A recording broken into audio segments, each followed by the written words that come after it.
Morning, everybody. It is now 9:30, so it's time for the inquiry to resume and adjourn, I'm afraid, because apparently there's a problem with trains coming down from London, and I think half of the, or most of the applicants' team is on the train.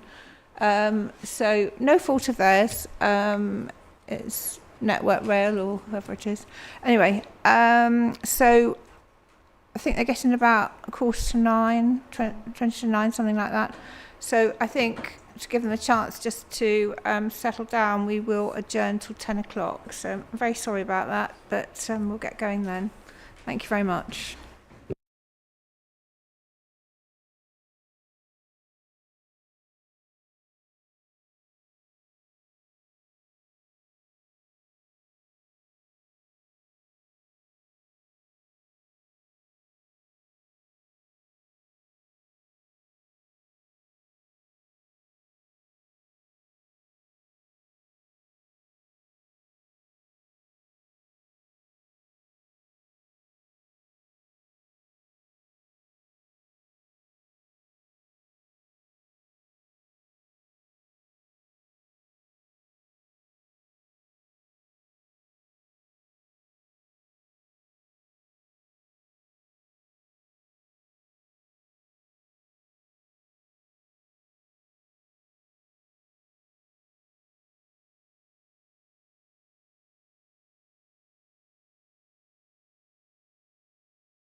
Good morning, everybody. It is now 10 o'clock, so it's time for the inquiry to resume.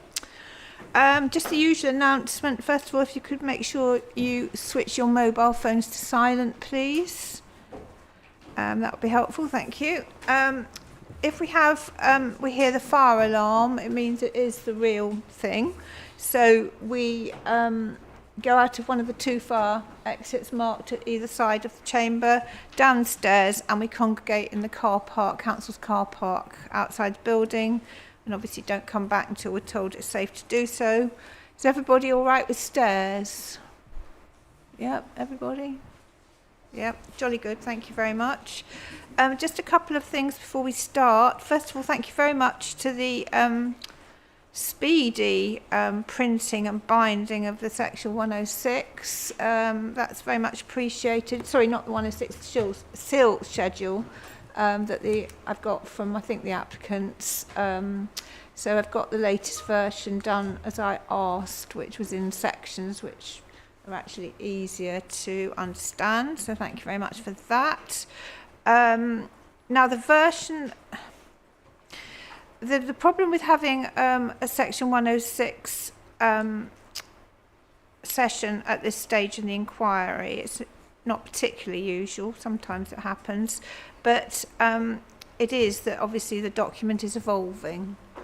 So, I mean, later on, obviously it'll be more fixed, but at the moment it's evolving. So I am actually probably working or have worked off a version that you basically are not, or some of you anyway. And I am working off the version that is the only hard copy I've been given, which is, it's dated the 21st of January. I think it probably came in about April. So I think, Mr. Digan, am I getting some sort of copy of the latest one? Yes, ma'am, and this is one, it's been printed at the moment. They're going to have it this morning, but it'll take a bit of time. It won't be bound, but it will be stapled. Yeah, okay.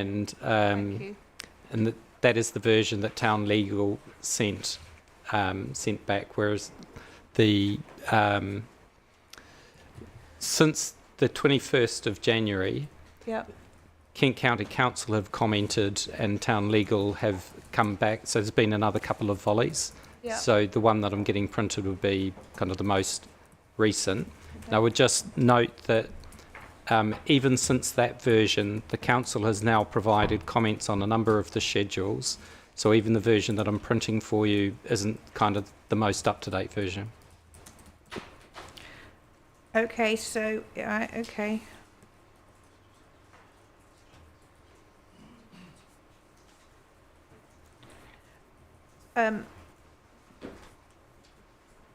But obviously, so it is a moment in time, whichever version we use. Now, obviously, I've had to prepare, and I can't keep looking at updated documents because it's just impossible otherwise. So I have to draw a line, and so the line was drawn at the version I've got is in hard copy, basically. Which is this one dated the 21st of the 1st, 25. So what I'm proposing is that we use that, which I think my programme officer has sent to everybody, so hopefully everybody knows the version we're actually looking at. But obviously you can talk to the more up-to-date stuff that's going on, but you'll just have to tell me what's happening and so forth. So that hopefully will come out in the discussion, I hope so. It might be a complete shambles, I don't know. We'll have to just wait and see. As I say, I mean, I thought it was helpful to have a session fairly early. I mean, it was actually programmed a lot earlier, which is just where it didn't happen. But I thought it was helpful, and we'll see if it is. It might not be. But it gives us an idea of what's being proposed. Now, for those who don't know about legal agreements and planning conditions, they are the documents that would be imposed if the Secretary of State were to grant planning permission for these two applications. We always discuss them in detail at inquiries, but it doesn't mean to say that it prejudices anyone's case who is opposed to the scheme, and it doesn't mean to say that I will well, I've made up my mind in what way I'm going to recommend the applications. So, you know, it's basically this discussion is on that basis. So I think that in order, we've got the National Health Service representatives here. They have a discrete interest in just one of the schedules to which the applicants have objections. So I think it would be useful to do that first as the topic, and then you can go if you want to. You're very welcome to stay, but I expect you've got other things to do. So if that's all right with everybody. Yeah. Yes. Would it be possible just to have some time to take instructions? Maybe we could be second, if possible. Okay, well, whenever you want. I mean, Is yeah. that okay? Yeah, okay, no, that's fine. Okay, and then I think we'll try and deal with Kent County Council's interest, again, for similar reasons. But you, Kent County Council, Mr Young, you've got quite a lot of fingers in the pie, haven't you? So, you know, there'll be quite a few things that you'll be interested in. So I think we'll try and sort of do that next, and then we can deal with other things at the end. But there's an awful lot to get through, so whether we'll finish it all, I don't know, to be quite honest. Mum, just to draw your attention, in addition to those external parties, we also have the Kent Downs National Landscape with us. Oh, right. And the council's open space and sport team are here. Right, okay, well, obviously can't hear everyone first. I mean, is that going to be all right then to do it that way? Does that suit them? I didn't realise that. Has anyone got time constraints?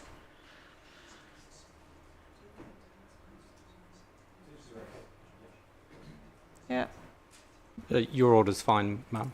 All right, but we'll do something before we do the National Health then.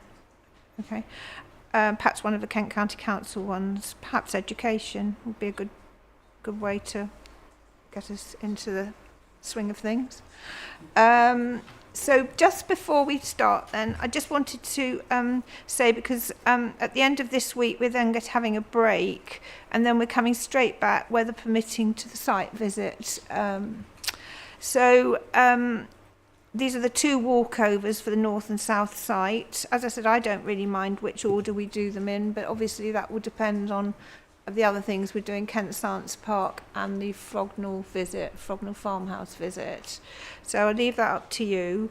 But what we will need to do before we leave on Friday is to have a meeting point for Monday and some thought about how we're going to, I don't know whether we're going to have a minibus or something to take us around, but how we're going to be transported. And I'm just wondering, given that the applicant's so good at doing these hard copy stuff, and you know how I like everything on hard copy, whether I could have, or we could have, a couple of plans of the each of the routes in perhaps A4 size that we can take round with us, with the various crossing points on them. So then we can try and identify as we go around what's what. It's Bonnie. Thanks. I was just wondering if when they do that map, it's actually imposed on an OS map, because you'll have then the elevations. Yeah. It might help us to identify when we're actually out on site. I just wanted it in slightly larger. Yeah, absolutely, agree. Totally. We'll take that away. So Did you hear what Miss Bonnie said? on an OS base as well. Yes. Yeah, thank you. We'll take that away. Something useful so we can just try and identify where we are, because I mean, especially the south site's going to be quite tricky, I think. Okay. Thank you. We'll Okay, jolly take that good. away. Right. Okay then. So shall we go straight to education? And that is Schedule 6. So if everyone, whichever version you've got, turn to Schedule 6.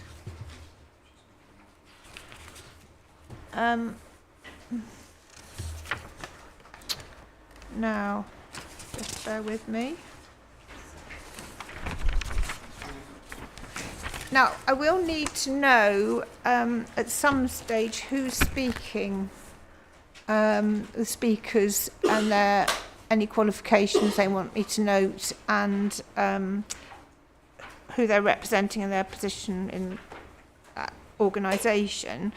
But I don't really want to stop and spend a lot of time writing that down, because it is meant to be a sort of discussion. So I'm just wondering whether we could have something going around that people could just put their details on for me, please. Could someone organise that? Yvonne's not here at the moment. Could the applicants organise that? Yep. Yeah, just send a bit of paper around, and that would be helpful. Thank you. Right, so in terms of education then, I think it would be quite helpful if we could have, first of all, just a brief outline so that everybody's aware of the proposal, how the school's proposal is to be undertaken, who's to build the schools, and where they are to be, and there are various options, aren't there? So I don't know who'd like to start off with that. I think we're going to have to just have either Kent County Council or the applicants, I would have thought would be best to.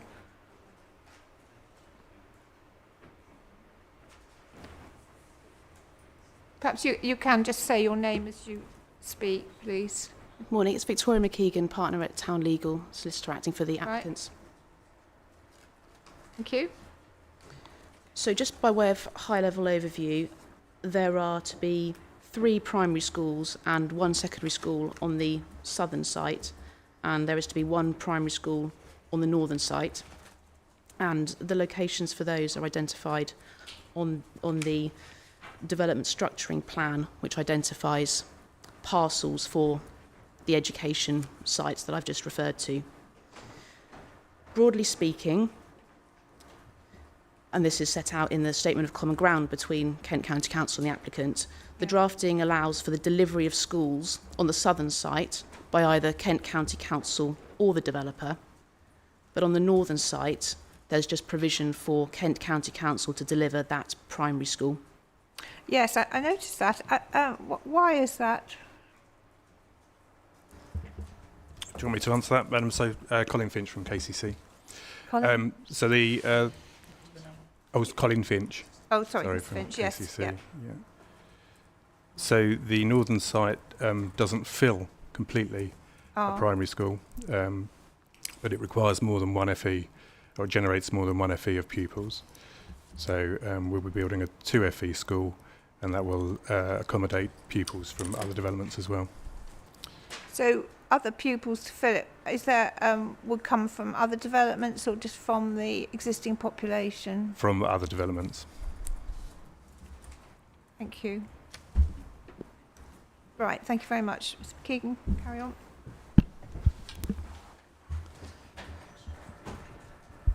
And so there are contributions towards primary education and secondary education which are secured by the 106 agreements. And in the event that the developer were to bring forward the schools on the southern site, then those contributions would fall away because they go towards delivery of the schools.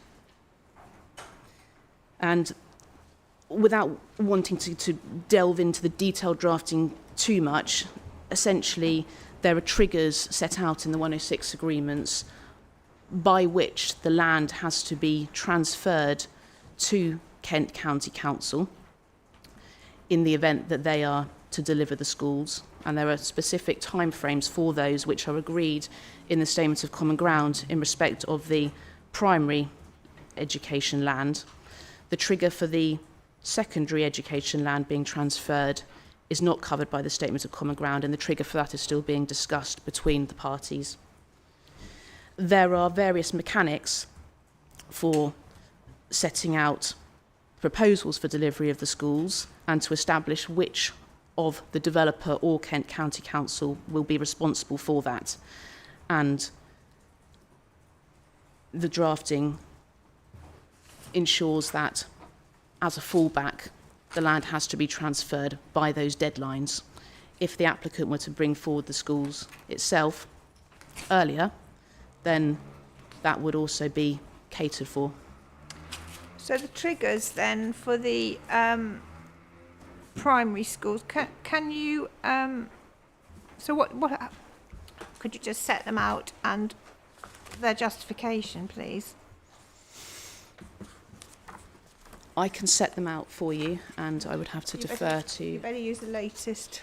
others for the specific justification. So in the case of the southern site, Yeah. there are 3 parcels of primary school land, and a 3-hectare site has to be transferred prior to occupation of 350 dwellings. A second 3-hectare site has to be transferred prior to occupation of 2,600 dwellings, and then a 2.05 hectare site has to be transferred prior to occupation of 4,700 dwellings. As I say, the secondary school trigger hasn't yet been finalised, but in the case of the northern site, just turning to that, the transfer deadline for transferring that land is 350 dwellings, prior to occupation of 350 dwellings. So that's if the county council are going to be building, well, they are on the northern site, but on the southern side. They are in the case of the northern site, yes. But that's if Kent County Council were to build the schools on the southern site, land transfer, because otherwise they wouldn't need to transfer the land, presumably, if the developer was building it.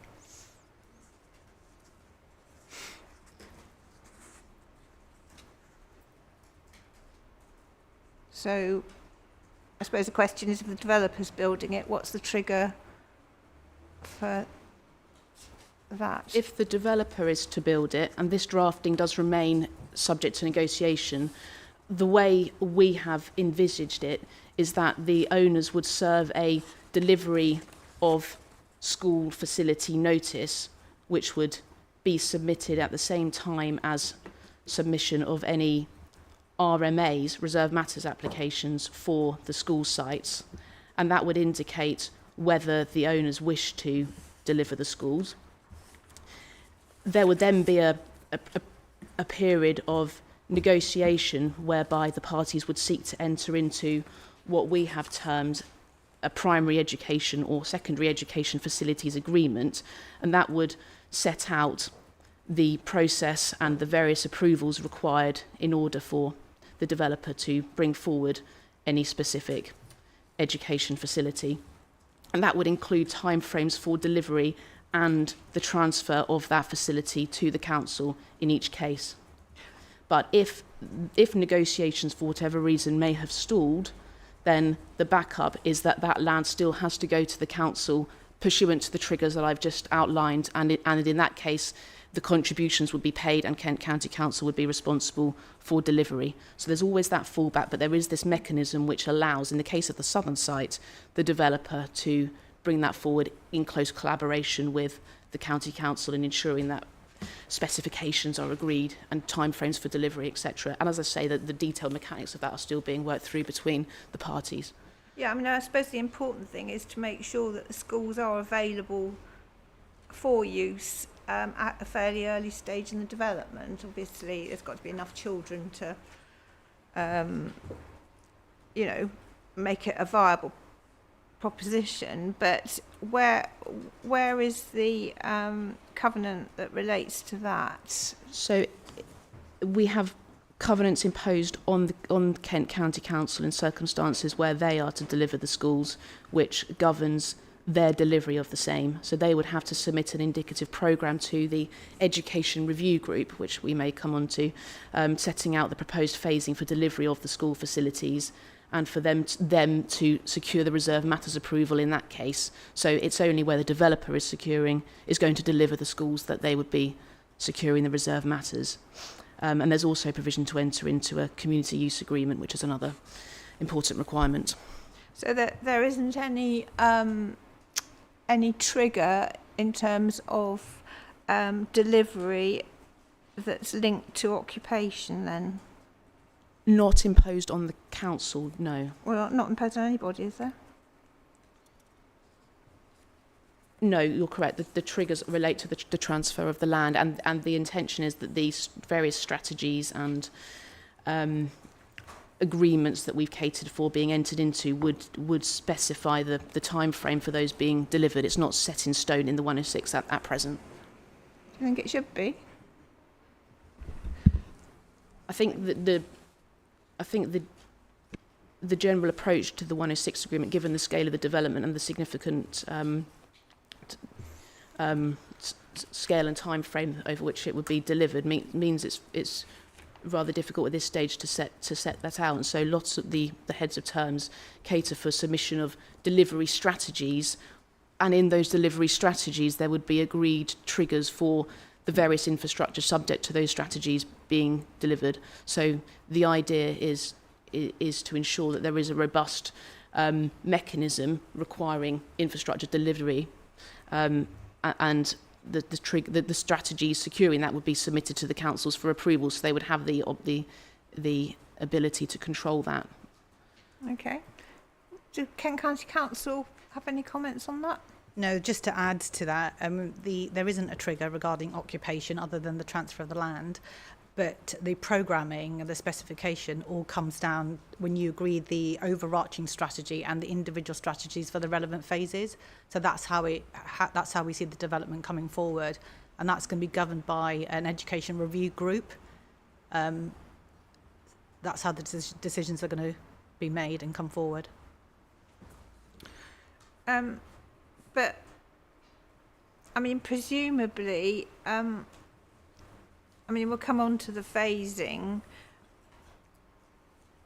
Well, I suppose I think I need to ask at this stage, actually, is the phasing that's being talked about in a lot of these covenants, from the phasing plan, which is to be approved at this stage?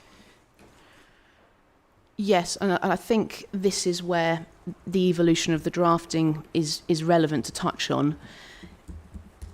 You're right that the version that you have been referring to does include reference to phases, which are essentially those broad key phases which are shown on the phasing plan, and most of the triggers relate to the phases. Because that was a very early draft which Kent County Council commented on, we have since reflected on the structuring of the obligations in the two agreements and sought to introduce the concept of development parcel, which is sort of akin to a sub-phase as shown on the development structuring plan. And we have sought to tie certain of the obligations to those smaller parcels rather than having everything dictated at phase level, because as you will be aware, those are very broad phases, and some of this granular detail is really best dealt with on a smaller scale. And so, for instance, there are various contributions which in this draft are indicated to be payable by phases, whereas in fact it's more appropriate, we think, for those to be dealt with on a development parcel or sub-phase basis. It depends how small the development parcel is, doesn't it, really? Yes, it may be that as the drafting evolves, certain payments are dealt with differently. It's not necessarily a broad brush approach across the whole piece. It will depend on the appropriate timing for payment of particular contributions. Sorry. It's still a draft. We haven't agreed the approach, whether it's phasing or parcels. And the drafting, our amendments reflect that it's a phased development and there's a phasing. You've got your microphone on? Yeah. Oh. Sorry, can you just say that again, please? Can you hear me? Okay. Sorry, I was just saying that concept, whether it's a phase or a parcel, hasn't yet been agreed or discussed with KCC. That's something that we're considering. But the drafting, our amendments to the Section 106 agreement are based on a phased approach and a phasing plan being appended to the 106 agreement.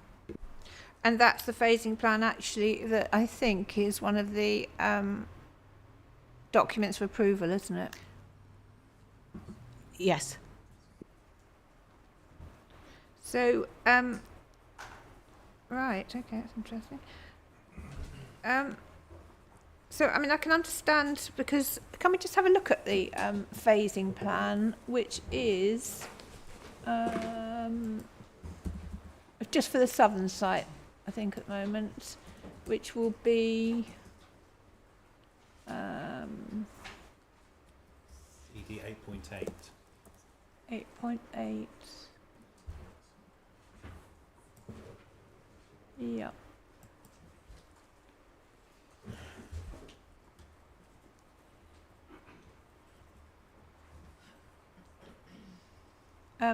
Right, okay, so, I mean, in that case, you can see that, for example, Oakwood Village, that's divided into two phases, but they're quite broad, aren't they? So,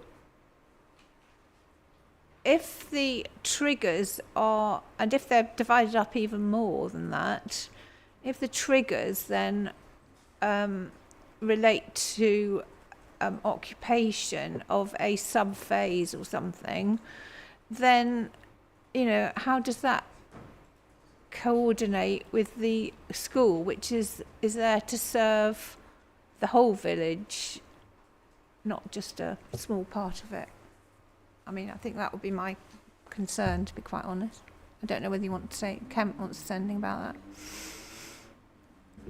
Well, yes, Mum, I think that's why we're asking for it by phase, so that that strategy is set at that point in time. I don't know whether it's helpful to look into the numbers of pupils for you to add yes, into that would be perspective. helpful, I think. But if it were to be on the sort of larger phases, there's no reason then, is there, why there couldn't be occupation triggers at this stage? No, I mean, there are occupation triggers, I suppose, for the land transfer, so dealing with the southern They are, but side. I'm talking about The actual delivery, yeah. I mean, the expectation, I suppose, is that once we have the land transferred, then there is, a school available. Well, I mean, if the developer is building it, Yeah. there doesn't seem to be any sort of certainty at this stage Yeah. on the basis that you're talking about. But I suppose if the county council were delivering it, then one would hope they would get on with it. But of course, you know, there's still no guarantee. It depends on circumstances at the time, I guess. Absolutely, and that's the purpose for the education review group, to be able to move those triggers sooner or later, depending on. But they can only be. They can't be any sooner than the land occupation triggers that have been drafted. But I mean, I would have thought. I mean, that is of concern, I think, to a lot of third parties, that, you know, these things are promised and never delivered, to be frank. And I understand this is a big site, but, you know, it doesn't, just because it's a big site doesn't mean to say that it has to, you know, it can't live up to its responsibilities at this stage. And I would have thought that would be quite important. Mum, if it assists, there were... What's your name, please? Sorry, I know you've talked... Yeah, sorry, it's Matthew Stimson from Bevan Britton for Kent County Council. Thank you. There were delivery triggers proposed in Kent County Council's consultation responses, which are in the core documents, which could easily be imposed in the Section 106 agreement. So they are set out in their consultation responses, and I believe are broadly agreed. And the land transfers were pegged to those delivery dates, so they were brought forward by reference to those delivery dates, so that the schools could be delivered by Kent County Council by those occupation triggers. So those occupation triggers, which are in Kent County Council's consultation responses, could be easily imposed in the Section 106 agreement.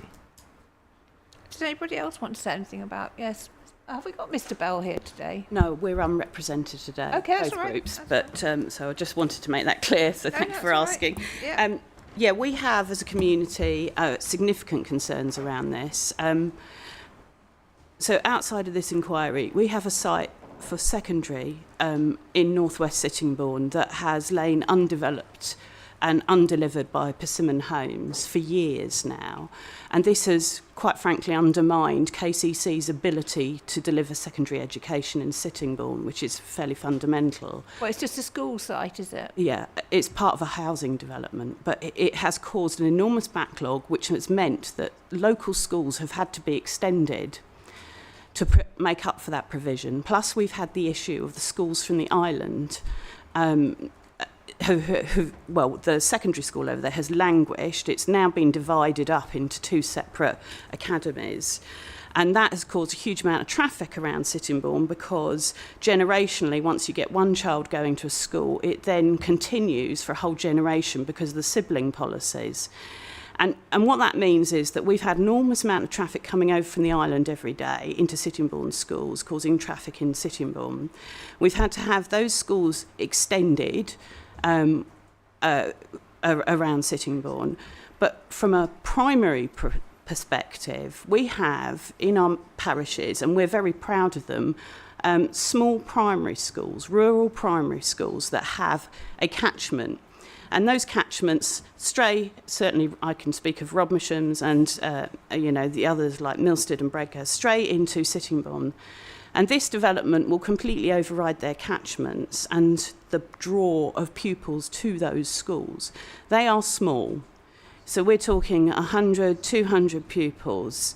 And we are really concerned that if this development, both north and south, comes on board and undermines our community, our village schools, some of which are academised, some aren't, this will have a profound impact, not only on the existing communities, but also those coming in.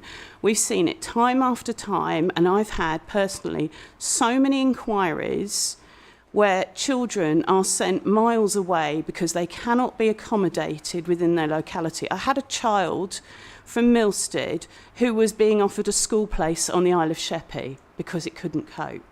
Now, this is no fun and this is no picnic for those parents that have to deal with the fallout of huge development on their doorstep, and then they have to find a means of, and I've had other people move into the area and contact me in new developments who've said, I've got a child going to this school in Sittingbourne and I've been given a place in Faversham. How do I do the school run?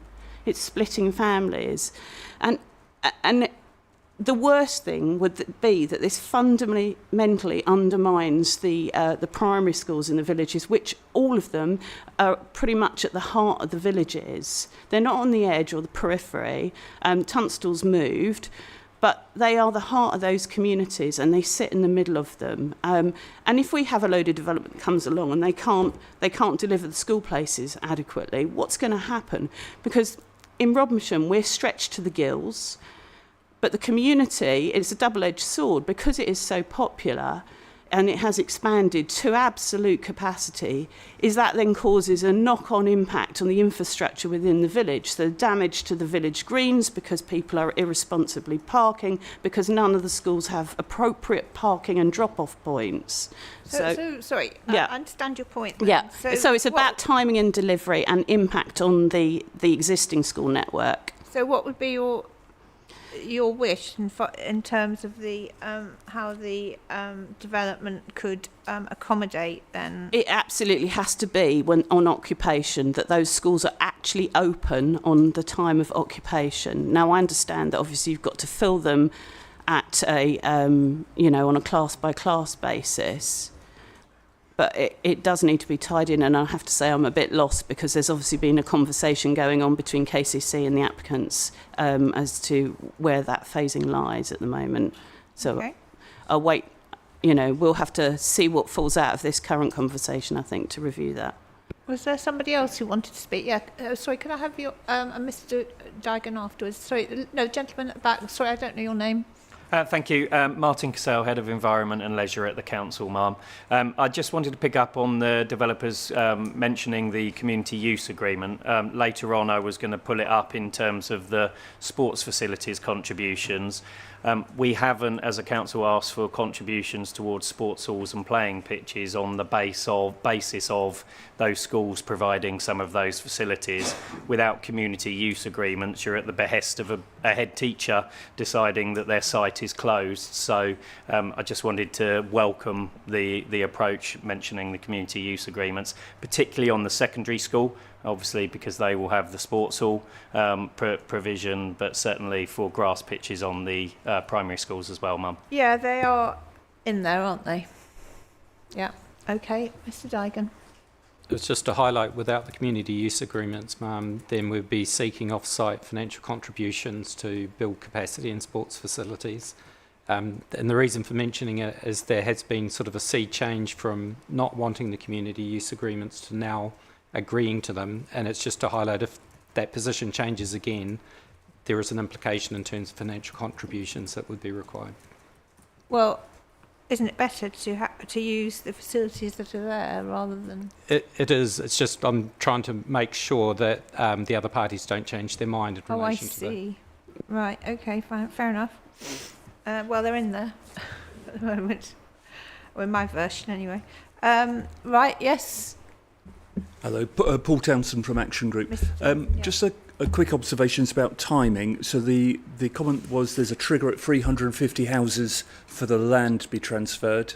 So just being very pragmatic, there'll be a delay. You've got to physically construct a building.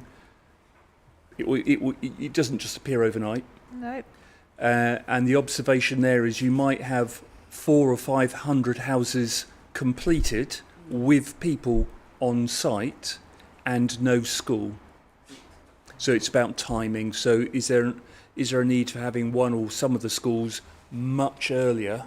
Well, this is what we were talking about, the so it's much occupation earlier. for actually the school being completed rather than just the land transfer.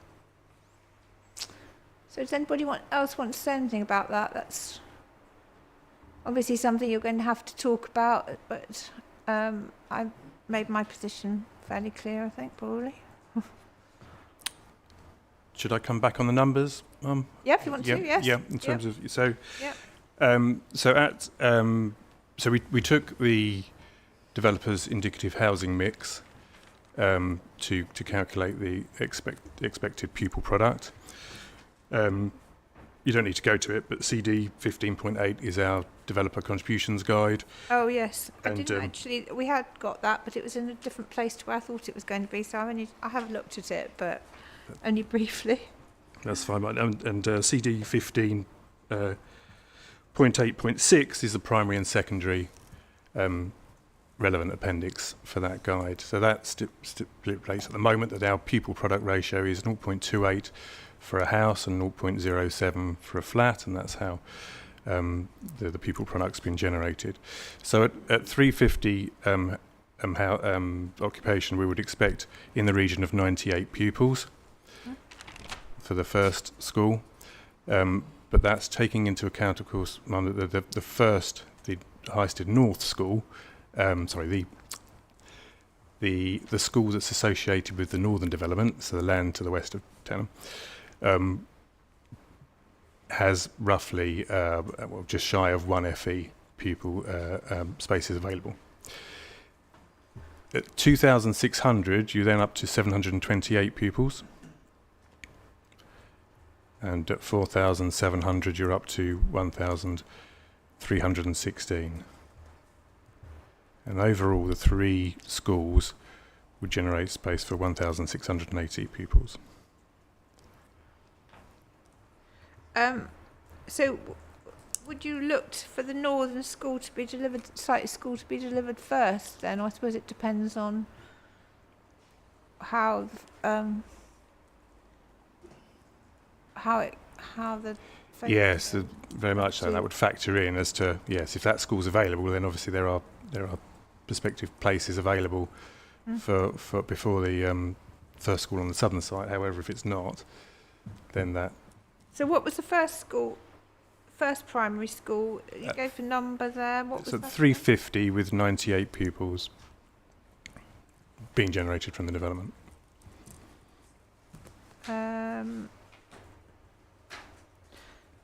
So how many pupils would be, does it, so the northern site school is the smallest, isn't it?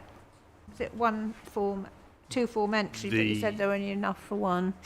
The school site on the northern application is a 2 FE. Yeah. The first primary school in the southern site, I believe, is expected to be a 3 FE. Are they all three FEs? the southern There's one? 2 3 FEs in the southern site and 1 2 FE, Mum. Oh, yeah. Okay, so, I mean, for a 2 FE school, how many pupils would it need to make it a viable? I mean, obviously, it wouldn't. How many does it take for? It's 420 to fill a 2 FE school. And how many would it take to sort of be a viable proposition? And really, well, it depends really on spaces available in the existing cohort of schools, so the existing provision infrastructure. Forgetting that. But forgetting that, yeah, I mean, we would expect in the region of 98, I suppose, would be, we wouldn't want to have the school open too much. That's around about half an FE. And what about the 3 FE? How many? Well, we would open them in phases, so it's the same.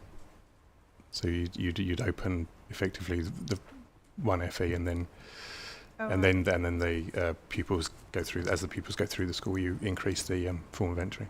So it would take about 98 pupils before it would be a viable proposition to have a school basically on the site. So, I mean, it wouldn't be difficult then to work out some sort of trigger in terms of occupation, would it?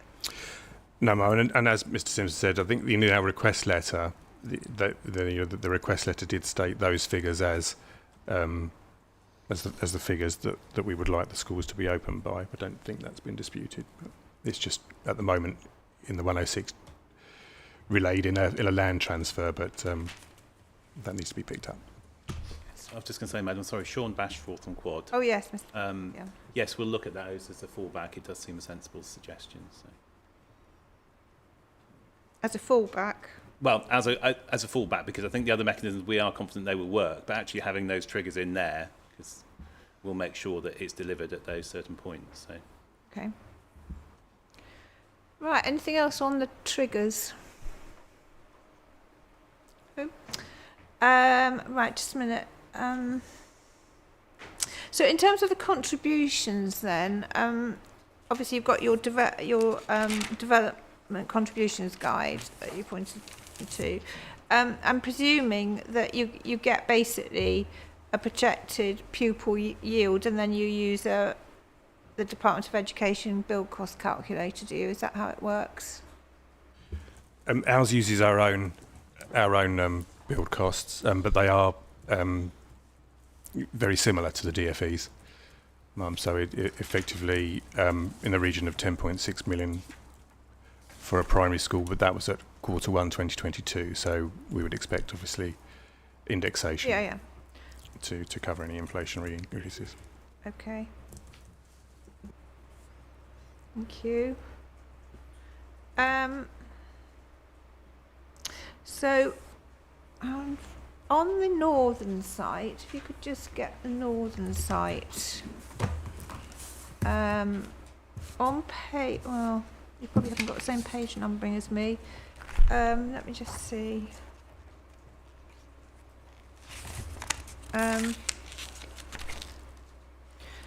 Yeah, mine's page 39. It's in the definitions. And you've got a requirement there for the land to be safeguarded. And as far as I can understand, that basically means that the land isn't prejudiced by infrastructure and services and that sort of thing, making it unusable, I would presume. So I just wondered why that wasn't also a requirement in the southern site. I think the same principle applies to both, and so if it's not included in the southern site, then Couldn't find it in there. that should be there.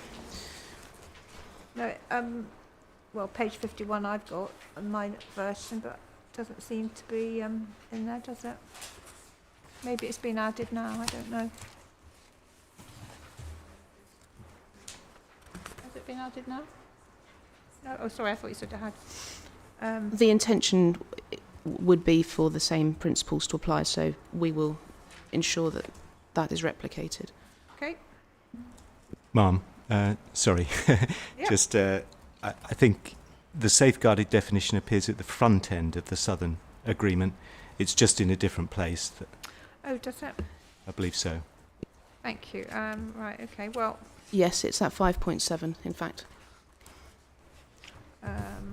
okay, if you say it is, it is. Is that because it has a wider application? The approach that we have sought to take is to include global definitions in the front end of the agreement. So where certain terms are used throughout the agreement, say dwellings, we've put that in the front end, and then definitions that are particular to a schedule. So, for instance, all of the education-related specific terms are then set out in a table of definitions at the outset of each schedule. Yeah, I think safeguard I didn't realise that. probably, I think safeguard probably does have wider application, and so and it may be different in the two agreements. I suppose that's what I was asking. Does it have a wider application in the northern? It does. It doesn't just refer to the education facilities, it refers to the waste transfer land as well. So I suppose that begs the question whether it's in the northern one. Let's just have a quick look.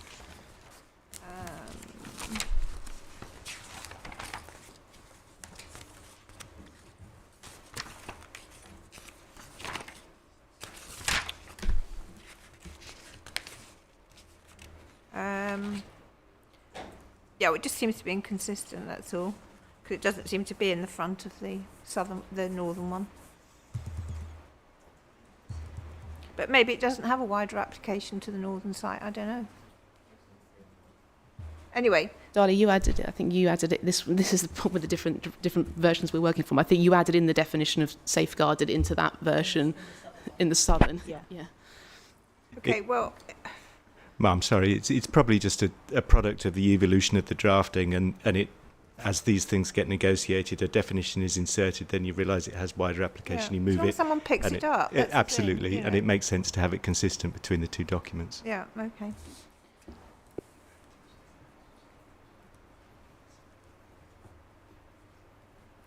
Okay.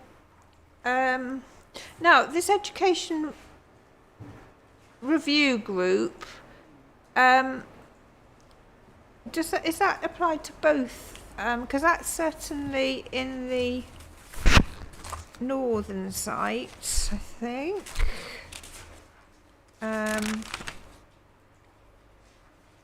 Yeah.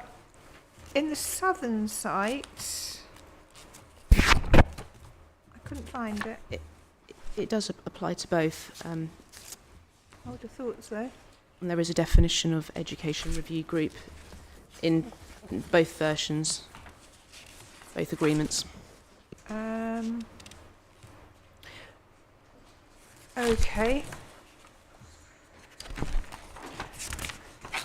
Just a minute. It's page 49 on the southern one, ma'am. Sorry? Page 49 on the southern. Yeah, you're I right. see. Okay, good. So does anyone want to say anything about that? That's obviously an overarching group that comprises people from the council, the education authority, the applicants, I'm presuming, that makes a lot of important decisions about how the delivery of the education provisions is operated. Is that correct? Yes, ma'am, we've adopted that approach previously. So there's a review group, for instance, at Ebbsfleet, Garden City. So it just allows for triggers to be amended dependent on birth rates, pupil product at that point in time, and to pick up Miss Bonnie's point, to make sure that the existing schools their viability isn't jeopardised by a new school coming forward at the wrong time. As long as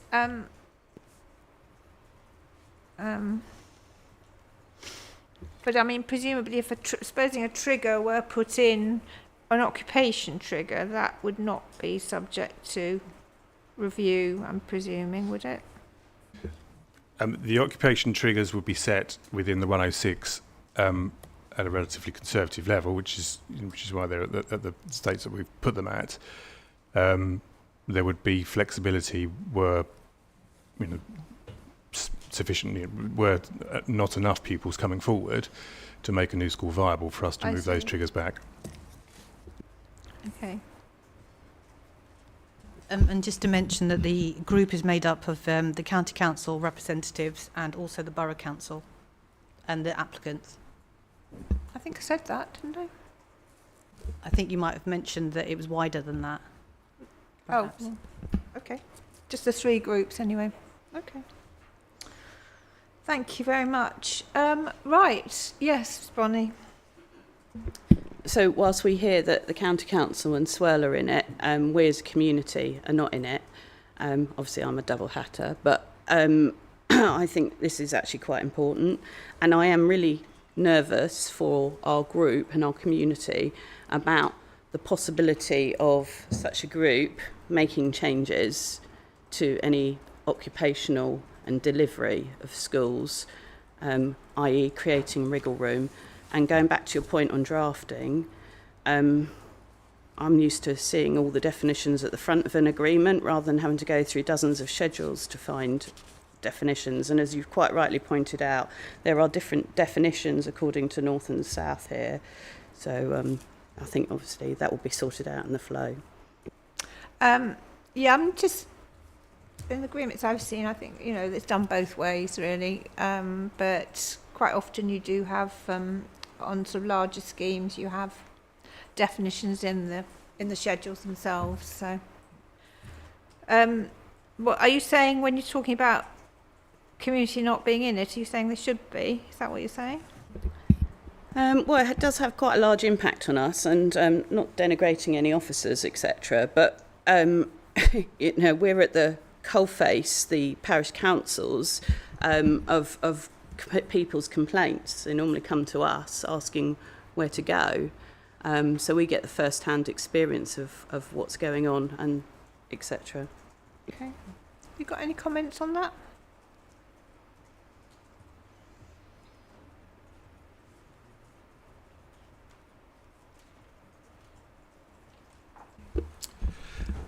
We haven't done that before. I suppose because the accountability lies in the 3 parties that have been suggested, which is the applicant in terms of delivery and funding, the county council in terms of making sure there's sufficient provision, and the borough as the local planning authority. Okay. Okay, thank you. Anything else on education?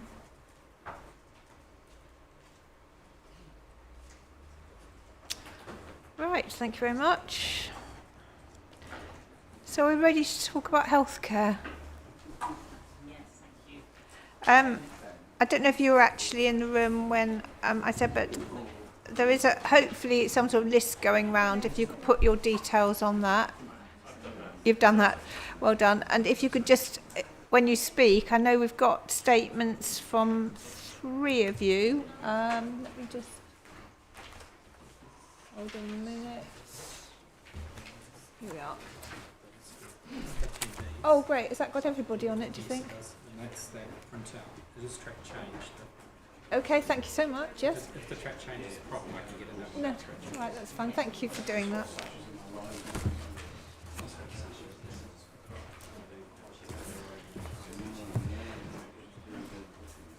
Right. So we've got statements. Mr. Waller. Who's that? Have we got him here?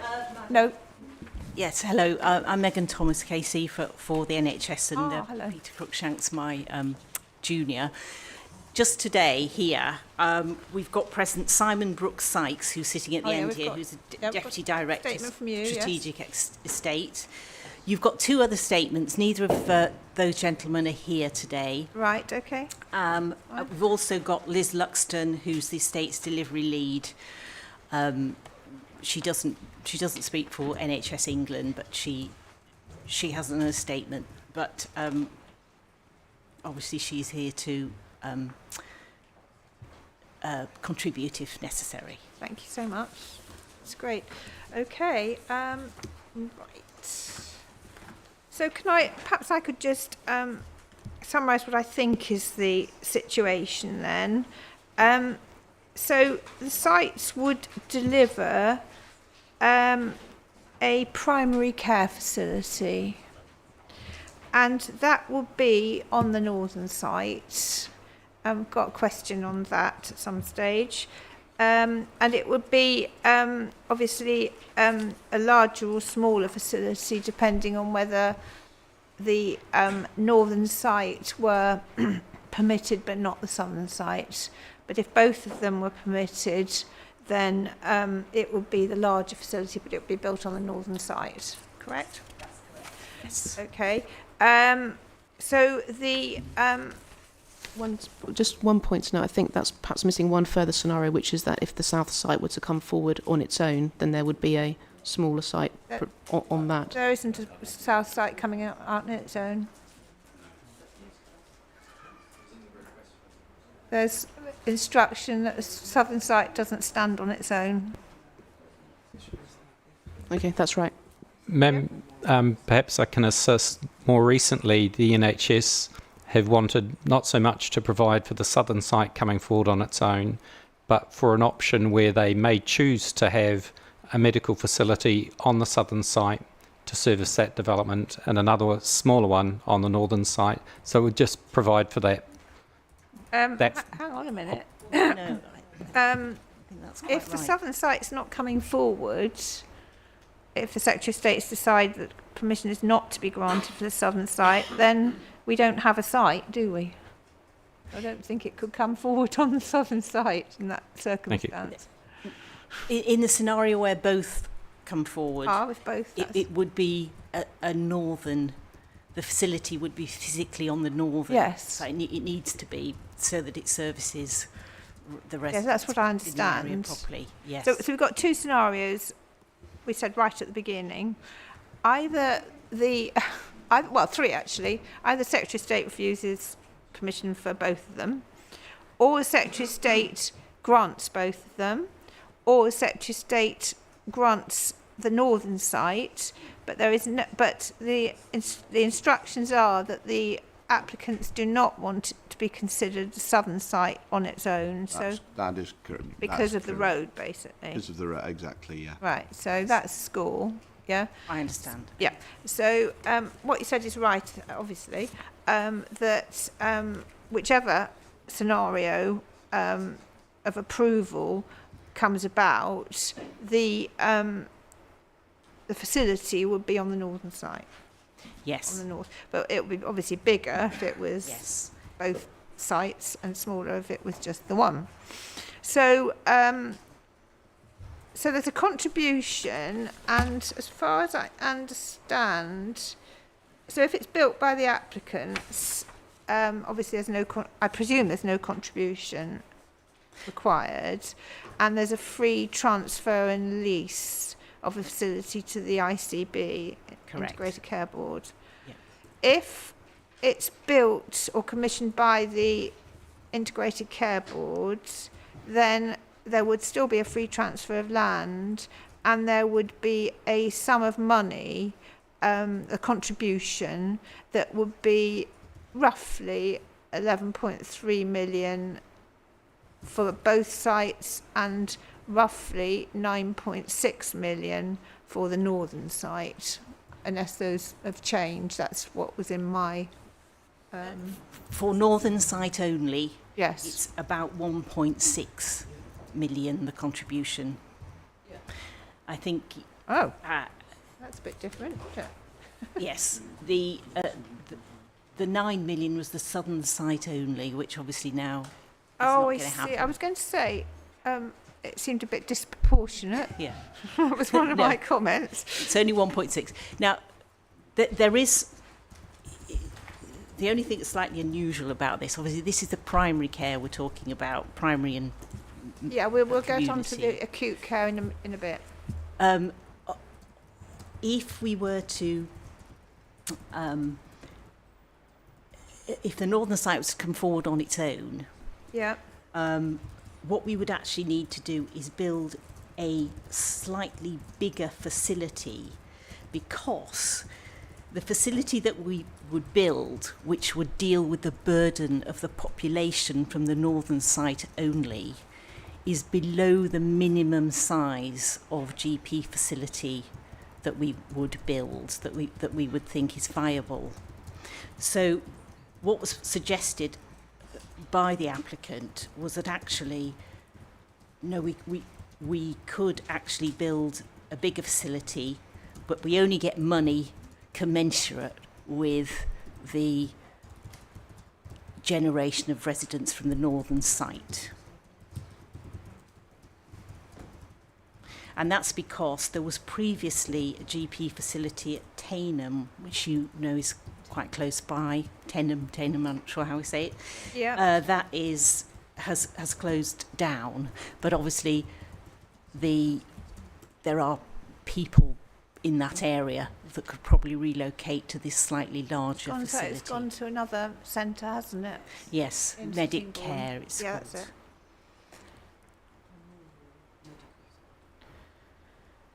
Right. Okay. So that would be. So what about there'd be a funding gap then, wouldn't there? On that, there would, for primary, yes. If we were to build a facility, we get the option in the Section 106 of using the monies to put into existing GP facilities, which would be medic care at this point in time. Obviously, we're talking about very, very far in the future, but that would be a possibility. Well, I mean, you say it'd be a long time in the future, but if the northern site were to be granted permission, because this is only if the northern site were granted permission solars. Yes. So if it were, then I mean that, you know, it's a smaller site. It could very well come on stream quicker. So, you know, it could be that you know, that money would be available, not that far in the future. I mean, Yes. obviously in the future, but you know. Indeed, that's a possibility.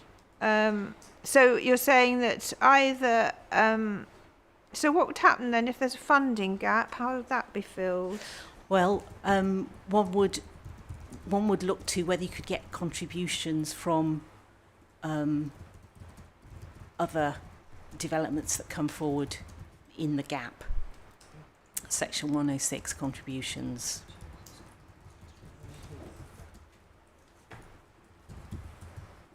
What sort of funding gap are we talking about?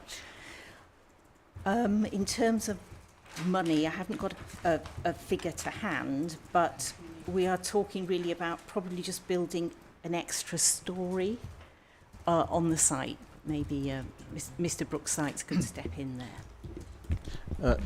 Ma'am, if the northern site came forward only and we were to secure the 1.66 million towards primary care, though we would have an option of improving and extending the services at Sittingbourne Memorial Hospital.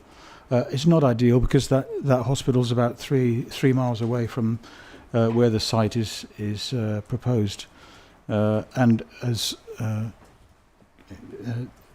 my colleague has suggested, the ideal would be that we provide a primary care facility on the northern site, but a slightly larger one than what we could afford. So no, it wouldn't be really ideal, would it? Who decides? Under the 106. No. Well, presumably, if there's a contribution, then unless there's a specification in the 106. I mean, normally, it would have to be approved by the ICB, would it? I think what is As to envisaged... how the money's spent, I mean. Yes, we'd have a delivery strategy. First of all, obviously, the land would be safeguarded, come up with a delivery strategy. That has to ultimately be approved by the Borough Council in consultation with the NHS. At the end of the day, that strategy might be that we use the funds, which are obviously directly related to the burden that's generated from the northern site. We don't build on the site, but we actually use those funds in somewhere like the Medicare practice or a GP practice. Obviously, we don't want that. The next delivery strategy would be that we had secured the reasonably modest additional funds to actually build the minimum size facility that's viable. So therefore we'd be taking care of the residents that were generated by the northern site, plus it would have some capacity to bring back some of those Tenham residents that preferred to be more local. I mean, you were talking about the Medicare centre. Is that at the hospital? Yes, it is. Oh, I see. Yes. Memorial, the Yeah. Memorial Hospital, yeah. In So Sittingbourne. they're the same, it's in there. But I mean, is there room to expand there? There is, yes.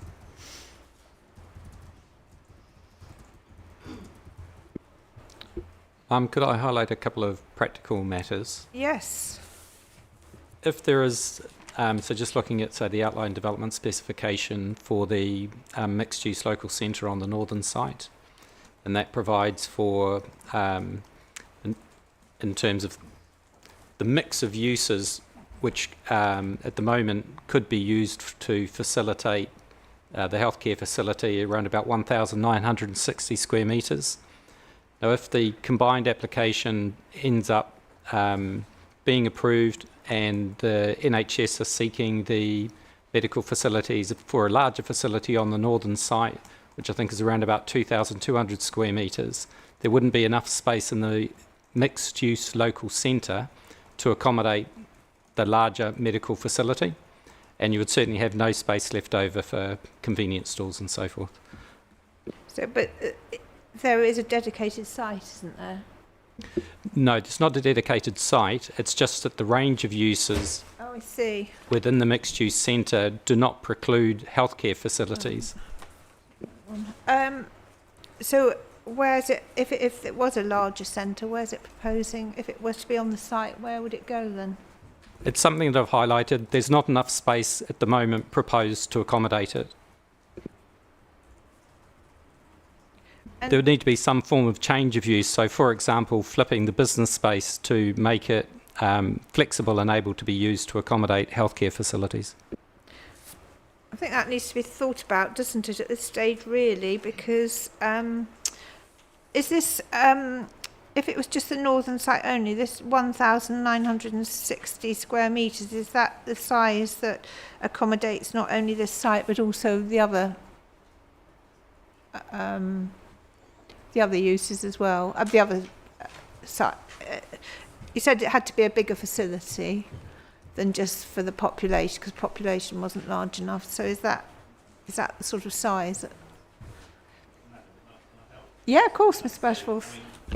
Mr. Dygan's right, because this request came quite late in the day, if you like, in terms of the scale of it. If there is the north and south together, Yeah. I don't think the applicant, in principle, disagrees. You know, it would be willing to provide that larger centre, but there is a wrinkle, if you like, in terms of the way the application is currently formulated. So the district centre is about 2,000 square metres for the whole thing at the moment, and that did anticipate possibly providing some community or GP facilities in there, for instance. But it, you know, 2,200 or 1,900 as it now is the whole of that district centre or local centre. So it can't be that. But as Mr. Dygan alluded to, one option is to change the office floor space, which is also E-use class, to be used for that purpose. But that's all part of the 2,000, is it? No, that's separate to the district centre. So there was going to be 2,200 square metres of office space that could be provided instead as a budget, as you say, a budget for the healthcare. But that wouldn't be large enough for the larger. It would. So that's the key thing. It would. would be large enough. So it's It would, but we need to reflect that in things like the outline development specification and the description of development. Well, then you wouldn't have any employment, presumably. It would certainly be greatly reduced.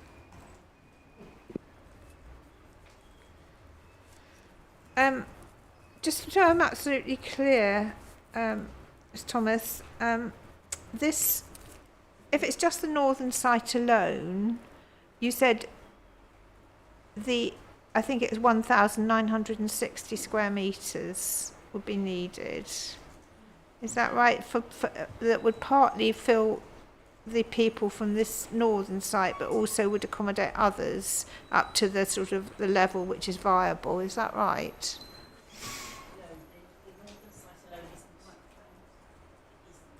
Microphone. Sorry, the northern site alone isn't that figure. I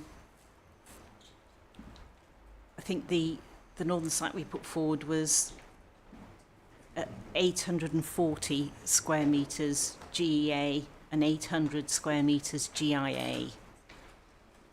And that's a size that would be that will be viable to build. Yes, it right, is. I see. So I don't know why.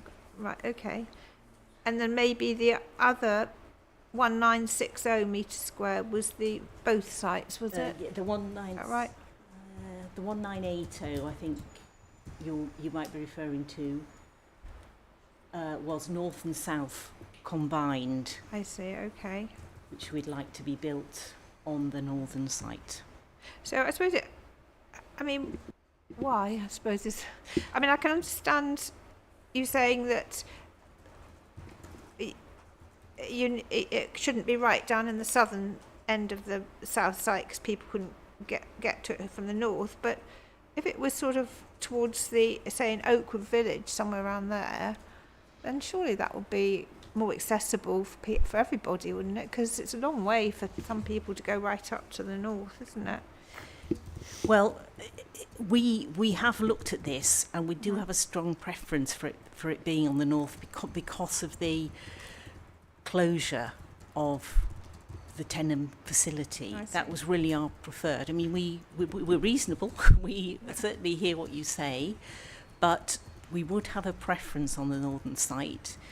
I think, we're not saying. I mean, we did want, if there was a southern site only coming forward, we did want it in the Oakwood area. Yeah, well, so I can see that. That was a second choice. But if I could put it that way, it would be the second preference because of the distance to residents to the north. The thing is that I've had this argument at another site I've recently dealt with before, and I think it is quite important for sustainability, to build sustainable communities, to have these facilities, infrastructure, these healthcare, education, and so forth facilities actually on the site rather than quite a long way away, because people can walk to them, and or there are bus services provided, which we'll hear all about.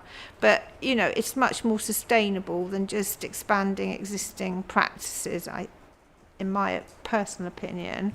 Now, I didn't get far with the other one, but I'll say this again, that in my humble opinion, for sustainability, the most sustainable way to do it is to, wherever it goes, to be quite honest, if it's on one of the sites, but I would have thought if it's both of them, Oakwood Village would be a perfect place, but I'm not designing the scheme, but it just would seem to me that it's more sustainable to have it actually on the site near to where people can get to.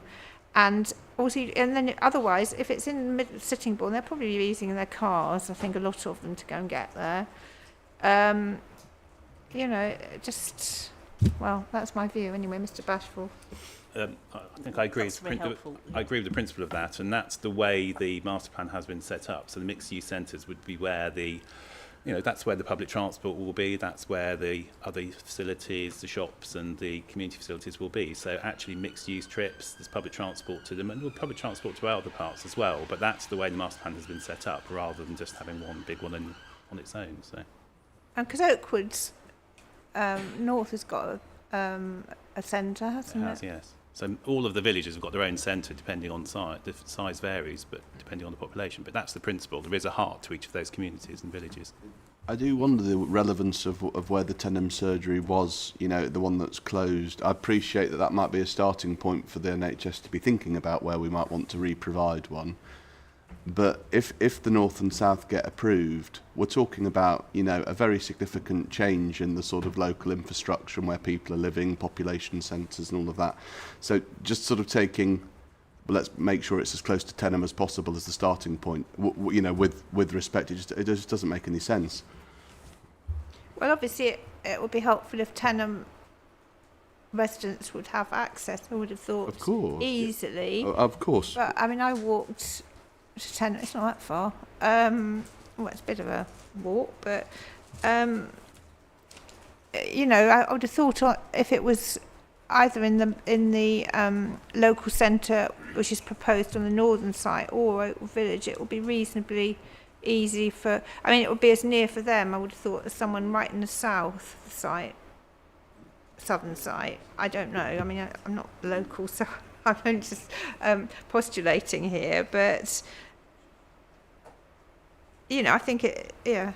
Do you want to say anything, Miss Bonnie, about that? Shall we look again? Well, could I speak? Yeah, if I may. Yeah, Miss Bonnie, and then I'll. Thank you.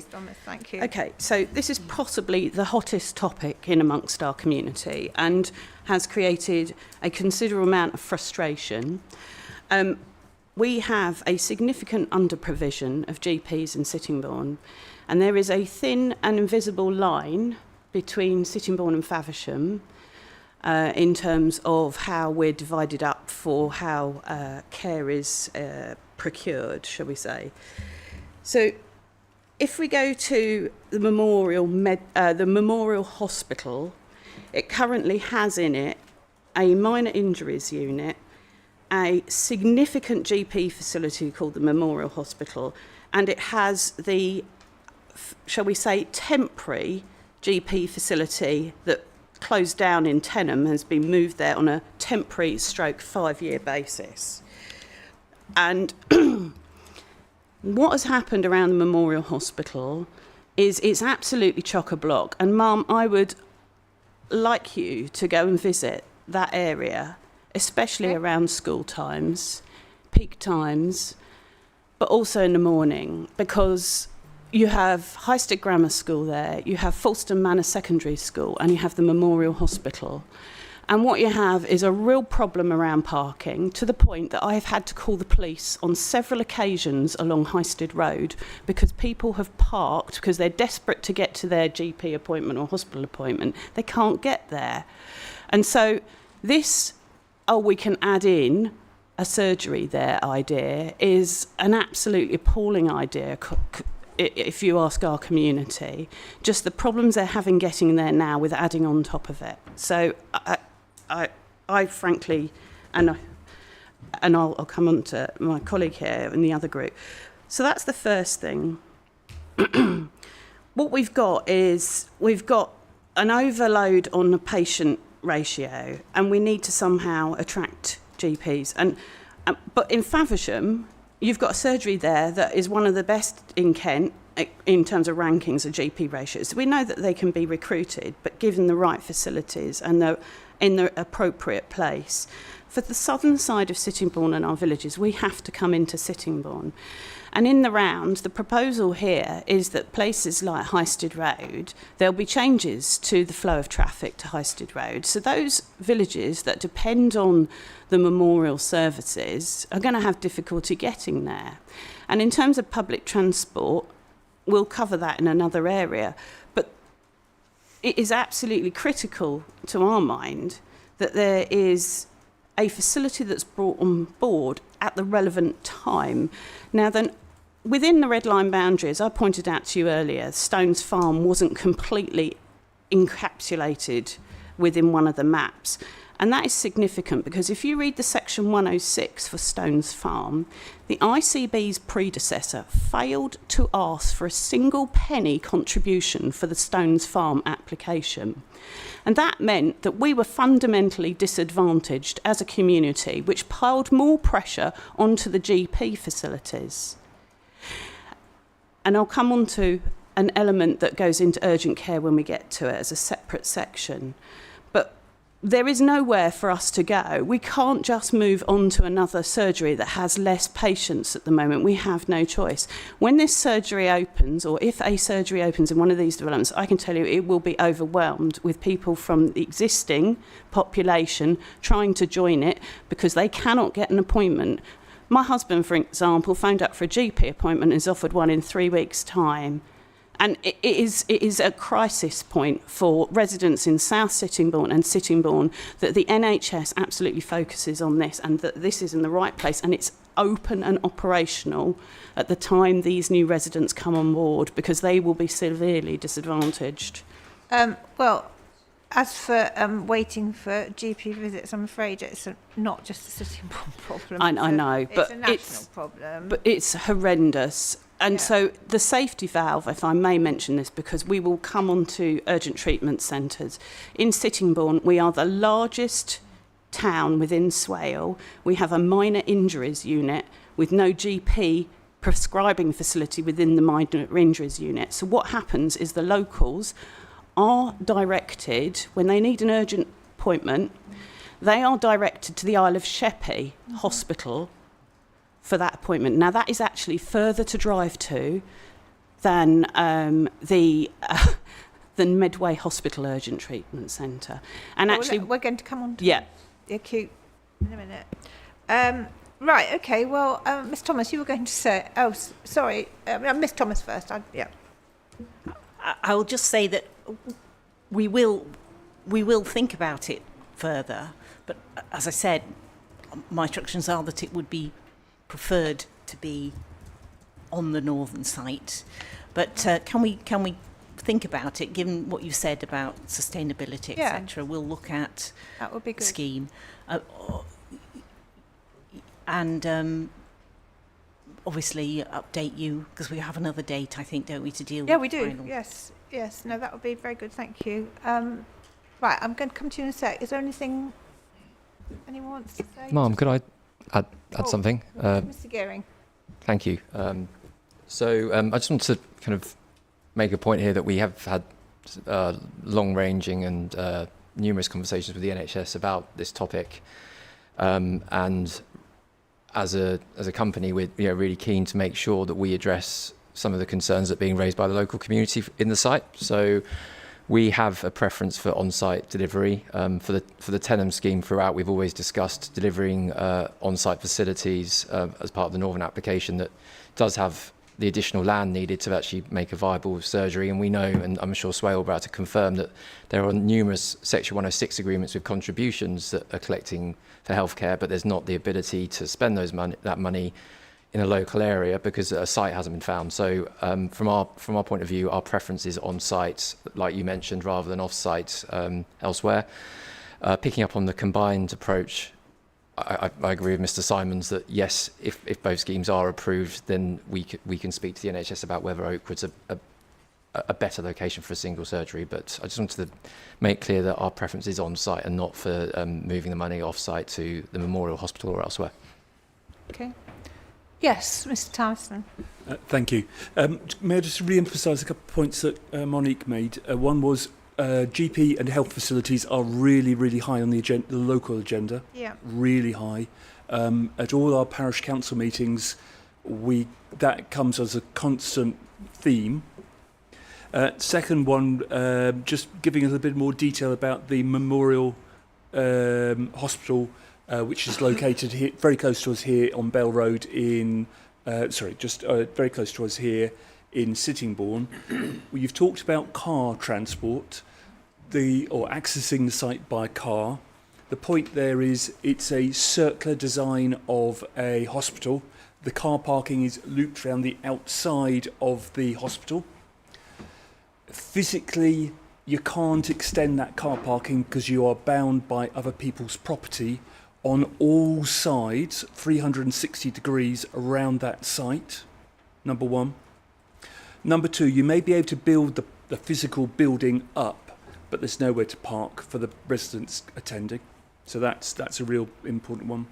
Secondly, from residents who come from, the old Tenham GP surgery used to service Tenham, Linstead, Conyers, Dearton Street, that hub of residents. There is not a direct bus service from those areas to the hospital. There is a minimum of two, basically you have to change two connecting services. If you choose to use the train service is about a mile walk from the hospital. And the scenario, the question I would ask, not necessarily answering now, but the question I'd ask is the typical people who use that service tend to be the older generations. They tend to have mobility problems. Yeah. And they also tend not to have their own car. They are totally reliant on others to get them there. Okay. Thank you. Thank you. Right. Just a moment.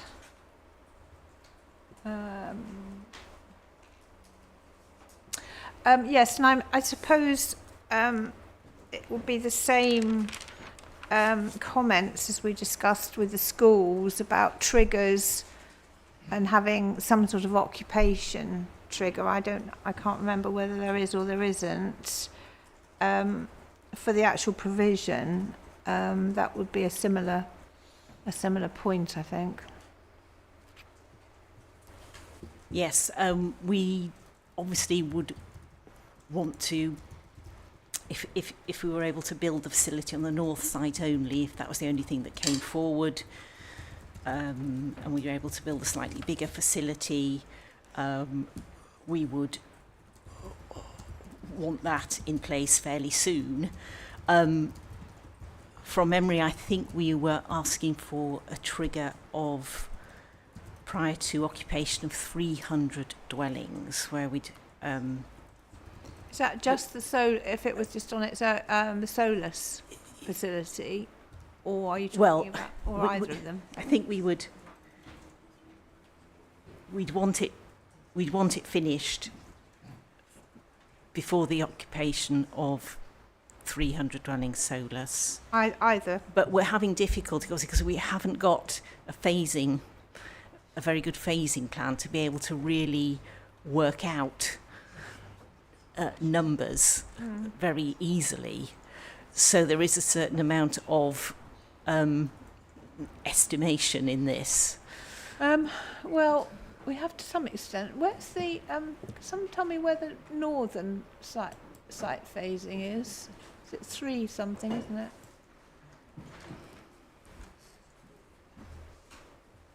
Three point 17, 2 isn't point it? something. I think it's 2.17. 2.17. So we've got these phasing plans. I know talk was about sub-phases and so forth, but anyway, we've got this, which is all we've got. And the... where is the local centre? Where would it be? Would it be in phase 1? It's in the blue. Well, there's lots of blues. The lighter phase 1 area. So that's phase 1. 1 to... I can't even read that. 1 to 5, is it? It is. That's right. Yeah. 1 to 5. So that would be in the first phase if it was on its own. And then if you turn to look at the other site, southern site, well, of course, it depends how the two coordinate. I appreciate that. But Oakwood North, if it were to be chosen, is phase 2, which is actually 5 to 15, isn't it? So that's later on.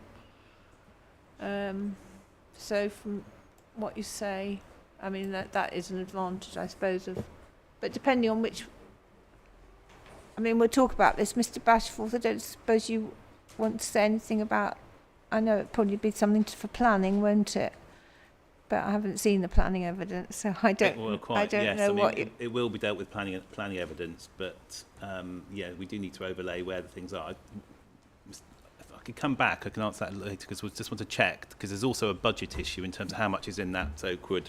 For instance, if you're in Oakwood, have we got enough space in there? It's the same sort of point we had earlier on the north, if you like. So I think, okay. But anyway, so what you're saying is, because if you're saying 300, the thing is, if it were to be on the northern site, and you said 300 dwellings for either proposal, it might be that local centre wasn't built when 300 dwellings on the southern site was built. So it'd have to be a bit of a careful thought about that, wouldn't it?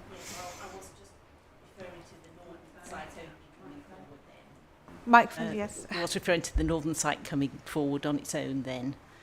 The burden that's put on in terms of residents, if the northern site comes forward solus, is just under 3,000 population, we think. So what we were trying to work out, obviously, was if, let's say there were 300 dwellings on the northern site, that would give rise to something like 700 residents, very approximately. And we would want, basically, we would want the facility, the GP facility built and ready to go, certainly by, having as high as 700 on there. Well, yes. But if it was a joint, effort,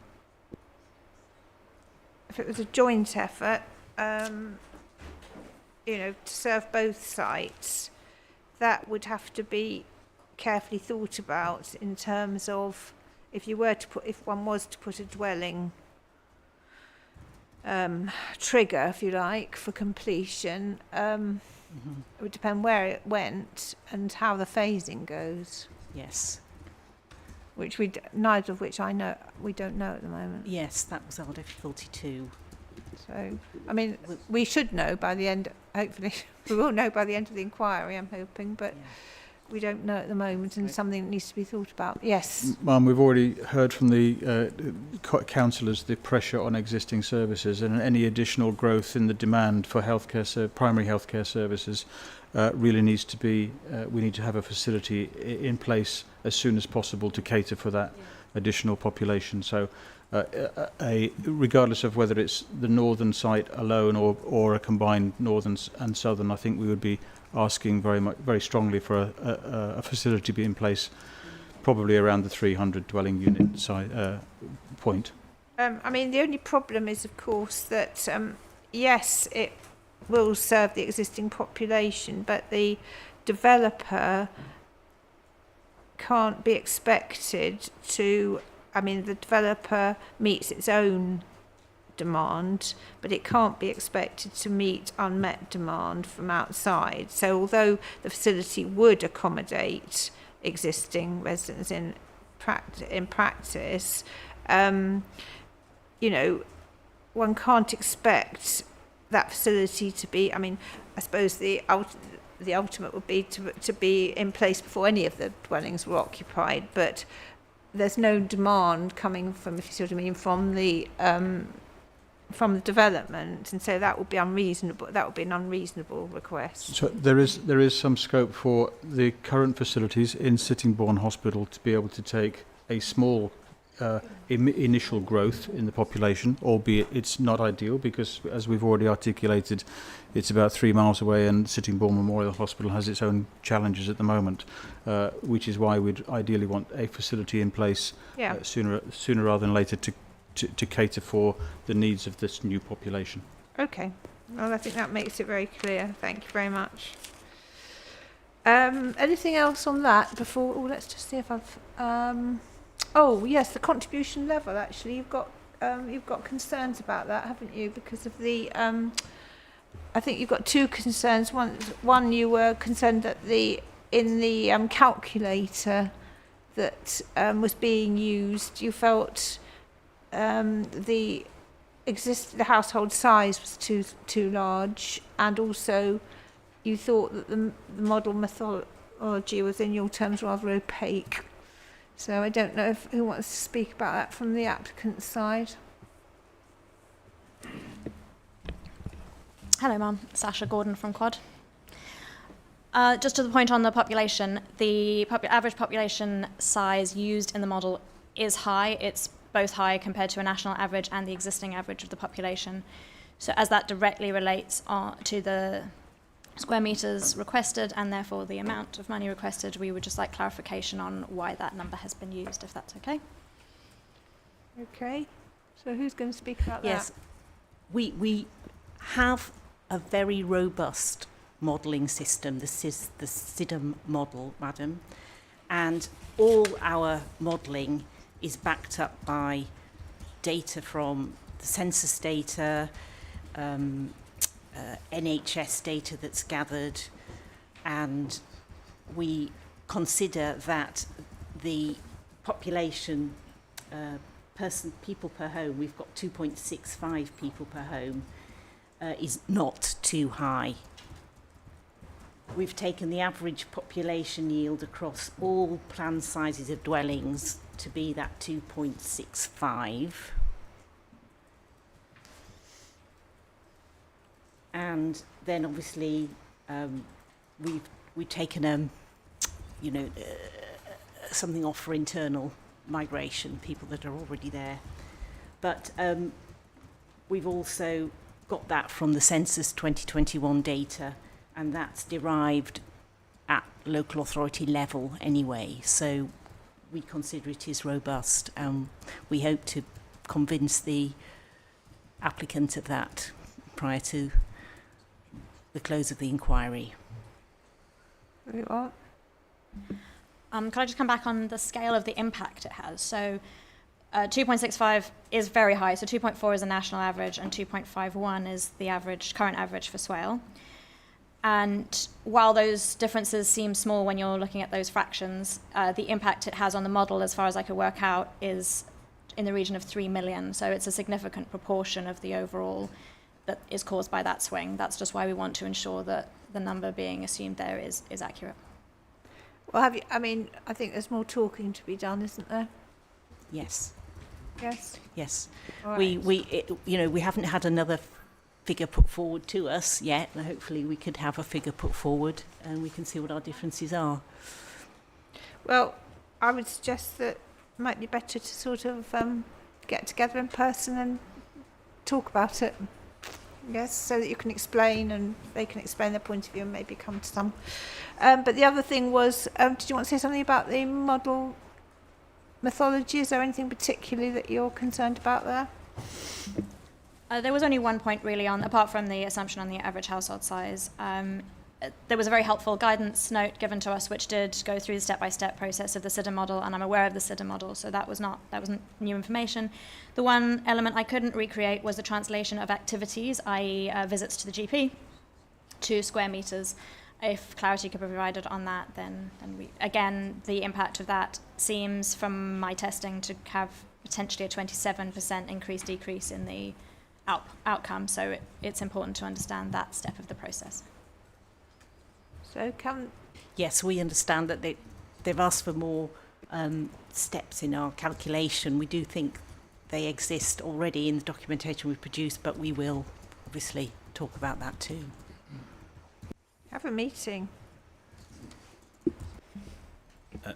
Madam, we'll also talk about distribution in that meeting. So I've just been doing I promised to have a little look at in terms of distribution. So as Mr. Gearing says, we would like provision on the site, and clearly that's community's been discussing as well. Yeah. It makes sense to, given the phasing of the south as well, so you have we talked about Oakwood, for instance, and I think as we're looking at the phasing plan, Oakwood Village comes forward in phase 2 and 3, so it's not the first phases, if you like. So it does make sense to have some on-site provision in the northern part, if you like, because the northern scheme is the one, if both are delivered together, which would come forward first. And then how do you then phase the provision in the rest of the development? So if it was Oakwood, for instance, that's likely to be later because that district centre gets delivered later as well. So we will pick that up with the NHS as well in terms of what's a logical phasing in terms of delivering those things when the centres and everything else around them are there as well. So. Well, I mean, they prefer it to be the north anyway, so yes. You're saying that will probably be the earlier phase. The early phase, it makes sense to have something in the north, but it's then the scale of that. Is it all in the north, or is it, as you say, and I agree, in terms of from a planning point of view, it makes sense to distribute that, but is that big enough to be self-sustaining from a facility itself? That's the discussion we'll have, and, Oh, look, we'll talk about the phasing later. I don't really want to get into that, but it is possible maybe that the phasing could be varied. Or is that not possible? We'll take that away. Yeah, to allow the local centre perhaps, and some of the development maybe in a chunk to actually go forward in an earlier phase. Yes, Mr. Sorry, you want to add something? Yes. Okay. We welcome. Might be better on the northern side, but we will discuss further. Yes, sorry. You get used to this I'm on and eventually. off. Yeah. Okay. Right. Okay. Thank you very much. Should we? Oh, did you want to say more, Miss Bonnie? Right.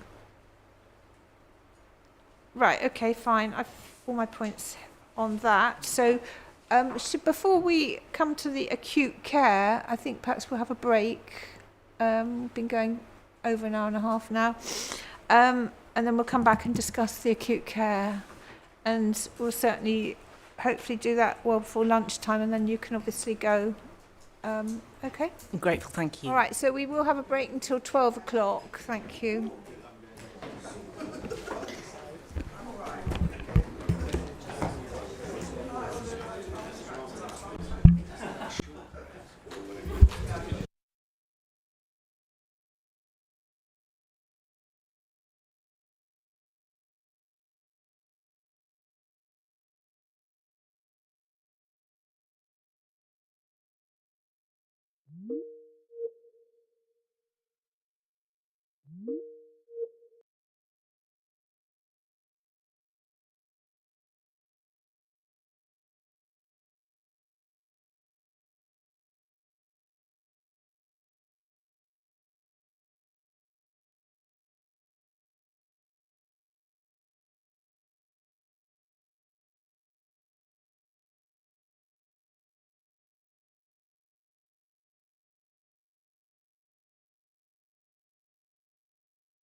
Everyone's ready. The inquiry is resumed. So we're going to be talking next about acute care then.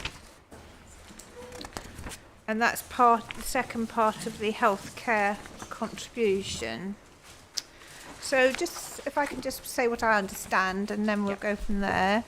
So this is a contribution, and again, I might have the figures wrong, but this is what it said in my document, for about 4.5 million for the northern site, Solus, and 25.4 million for both sites. Correct. And it's basically... Sorry, no, Southern not right. site only was 25.5, so both would be about 30 million.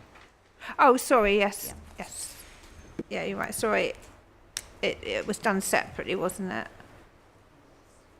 So you just add the two together for both, yes? Yes. So 25.4 plus... Sorry, I think it was 24.3 on the south. Is it? It's changed, maybe. Is it? I don't know. So what's it together then? Roughly 4.5 for the northern site, and what's it for the southern and northern? Figure. It's around... About 29 million. Yeah. Okay. Right, thank you. Right here. Okay, thank you very much. So anyway, so this contribution is called the acute care contribution, and it's basically for new emergency hospital facilities, and what will be provided would... Oh, sorry, it's not just emergency, it's sort of elective care and that sort of thing, as I understand it. And there'll be a new ward block for Medway Maritime Hospital to accommodate the new beds for the new residents. And that's worked out. Have I asked? Oh, I think I've asked how it's worked out. So we'll go into that a bit later. So anyway, that's, as I understand it, what the proposal is. First of all, perhaps is that correct? And secondly, I wasn't quite sure how it was connected to the SIL contribution of 7 million from Dartford Borough Council for a 96-bed acute ward, or whether that was what the proposal was, and there were various... This was going to be a contribution to it. So perhaps you could explain, Ms. Thomas. If you'll just permit me just to go from a little bit from the start. Obviously, acute care is also known as secondary care. In a nutshell, it's obviously what a large hospital has to deal with, usually what you stay in overnight for. So there's elective operations, there's non-elective operations where you go in an emergency, there's childbirth, etc. So that's basically what it is. Now, in terms of principle, obviously, we've got NPPF clearly saying that plan making should make sufficient provision for healthcare infrastructure.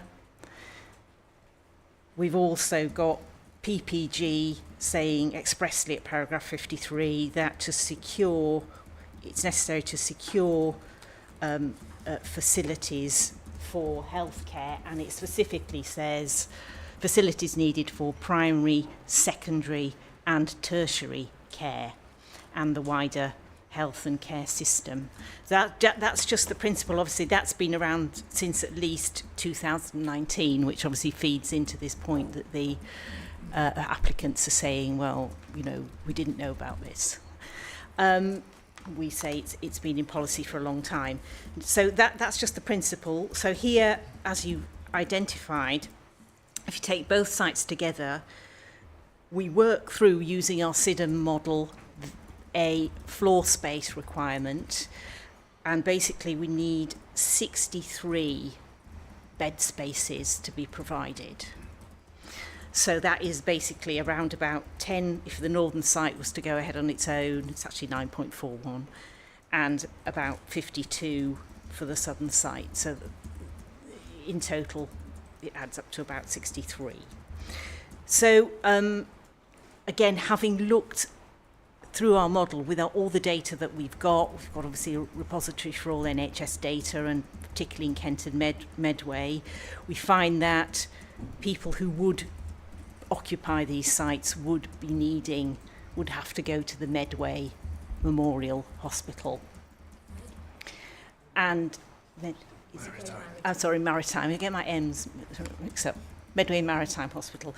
Consequently, it is actually there, I suppose it's quite fortuitous actually, there is a derelict area in the hospital which we can actually build Can we see effectively a new ward on. Is there, because we have got we've got a plan from Darwin which you'll find in a core document.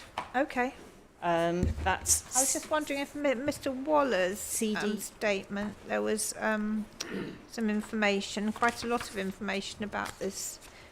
That was the 96 bed. That's where it is. Yes. In other words, we've got a lot of plans and things, and also proposal. If you look, there is actually a plan of the hospital and the site. Yes.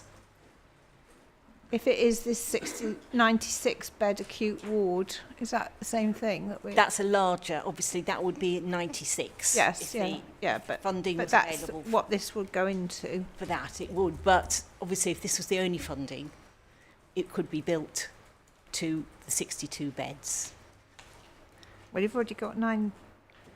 Anyway, carry on. Oh, we've got a proposal there. We've got something drawn up for 96, but we have this site where it's actually very good. It's a sort of an infill really. It's not very visible from outside the hospital, so it looks like it would be quite fairly simple and acceptable planning application there. And we have, obviously, we think that physically and geographically would be able to cater for the burden of acute care that's put on us by both sites together. Well, first of all, so you've got this 96 bed unit proposed here, and there's been there's obviously quite a lot of work gone into it, because there's quite a detailed document here, architectural report in fact, isn't there? Yes. And as I understand it, you've got some SIL money from 7 million from Dartford Borough Council. No, the Dartford Borough Council is not to do with this hospital at all. It's just to show you that Dartford Borough Council have a SIL regime, and they have, in that SIL regime, allow funding for health infrastructure. We just put that Dartford letter in to show you that it's just an example of the fact that funding from a SIL regime has been allocated to a health infrastructure. Well, is it a facility. different? It's a different hospital. No, It's same ICB but a different hospital, Mum. But I thought that the ICB sort of took contributions from various different sources. Isn't that what you do? And if it's the same ICB, why can't that SIL money be used? That £7 million has come from Dartford Borough Council and has gone to provide or contribute towards the cost of an extension for their intensive care unit at Derrance Valley Hospital. Oh, I see. And as Mr. Thomas has alluded to, we're just providing this information just to demonstrate that we are actively securing Section 106 and SIL contributions from other housing developments, and have already successfully secured SIL contribution towards a different hospital within our ICB. I see. But of course, that's still levy from Dartford Borough Council, so it couldn't be used. It's got to be used in Dartford. Oh, I see. But, I mean, you can't get any sill money from Swell because they haven't got a sill structure, have they? So are you therefore reliant on Section 106 money then? Well, we are relying on, yes, getting the contribution here to build 62 beds. Again, if that is the only money we have, we will build to 62 beds. But obviously we keep the door open to hope that there may be further projects coming forward. I mean, we know in terms of additional housing, there's an application in at Bobbing, there's an application in which is in the area at South East Faversham. It may be that monies towards an acute estate may be secured under Section 106 contributions from there to be able to build bigger than 62 bed spaces. Presumably sometime, at some stage, the decision has to be made as to what, or can it just be added on to, I mean, I don't know how these things work. No, a decision will have to be made, and that provision for that is made in the Section 106 is Schedule 9 for us. I'll have a look at that in a minute. So is it viable then, a 62 bed unit or 63 bed unit? Is that viable? Yes. Right, okay. Right, so that's what you're asking for. Yes. Now there are considerable objections to that from the applicant. So who's going to speak to those? Thank you. There are points of principle and points of detail to cover. I think we'd like to start with points of principle. We've already discussed how a developer can't be expected to meet unmet demand from an existing deficit. I think that's a significant challenge here. We all know the NHS is struggling for funding, but that is not a site-specific or a planning-related matter. And so I think we need to be very careful here about assuming that it is a planning mitigation to fund the NHS. It's a systematic problem in the way national funding is distributed. And the evidence of the statement of Mr. Duffy is very helpful. Thank you for sharing that. It was really helpful in understanding the funding options available. But there are two conclusions I take from that. One is the options don't appear to be completely exhausted. There are some options there. And the second is that the challenge is not planning related.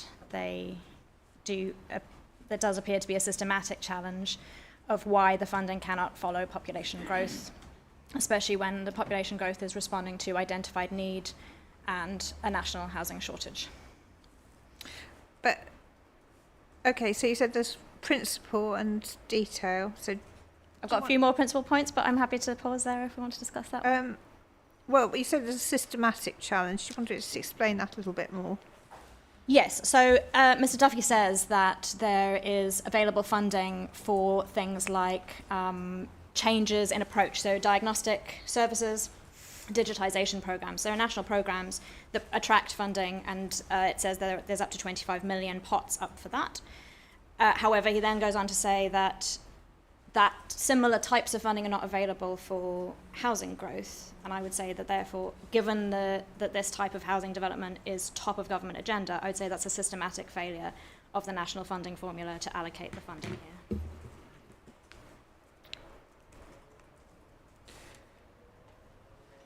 But I thought the point was that there's not funding for capital projects. So those are capital projects under that category, I believe, if I get the reference. So nationally allocated, centrally funded strategic capital is provided on a programme basis. I see. That's in paragraph 7 of Mr. Duffy's Okay. report. Okay. So I don't know who wants to respond to that. Madam, yes. Obviously What is important to focus on here is that there is a burden created on the acute estate by the number of extra residents here. You know, talking in the region of 19 to 20,000. And clearly, national policy says you should have health infrastructure even in acute secondary facilities. So that does have to be met. It is necessary to do that. At the moment, in terms of existing capacity in the acute care, you'll have seen in the evidence we filed is that I think the hospital's operating at about 97% capacity at the moment, which is very high. Now, the issues about capital availability, and we have been transparent about this, is that there are basically three sort of capital themes where the ICB may get capital. Thing is that none of them actually hand out capital for projects that relate simply to population growth. We all know there's a housing crisis, but here we're talking about acute estate, and obviously you have to provide the facilities where the people are. Very different from primary care, where people may be funded where they lived before and they move around. Obviously, buildings don't move around with people, so you've got to provide the facilities for the operations fairly close to where the new population is.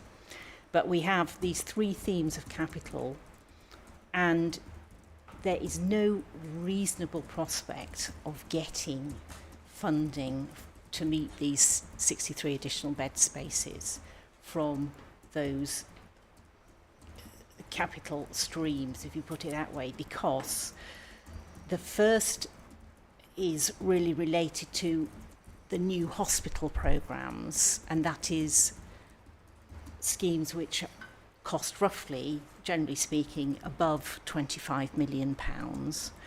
That hospital programme has quite recently been published. It's a 30-year programme. Kent and Medway tried to get certain schemes in there. We don't have any haven't had any success with identifying being given capital for anything, so we're not in the new hospitals programme. The second theme is for schemes which probably cost under 25 million. It's a highly competitive market where you have to really have a project which will bring a transformational difference to the area. So it's, for example, where you have realised perhaps that it would be better to have an under one roof, one-stop diagnostic centre, and that would bring about a significant transformation in the service. You might be able to get capital for that, but it's those sort of schemes. And this is explained in the evidence. So there is no reasonable prospect of just saying we need 62 new bed spaces simply for housing growth. But, I mean, given the housing need within the borough, it's not just this site, is it? Or these 62 spaces, it's much larger than that. So would the ICB not have considered the need for new housing within this borough when it was doing its bids and its planning and so forth for the under 25 million schemes? Well, No, it wouldn't, because it responds to consultation. As you know, here, we only had a consultation for an emerging swale plan in 2021. We did reply on that to say we should be, we should be treated rather like county councils and be properly, fully funded to meet the needs that we have. Mm-hmm. So we do look at, we do respond to consultation on local plans, but we haven't had the opportunity, obviously, to respond to these applications, because they are freestanding applications that have come forward.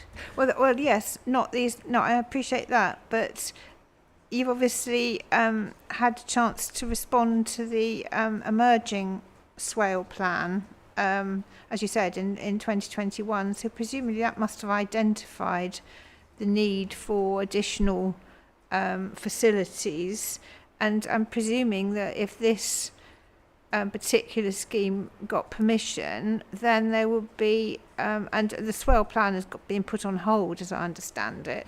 So if it did get permission, or sorry, these two applications did get permission, it would probably mean that there would be a need for less elsewhere, if you see what I mean. So sorry to interrupt before Ms Thompson. It was not 2021. The reconsultations for the emerging local plan started in 2018. There was also one in 2019, and I think there was another one in 2021. But there's a whole sequence, so it wasn't just in 2021. Just to say. Okay, Mr. Simons, thank you. So that was in the past. Yeah. So I don't really understand why, therefore, there hasn't. I mean, there's obviously has been planning for these new houses, regardless of whether this is included or not. A certain proportion of, or certain number of houses have been looked at with a view to providing the infrastructure to support them. Hasn't it? We can only get contributions, obviously, when the planning applications come forward. I mean, the last plan, as I understand it, was not didn't include a draft allocation at Highsted Park.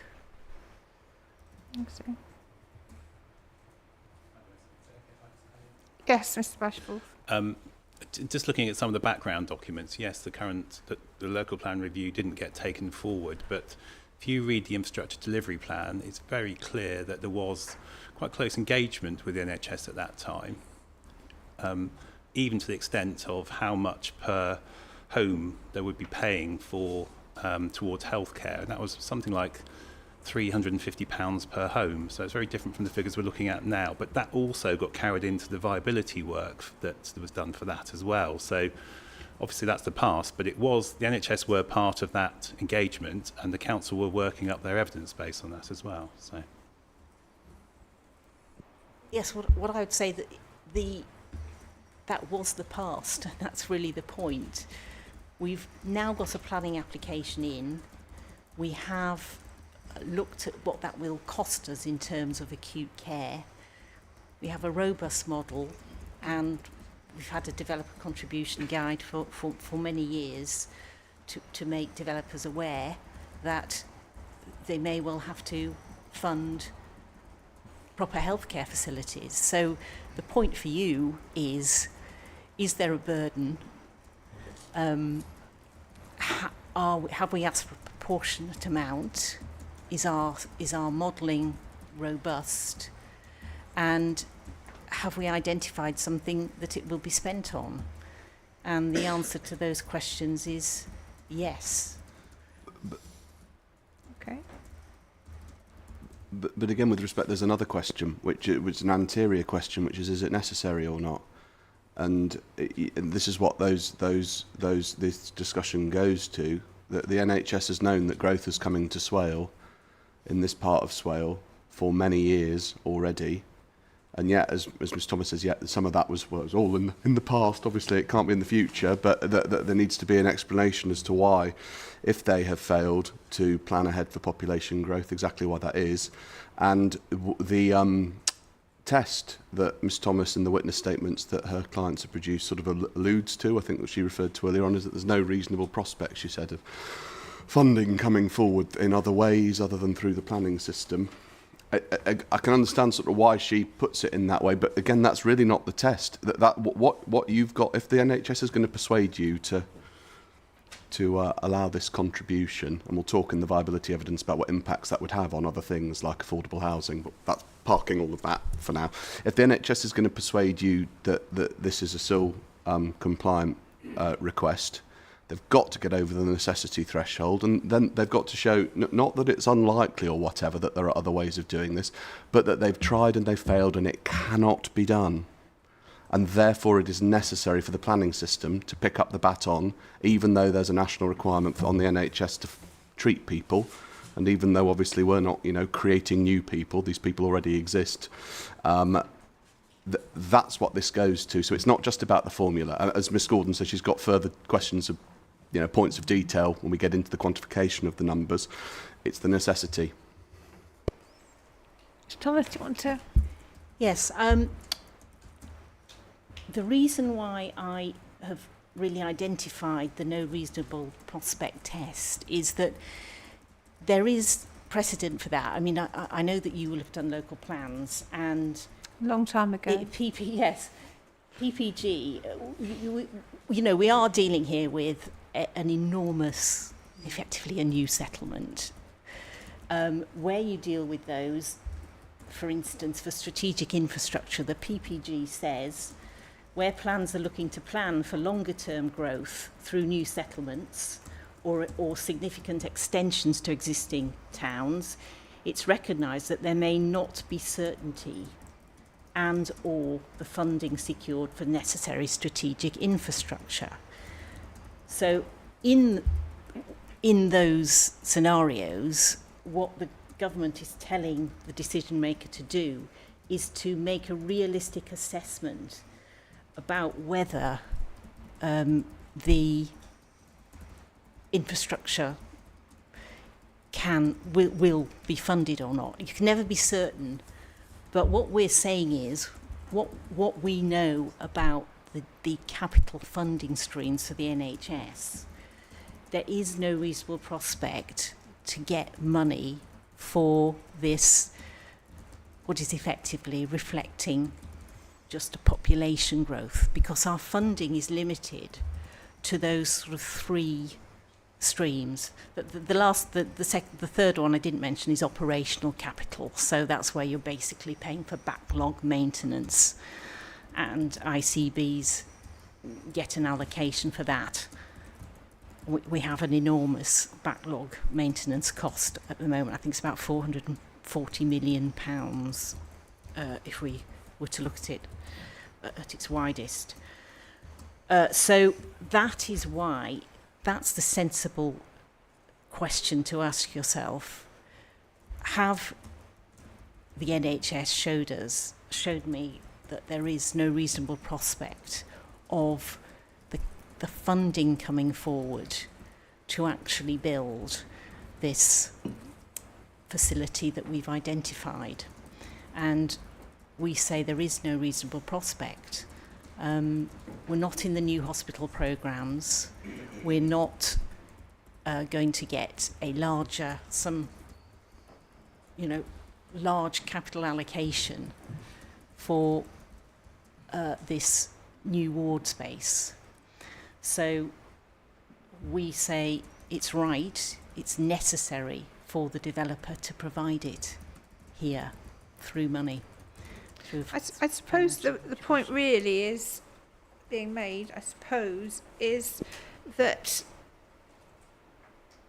the NHS or ICB or whatever should have anticipated the population growth quite a long time ago, and therefore had a much better case for actually bidding for the either the new hospital programmes scheme or one of the smaller under 25 million schemes. It's not anticipated. It's not forward planned. Well, you say... I think that's what they're saying. You say that, you know, there'll be population growth, but there was no anticipation of 840 dwellings in this area outside Sittingbourne. 8,400 dwellings in outside, you know, in this geographical location, with the consequent impacts that it has on the acute estate, where that might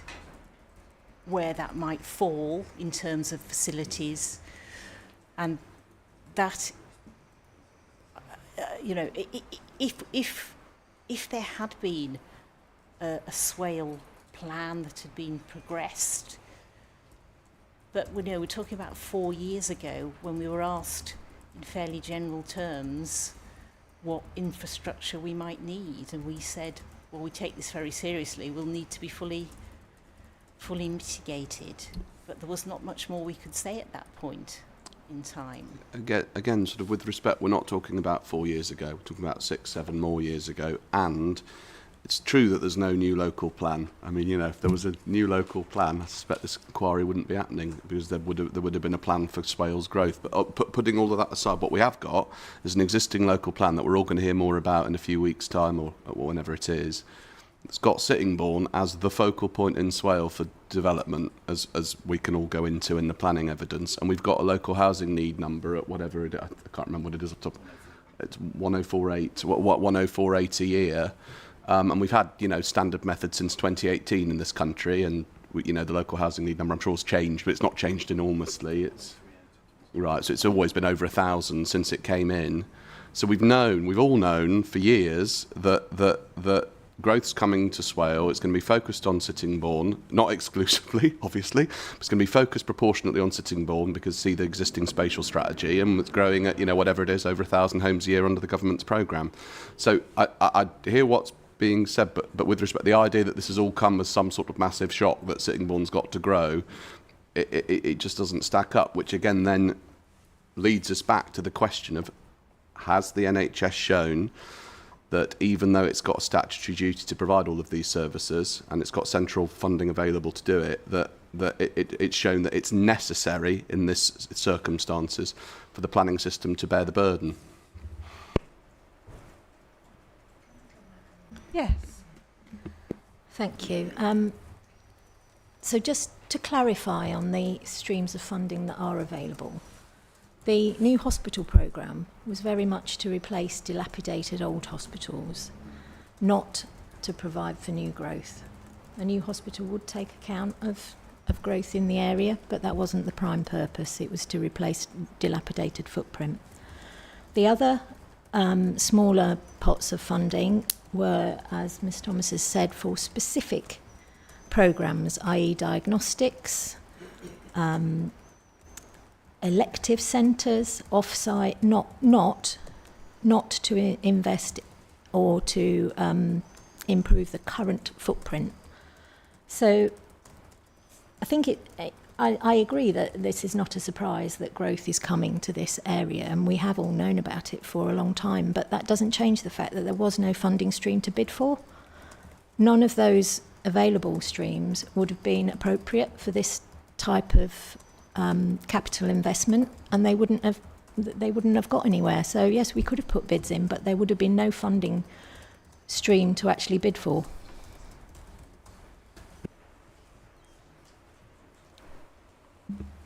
Yep.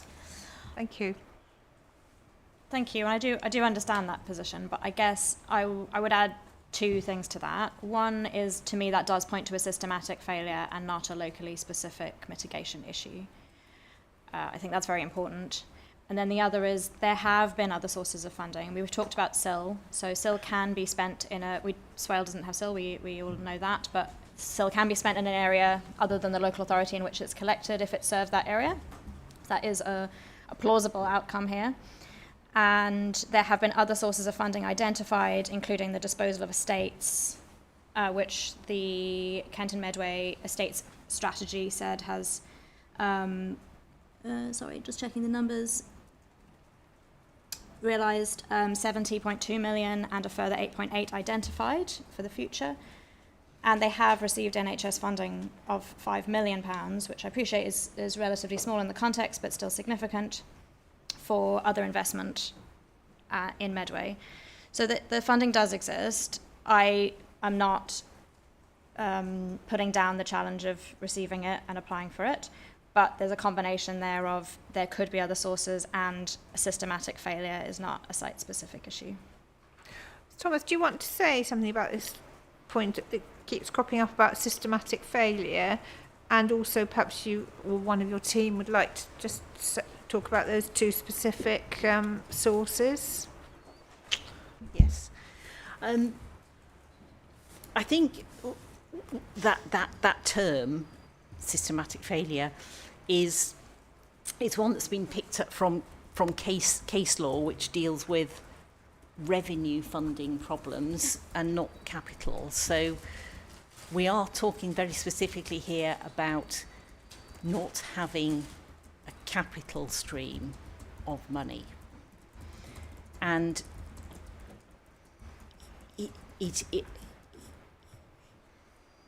what we have is we have a planning system which says that developers should secure the primary, secondary and tertiary care requirements that they generate, the burden that they generate. So I think that in a way this systematic failure phrase is a misnomer, but doesn't apply in the case we've got here with looking to get acute funding from a capital stream with the planning system. I mean, as I say, it seems that we are happy to get, I know Quinn Estates were happy to pay for, well, they said they're happy to pay for a new part of a hospital at Canterbury as a result of the housing growth. You know, it's not something that they've been arguing. Was it another scheme? Elsewhere on another scheme, yes. So if they thought there was a systematic failure, I'm sure they wouldn't be offering to pay for that. Can I come in on that quickly? Is that okay? Yeah. Just to provide some clarity, there's an emerging local plan allocation in Canterbury for urban extension of around 2,000 houses, which included the relocation of the Canterbury Hospital into part of the site. And one of the options being put forward was that with reduced affordable housing, that scheme could deliver the hospital to Shellencore. Ultimately, that scheme went spent a lot of time and money looking into that, and it hasn't been progressed, nor was it a hospital identified as one of the new hospitals. So essentially that site's now coming forward as a housing allocation, albeit with some land safeguarded for potential hospital expansion. So it's a slightly different story. The offer was made, however, from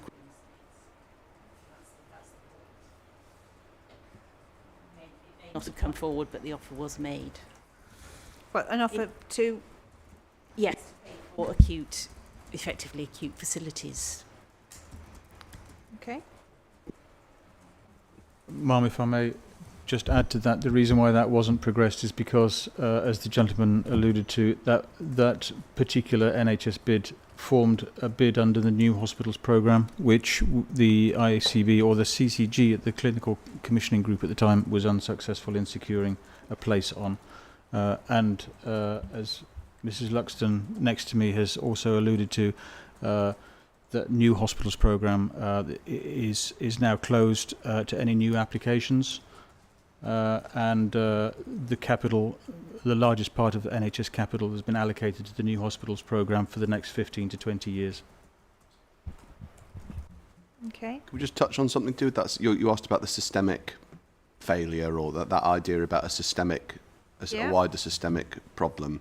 It is an idea that, as Ms. Thomas says, comes out of or has been picked up in cases and I think you'll be familiar with, because the parties have referred to the Leicestershire case, which I don't know whether it's in the core documents or not, but anyway, it's a case about this issue that arose in Leicestershire. And it's right that that was a case about revenue funding rather than capital funding. That is true. However, it's a difference, but it's not a difference that actually matters, we'd say, for the purposes of this topic. This particular topic, obviously there can be differences that flow from that, but what the judge said was that even if it could be shown that there was a funding gap for to deal with new residents, the local authority in that case was entitled to raise the possibility that this is a, quote, systemic problem in the way that national funding is distributed.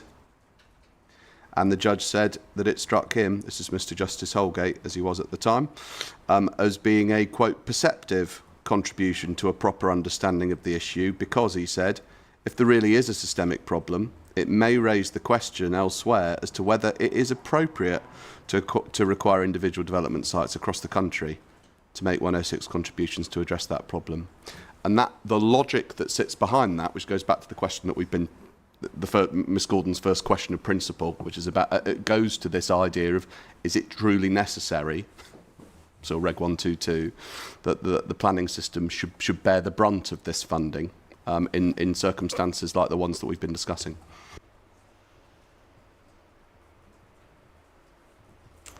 Okay. Anything else?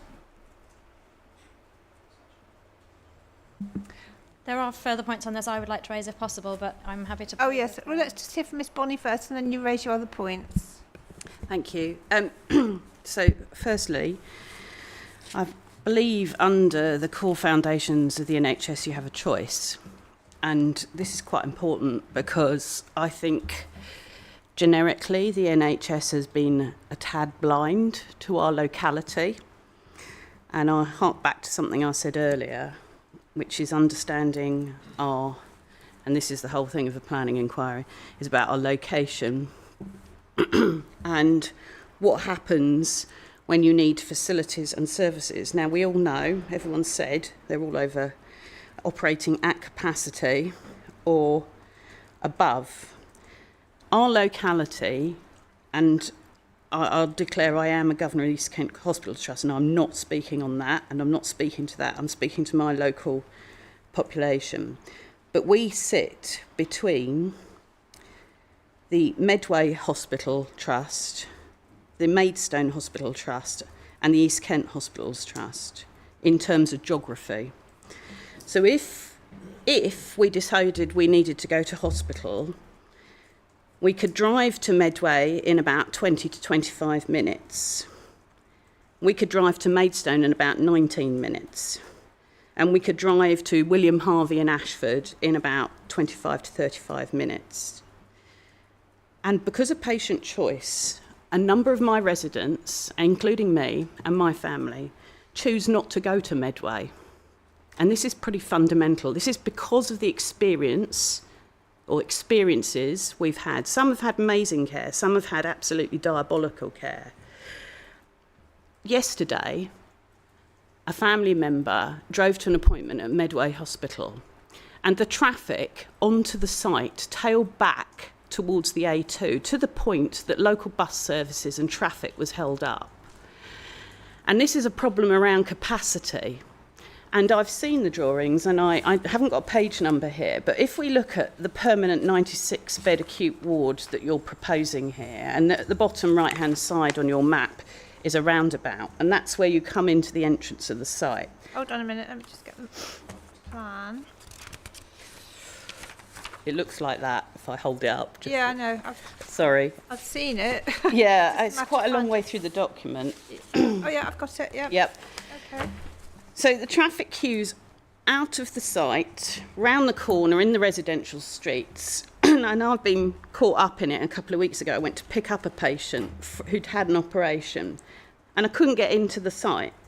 And only wanted to go to the bay to collect them. And it took me about half an hour just to drive from that little roundabout to where it says A&E department, just south of there. There's that block on the left-hand side. It took me about half an hour just to get around there. And that's without the ambulances having to drive on the other side of the road to navigate their way in. Now, this is really serious because not only is it holding up the local highway network in Medway, but it's fundamentally, that patient that yesterday was trying to get to their appointment was late, and that has a repercussion across all the hospital services. So we totally agree that a contribution needs to be paid for acute care, because we cannot have a huge number of houses, 8,400, with their requisite residents, piling into facilities. Because as we're currently contracted, if you phone up the doctor or you're in a walk-in centre where you're on referred through an urgent care centre, you're immediately sent, as their contracts stand, to Medway. Mm-hmm.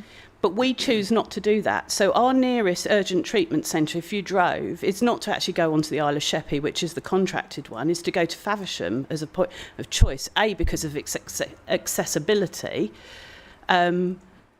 but it's easy to get there. But then what happens is, and I talk about a friend of mine who went there, had a heart problem, needed an ambulance to get to hospital because they realised he was in critical condition, and they were going to send him to Medway, even though it was further to get to Medway from that UTC than it was to go to the William Harvey.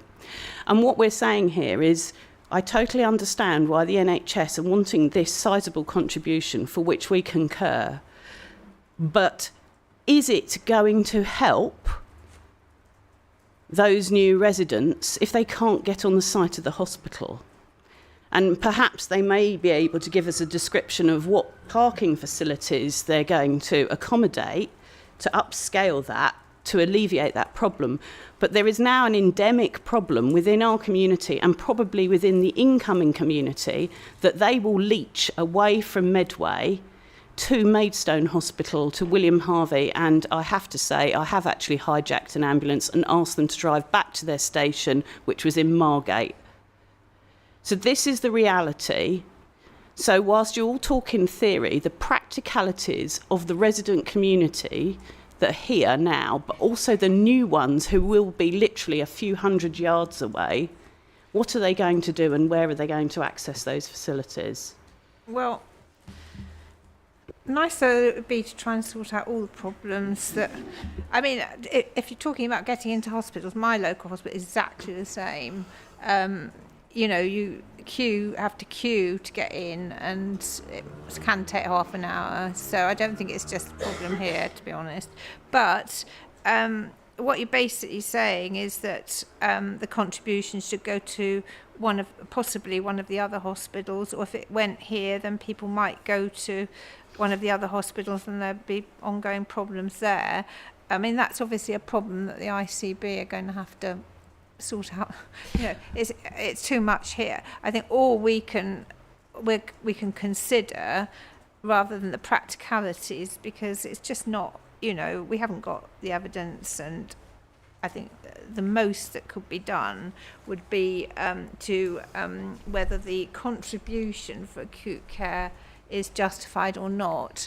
Where that is spent, to be quite honest, I think is a matter for the ICB, and it's you probably should be talking to them rather than, you know, I don't think it's within the powers of this inquiry to get involved with that sort of planning, to be quite honest. Yeah, so Mum, I think I do appreciate what you said. Yeah, and I think the urgent treatment centre, so at the moment in the Memorial, it's a minor injuries only with no prescribing service. As the largest town in the borough, and this, you know, whether you call it an urban extension or new settlement is debatable, but to not have a full-scale urgent treatment centre in the largest conurbation or close to it, so whether it's in this development or whether it's in Sittingbourne, that absolutely, you know, we've got Faversham down the road, which is a lot smaller, yet they have this facility. And so what you have is all these, it adds to the traffic, and I hope they've put that in the traffic modelling. Thank you. Do you want to say anything about that, Ms Thomas? I think the suggestion is that the money should go to Medway, to Sittingbourne. rather than no, going that, to that Sittingbourne is quite a almost, I say cottage hospital is the wrong description, but not far off that description. We're talking about having to cater here from this planning application for, you know, most elective, non-elective services, childbirth, etc. Which I'm afraid Sittingbourne Memorial Hospital isn't suitable for. Okay, well, I don't really, as I say, I appreciate what you're saying, but I don't want to get into that. I mean, it's really just whether there's justification for the acute care contribution or that there isn't. So do you want to make your other points? Yes, please. Thank you very much. So the next point I would like to make is the point we've used the word growth a lot here, and that I think we need to be a bit careful about that word, because the SIDM model assumes, I think, happy to be clarified if this is not a correct assumption, assumes an 85% population gain factor for this development. That means, in simplistic terms, 85% of the population will be new to this development, which means they will add new localized demand for healthcare. So I think we all agree it won't create national demand, but it will move demand around such that 85% of the population will be new to this hospital catchment, say. And I think that's a very high number, and I'm not sure it's justified. A lot of the housing need is from the existing local area, so that would be what we call hidden households, people who live with another household because they don't have another housing option. And the overcrowding, so at the census 2021, there were 1,500 privately held, and by that I mean not including social rent, overcrowded households in Swale and 3,600 in the Medway. So there was a lot of hidden households there, people who could move out if they had an alternative housing option. And there is also the very likely assumption that the affordable homes will be allocated with a priority to existing local residents.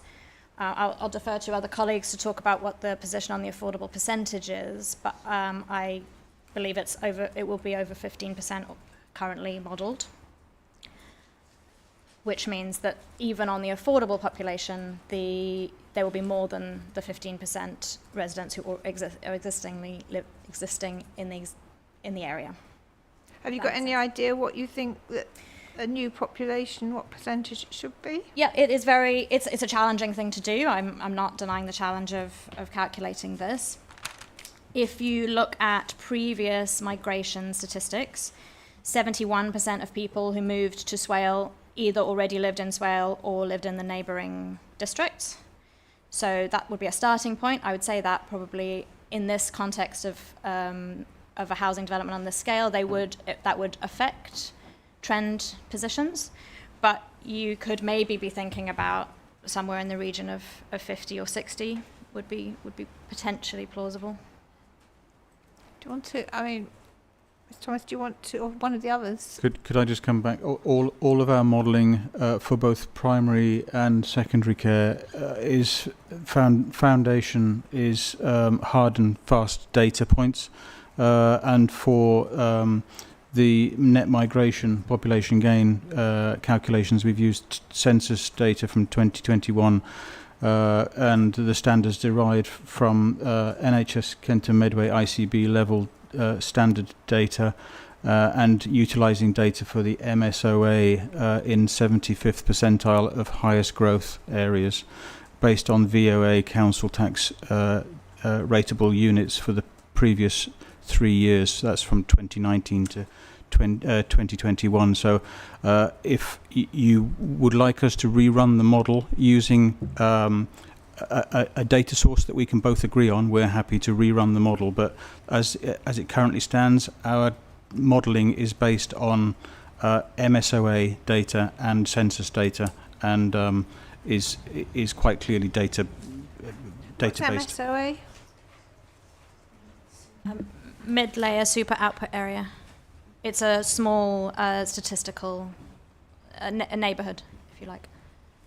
Does that a sort of breakdown from the census? Or it's a statistical unit that combines multiple lower layer super output areas to create a larger, more statistically stable area. for analysing data. Yes. Okay, thank you very It much. contains data from between 5,000 and 15,000 residents, or between 2,000 and 6,000 households.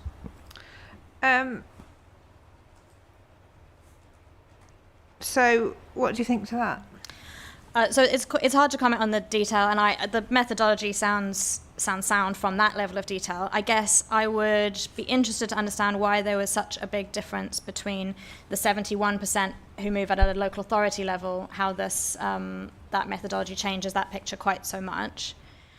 And then I think the other point was the 85%.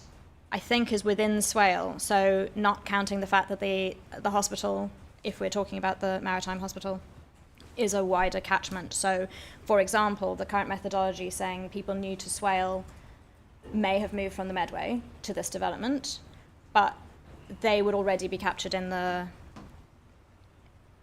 catchment for the hospital. I mean, with your modelling, does it take account of things like hidden households and that sort of thing? Like I say, Ma'am, it's based on the MSOA data and the census information and the hard data that either the council or the developers have provided us with. I see. Okay.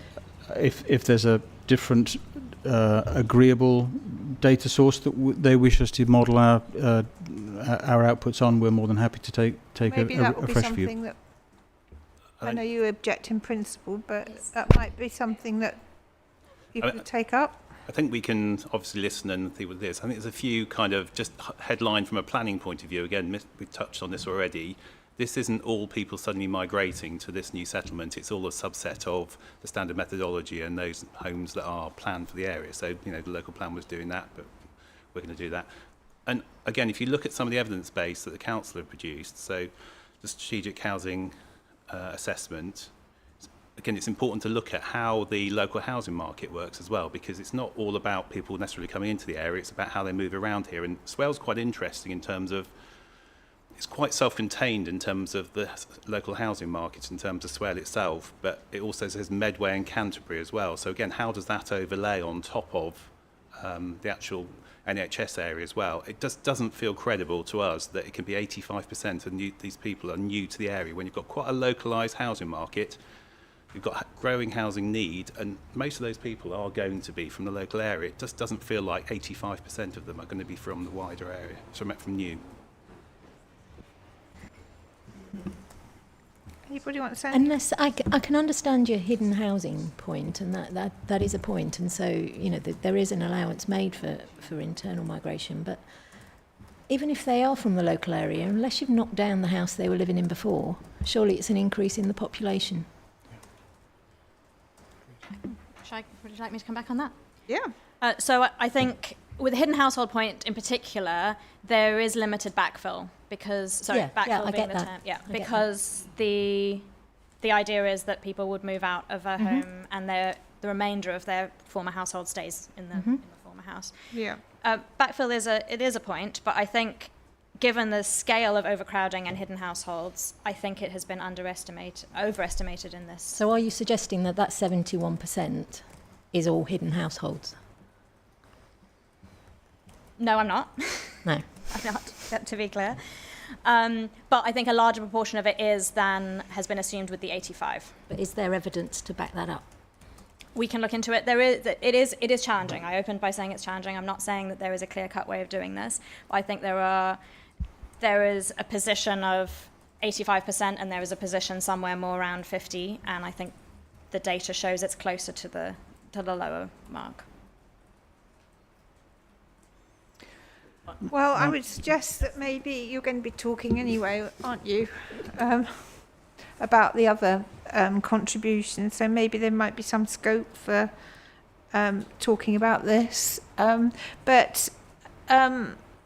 obviously, I've got to consider. I don't think there's much point in more discussion because we're going over the same points, really. But unless you've got anything, because you had a number of things, didn't you? I don't know if you've got anything else you want to say. I mean, the only other thing which we will come on to later in the inquiry is the effect on, if this was to be accepted, which we can tell we categorically don't agree in principle and the detail of it, it would have a significant knock-on effect in terms of the delivery of particularly affordable housing. I mean, in terms of several hundred less affordable homes would come forward. So that's clearly a planning balance issue, but it is very relevant. Well, that will be picked up, I would think, in the viability section, wouldn't it? It will. It will. If I may add one point to that, is that there is a critical need for housing for the NHS as well. So affordable housing is an NHS issue, and good quality new housing is also an NHS issue in reducing risks associated with poor quality housing. So I think a knock-on effect on the deliverability of the homes, particularly affordable, should also be an NHS consideration. Anybody want to say anything about that? In terms of viability, obviously what we would need is a completely open book assessment if it was being said that the NHS couldn't, that the applicants couldn't meet the contributions that we were seeking. Well, we are going to have a viability session, so if you want to come along to that, that might be useful. We'll certainly discuss it with Mr. Tweed and see if we can maybe send somebody. Yeah. I mean, we haven't had the viability evidence, so I can't, I haven't seen it at all the planning evidence for that matter. So, but it is later on in the programme. It's a bit sort of subject to a few days here or there, but if you look at the programme, you see roughly when it is.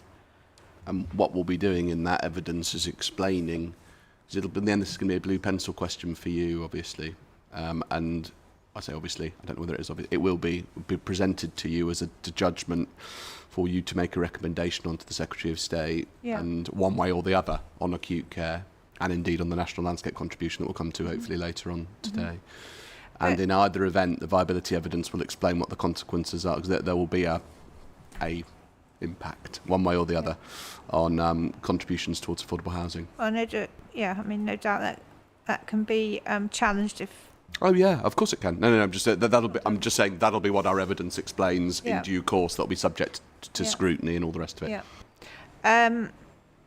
So I mean, I would have thought you might like to see that evidence. So I don't see any reason why that it shouldn't be sent to. Oh, absolutely. Well, it'll all be. It's coming out. It's not very long now until the deadline for it. It's a week or two. That's true. So as soon as it's ready, you can have a look at that and see if you would like to contribute. Yes. Will it be fully open book so we can see what was paid? And I don't know. I haven't seen it yet. It should be. It's supposed to be. It'll be supported by a financial viability appraisal that will be subject. Hopefully, I mean it's large. Anyway, I won't go into it, but yeah, it will. It'll be. I think it's the 2 weeks' time is the 28th of May is the deadline for the exchange of viability evidence. Just one thing I did think though. I mean, at the moment there is no provision at all for the acute care contributions in Section 106. Yeah. I would have thought they should be in there. Yeah. There will need to be, because we're presenting it to you in the way that I've just explained as an option. Ma'am, if I could just explain, the council had not until recently commented on the healthcare schedule. Yeah. And with the latest comments, which I appreciate you haven't seen, it includes the acute care provision or contribution. Or do you want to comment now? Tell me what you're going to say, because I haven't seen that, of course. Well, it reflects those two amounts, the amount for the northern site and the amount for the southern site. Are you supporting it or not? Yes, we are. What I would say in relation to viability is it does have an effect on affordable housing provision, and we need to think about that and try to strike a balance between achieving a reasonable amount of affordable housing whilst ensuring the NHS acute care needs are also met for the future population on the site, so that the growth is accompanied by infrastructure. So at the moment we are still thinking about striking that balance between affordable housing and also making sure that there's acute care provision. I'm not sure how that works. Right, okay. Yep. Sorry, just one last point. One thing that we haven't been able to get, and we welcome from the NHS, we haven't seen any precedent of similar contributions being secured locally. So I'm aware things like freedom of information, things have been submitted by others, but it'd be useful to see the responses to those and any other evidence you got of, I say, we're not aware of any other Kent authorities accepting the acute care contributions of this scale, or even at all in principle. So. Yes, we will gather some information on that.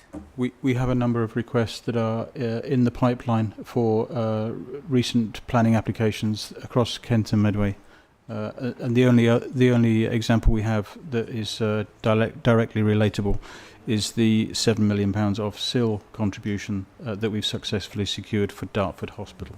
I recognise that's not Section 106.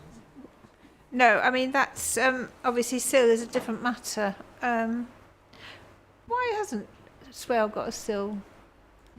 I'll need to check with our policy department. I can't answer that, ma'am. One thing that I would like to mention again, which runs into viability, is the timing and the triggers for the payment of any acute care contribution. And it's really difficult because the NHS is seeking the funding as early as possible. But obviously, if you're fronting tens of millions of pounds ahead of completion of revenue generating development, it affects the cash flows and viability. So one of the things that we need to talk to the NHS about in light of viability discussions is the timing for payment, the triggers for payments. Could I just add there that the request that was made was the full sum prior to commencement of development.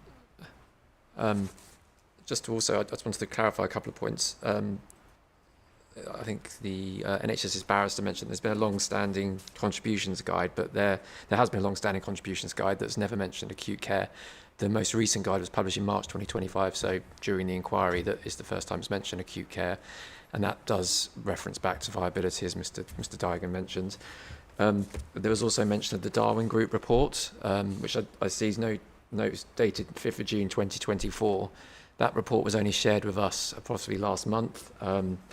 It includes a 96-bed acute ward expansion, which costs a total of 30 million. We have no idea what the state of this document is, to what extent this project has any kind of approval to move forward, and also if it's a 96-bed acute ward expansion, it's £30 million. Why is the NHS seeking £29 million for 62 beds? So there's just a couple of questions I had that we haven't picked up today. I suppose the only other point is the NHS. We're hearing a lot about NHS reform, improving productivity, improving equipment in the NHS. I'm not hearing a lot about the government talking about expanding provision. They're talking about removing people from beds, making better use of provision. So I don't think this expansion is, does it accord with national strategy for the NHS? Not, we haven't heard anything about that. Program. Yeah, well, the new hospitals programme was a previous Conservative government target, but when you hear Wes Streeting and others on the news, they're talking about improving productivity and changing the way the NHS and social care works to work better. I read a recent ICB report that said that there'd been some improvements in Medway to how they use technology to get people out of beds more quickly, and that's improved capacity. So if you can move people out of hospitals more quickly and improve capacity, why do you need to build a bigger ward? It just feels to me like the solution being looked at here is to expand rather than solve problems, and the government solution is about solving problems. Well, with relation to Dartford, I mean, that we were told that was just used as an example. Are you saying that if there hasn't been any firm commitments made, then it should be used for this instead? Is that what you're saying? No, not at all. I think I don't know anything of the Dartford case. It's not really relevant, is it? It's not relevant in any way. It's SIL. SIL would mean it's gone. The SIL schedules are completely different to Section 106. As well, they are, but they still provide infrastructure payments. Yes. Yeah. And we've been told that they can be moved to different areas, I think. Yeah, you can spend SIL in other areas, like's been said. I mean, unless there's any direct link, I don't think it's particularly relevant, really, Dartford. No, and again, I've been asking questions for 18 months to 2 years to try and Mr. Digan, so some of the questions been to the NHS and not been having answers. So we're very keen to meet with them, but this was a request that was made significantly a long way into the application being submitted after years of discussing how we could deliver primary care and community care on site, and that's why we're trying to find out a bit more and also, you know, pushing back against it. Okay, fair enough. Anybody? Did you want to say anything, Ms. Thomas? Or? No, just that we have, you know, been in correspondence, mostly with the Planning Authority, and in fact, I think we've only had a handful of letters from the applicants about the matter. So I wouldn't want you to go away with the idea that we've been not slow at, have been slow at responding, because we haven't. And also we've offered to have the applicants' consultants direct to look at the SIDM model, but they have not come forward and taken that opportunity to do that. Well, there you are. So what about that? Why didn't you have a look? I wasn't aware of that. We have asked about the SIDM model think we've because been. Sorry, you go first. I don't think we've. As far as I'm concerned, we weren't offered to see the model. We were shared a useful reference document, which I talked about before, which goes through the step-by-step methodology, leaving out a few elements where I was confused. Well, I mean, it sounds as if you know, you're not going to agree in terms of principle, probably, but it would be really useful, I think, if you just got together face to face and tried to talk about it. You know, because there obviously seems to be a bit of lack of communication. I mean, there are lots of things that you want to know and they want to know. So, you know, just sending letters backwards and forwards doesn't seem to be very productive, to be quite honest. So, anyway, that's up to you. All right. Okay, well, thank you very much for your time. Do think about coming to the viability session, because it sounds as if that will be quite important. Is there anything else on healthcare?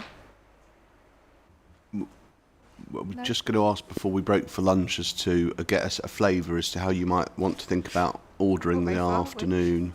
No, but hopefully those were two of the chunky things, ones, absolutely, yes. yeah. But I did say that we'd look at stuff that Kent County Council is interested in. So I was thought, I mean, we've obviously got to do, hang on a minute, we've got to do waste. Waste would be the obvious. And community, haven't we? Waste and community. The library and children's services and so forth. I haven't got much. It's basically just understanding contributions, really. The waste, I'm just interested in this waste contribution, not the how much a bin costs. So, and basically the waste recycling centre and that sort of thing. That I'm interested in that. So that's two things which we could discuss. I think. Is there anything else in the schedules, Mr. Young? For Kent. As you're representing Kent. Yeah, but that's all in community, isn't it? So it's community and waste, and then I think there's also, I've just been reminded, community archaeology provision right at the end as a case. Yes, and the monitoring fees actually. Yeah. So we could do that as well, maybe. Certainly want to discuss that. So we'll do that, and then there is a bit I think that you're involved in relation to the titles and the this bit of the northern site needed for the road. I wouldn't mind just delving into that a little bit. So there's quite a lot, isn't there, really? I told you we probably wouldn't get through it all, but we can have a good go anyway and see if we can get the Kent stuff done. Yes? All right, so we will break. Can we just break till 2:05? Thank Thank you. you for your time from the NHS. Sorry? Thank you. You're very welcome. Thank you for coming.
Oh, I see. Okay, well, if you want to, go ahead. So CD 15.8.18.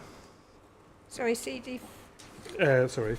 CD 15.8.18. Hold on a minute.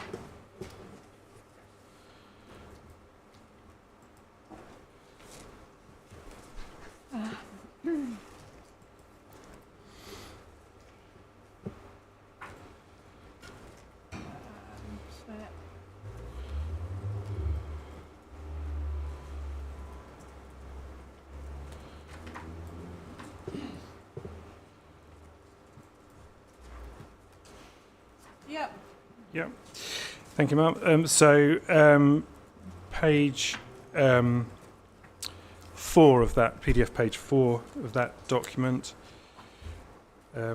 you'll see the dwelling rate of the waste transfer station infrastructure, £142.13. And you'll see there a table of waste transfer site projects, and within Swale you can see Sittingbourne Waste Transfer Station Extension. And then on the following page, get to the HWRC projects, and again for Sittingbourne, you'll see that a new replacement, including increased capacity, is the named project there, and the following page breaks down the £52 cost per dwelling for the HWRC. So that £194 is broken into the two distinctions of waste transfer station and household waste recycling centre. So to back to the site then. Yep. So the southern site provides a new HWRC in line with Developer Contributions Guide and the table I've just referenced, and the contributions used will be used to construct that HWRC, but the land is being provided by the applicant. So in the scenario where north and south go ahead, then the existing Church Marshes waste transfer station and HWRC site is a combined site. That would then, so the HWRC would move out of that site, the waste transfer site. Sorry, which site? So in Sittingbourne itself, the current facility is Sittingbourne Church Marshes facility.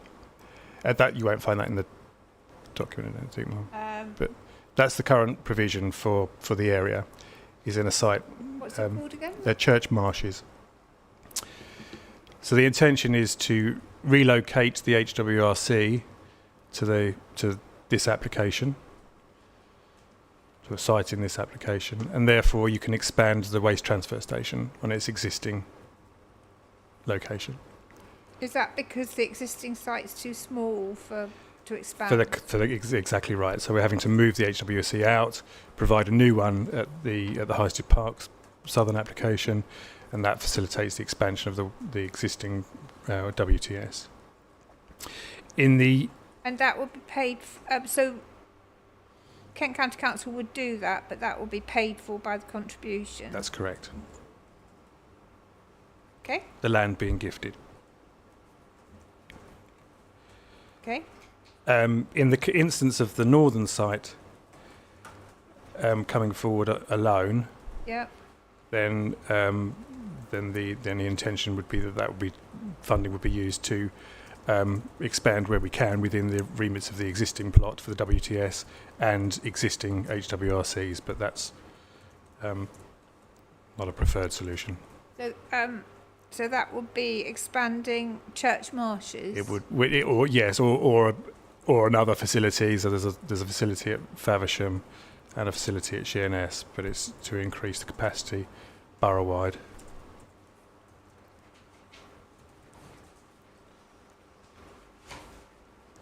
I see.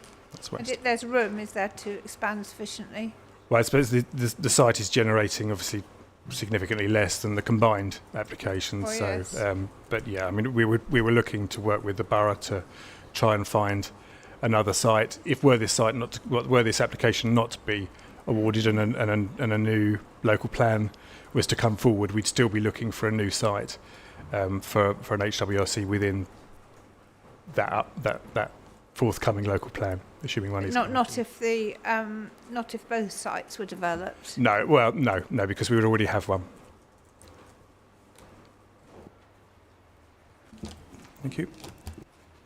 I see. Okay.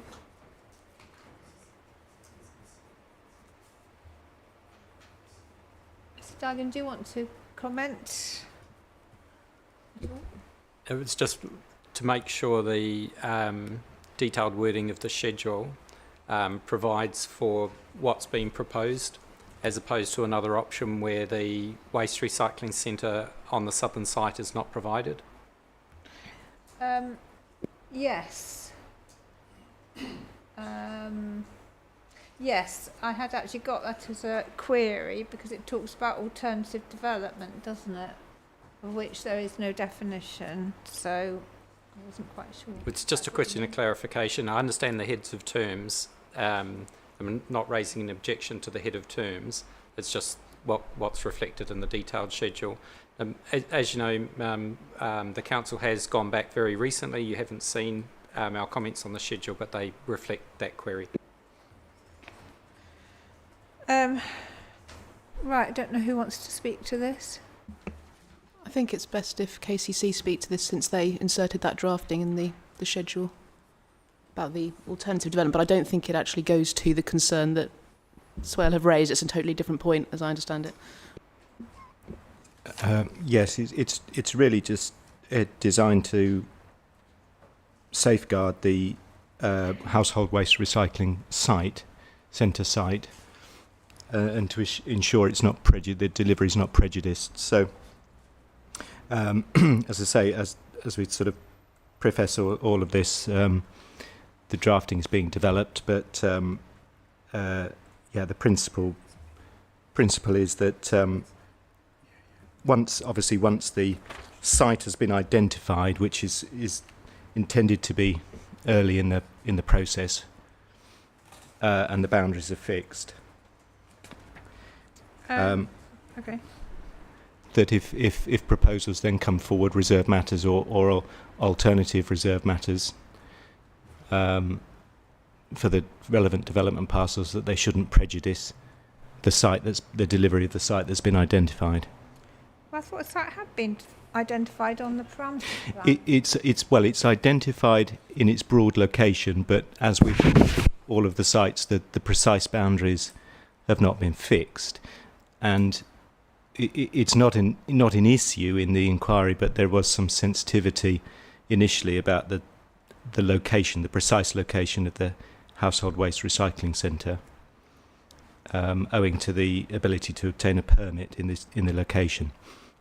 As I say, that's not an issue, but there was a need to be clear and precise about where the site's located within the development.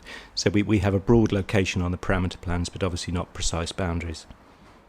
So it would, on the parameter plan, it's shown as an orange area with green around the outside. So you wouldn't be using all of that site then, is that right? It's not that large a piece of land. I just wondered what the... It's 1.5 hectares. How much is it? Sorry? 1.5 hectares. Okay. Well, that's not that big, is it, for 8,000 houses? I don't know. And presumably all the other people that live round and about. Just wonder, I mean, what leeway there is to put it anywhere else. Yeah, it wouldn't. I mean, I don't think anyone's anticipating it would be in a completely different location. It would be in that location, but it would.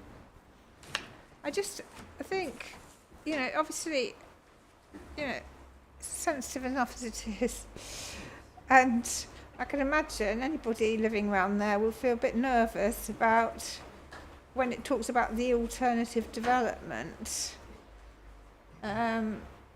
I mean, is that really necessary? I mean, either we have a parameter plan that's to be stuck to, or we don't. And if we do, then it seems to me it shows it quite clearly where it's going to be, or proposed to be.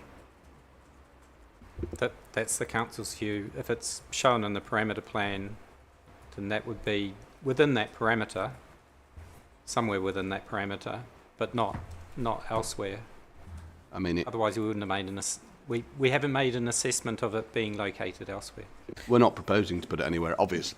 Well, I think that needs to be reflected in the wording. Just to be clear, this wasn't the wording that's gone in about the alternative development wasn't the applicant's proposal. We weren't seeking additional flexibility. We had been clear as to the location. I think it was designed to sort of give Kent County Council additional protection. I think that's where they would. Mum, we're not wedded to the drafting. That was all it was.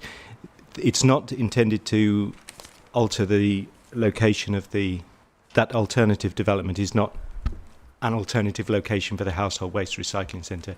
It was merely that if something came forward that potentially prejudiced the delivery of the household waste recycling centre in that location, in the location in which it's shown in the application. That then what? Where does it go then? Well, you've got to obtain the council's approval before implementing it. As I say, we're not wedded to the drafting. We'll review that, and it can.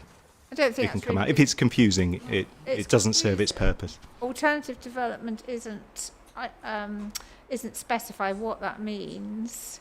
So it could mean anything really, and I think that people do, having a civic amenity,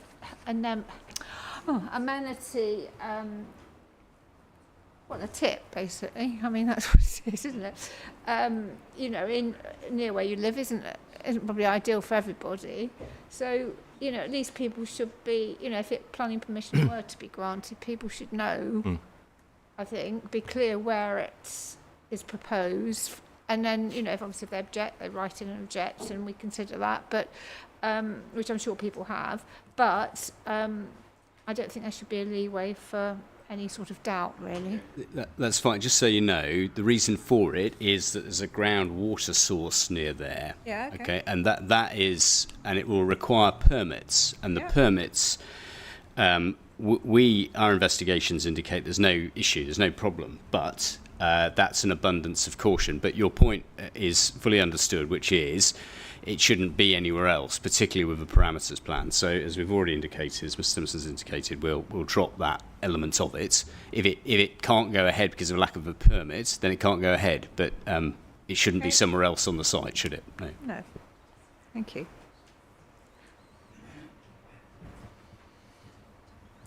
Right, okay, fine. Sorry, I think you were speaking. Someone was speaking. I was interrupted there. Mum, could I ask a question? Yeah. So this obviously does cause us great concern. The household waste recycling, obviously, because of its location. Could we just have confirmation from KCC how big this and their requirement is? I can see what's on the parameter plan. Could you just confirm that? The size of the site is 1.5 hectares. Thank you.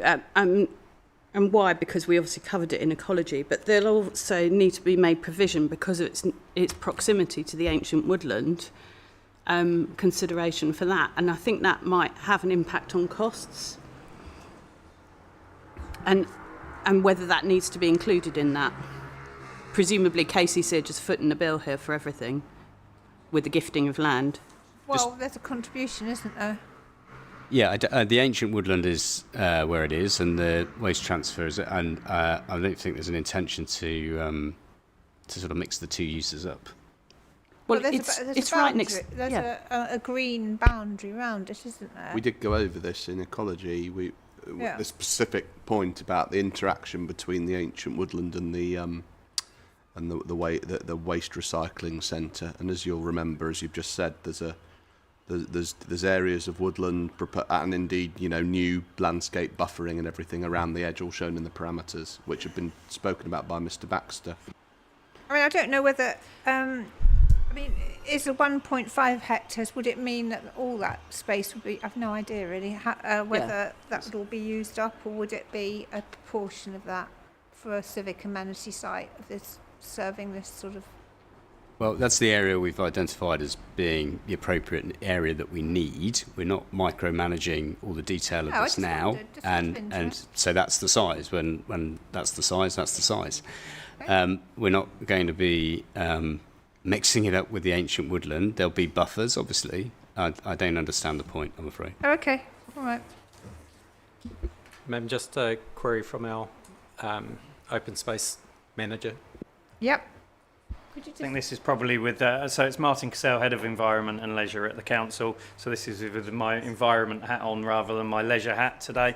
As the Waste Collection Authority, i.e. we drive the lorries around the borough and collect it and then take it to KCC's transfer station.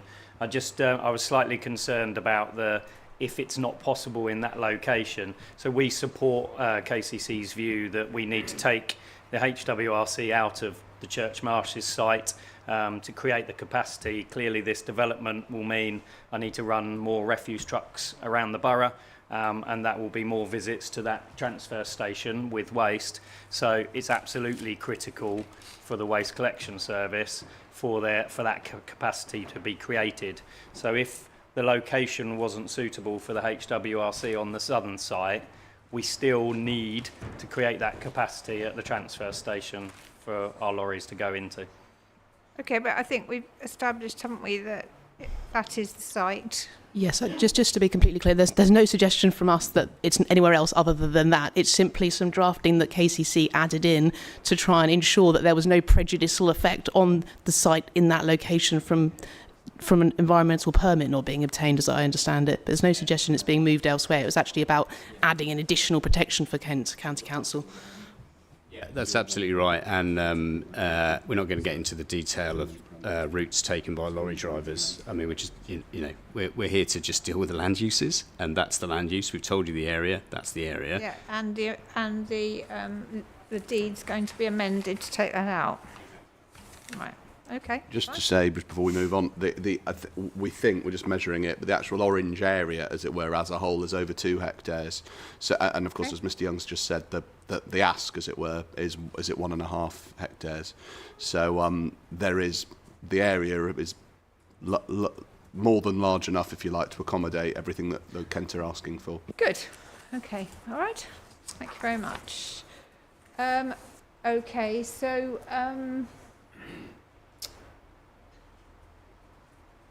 What about the triggers for provision? I don't know who wants to deal with that. Simpson or?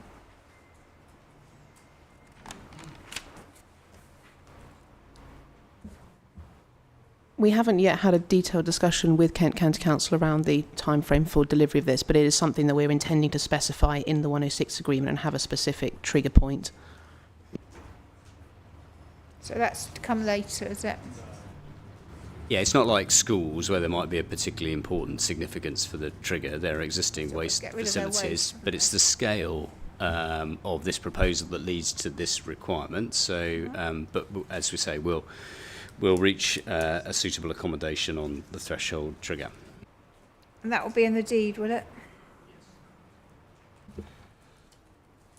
Okay. Ma'am, we worked with the applicant to try and get it as close as possible to the motorway junction, such that access could be achieved for the type of vehicles that are going there. And we anticipate the motorway junction being in the earlier phases. So. Gosh, really? Very close, is it really? But still, okay.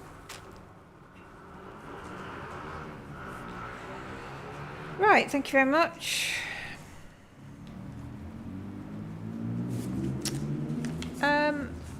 Right. Is there anything else? I think that's. Oh, actually, there was a trigger. The transfer is going to be before 400 dwellings were occupied, apparently. Has that come out now? We're still that hasn't been agreed yet. We're still discussing that. I see. Okay, fair enough. Good. All right. Anything else to say about waste? No? Shall we talk then next about community? And that is Schedule 7.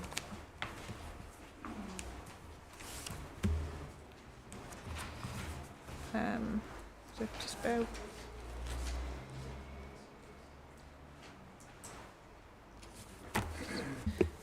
So broadly speaking, this schedule secures the payment of a number of contributions, and I'll just mention what those are, and perhaps Kent County Council can explain the derivation of those. So there's... Well actually, if I'm short, and if anyone wants to ask about that, it's fine. I understand the need, because you've put it in your SIL schedule. I understand how you've derived the...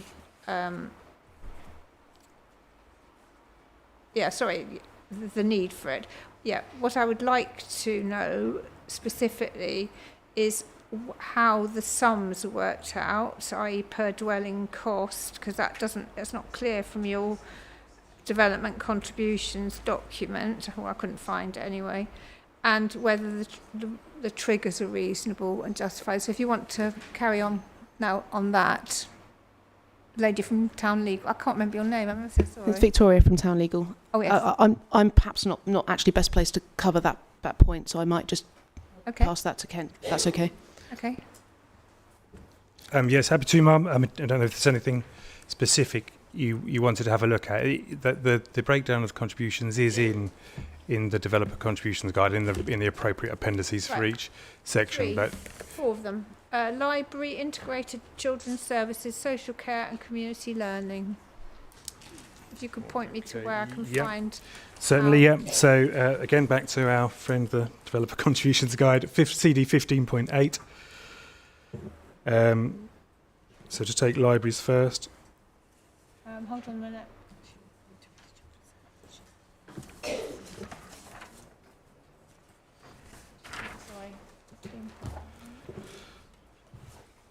Just the main guide do we go to, or do you no, it's 8.8 sorry, 8.16, Mum. We're looking at before. No. Right. No, we were looking. No, the main guide has the appendices, and this particular appendices for libraries and registration and archives is CD 15.8.16. Right. Libraries. So the calculation perhaps is on PDF page 4. And that breaks down the number of net library users per dwelling at 0.29 per dwelling. Based on the Kent population, the number of library users per annum, and then the 11.98% of the population that are library users. Okay. And then the breakdown for the actual contribution is on the following page, page 5. And you can see the breakdown there to get to £62.63 per dwelling. I mean, it should be said, perhaps on a site of this scale, there's a longevity issue in dealing with the application. It's going to be built over a number of years. And so it's about making sure there's sustainable access over that sustained period of time. So is this, I mean, the actual cost of providing, I mean, for example, just taking book stock. So that's, you say, 145.44 per user. So is that from the actual cost of the...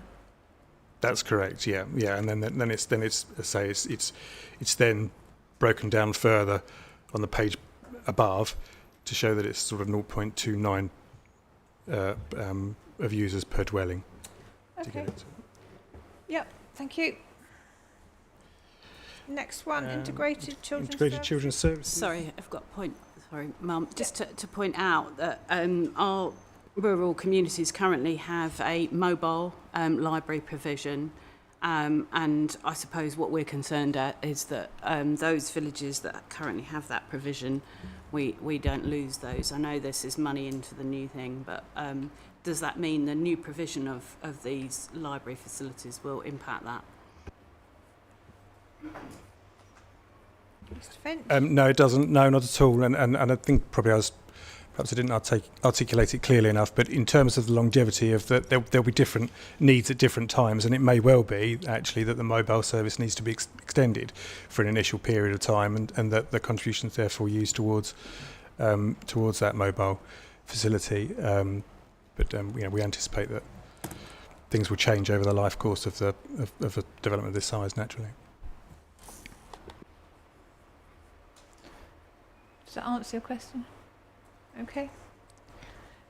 Right, next one then, children's services. Integrated Children's Services, Ma'am, is same CD, 15.8, but this time 8.15. I must say that I don't think I might have done, but I haven't seen all these appendices. I've just seen your main documents. I don't know. They obviously were here somewhere, but they are on the. Yeah, I mean I've got the. They are. Yeah, they're on the core documents list, Mum. Yeah, there was an issue with the numbering when I looked though, but in terms of the. Local planning guidance. Yeah, you see, anyway. Doesn't matter. I can see it's all here, but you just explain it very quickly, please. No problem. Yeah, so that's. It's 8.15. Yeah. So the youth service delivers targeted support for family support, education welfare, sexual health advice, career guidance, mental health support, and volunteering community involvement. And it is a largely responsive unit and taking, going to sites and locations where they're needed. It also helps to fund our family centres and the provision there, and the materials and resources that are used by the family hubs. The contribution breakdown is on PDF pages 4 and 5. Okay. I can see them there, so unless you particularly want to go through them or anybody has any questions, I'm quite happy to leave it at that. Thank you. And actually, if you just give me the references for the social care and community learning, I expect that probably it's all there. Certainly. So for 8.1 and 8.2, so they're the first two appendices to the guide. 15.8.1 and 15.8.2. That's for those two, is it? That's right, yeah. So adult social care is 8.1, Ma'am, and community learning and skills is 8.2. Anybody got any questions about that? Just a question about the triggers then. So I just wondered whether you could explain, I don't know, it might have changed again, I don't know, but it seems to be, is it 50%? It seems to be phased and being paid when 50% of occupation, is it? Or I'm not quite sure. We're still negotiating the triggers actually on these payments, and the latest draft that we have sent over proposed some slightly amended triggers based on occupations of units. So I think perhaps not worth dwelling on now. Okay, thank you. Anything else on that community?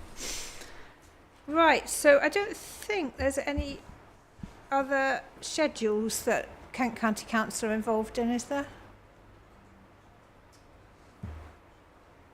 Apart from the titles.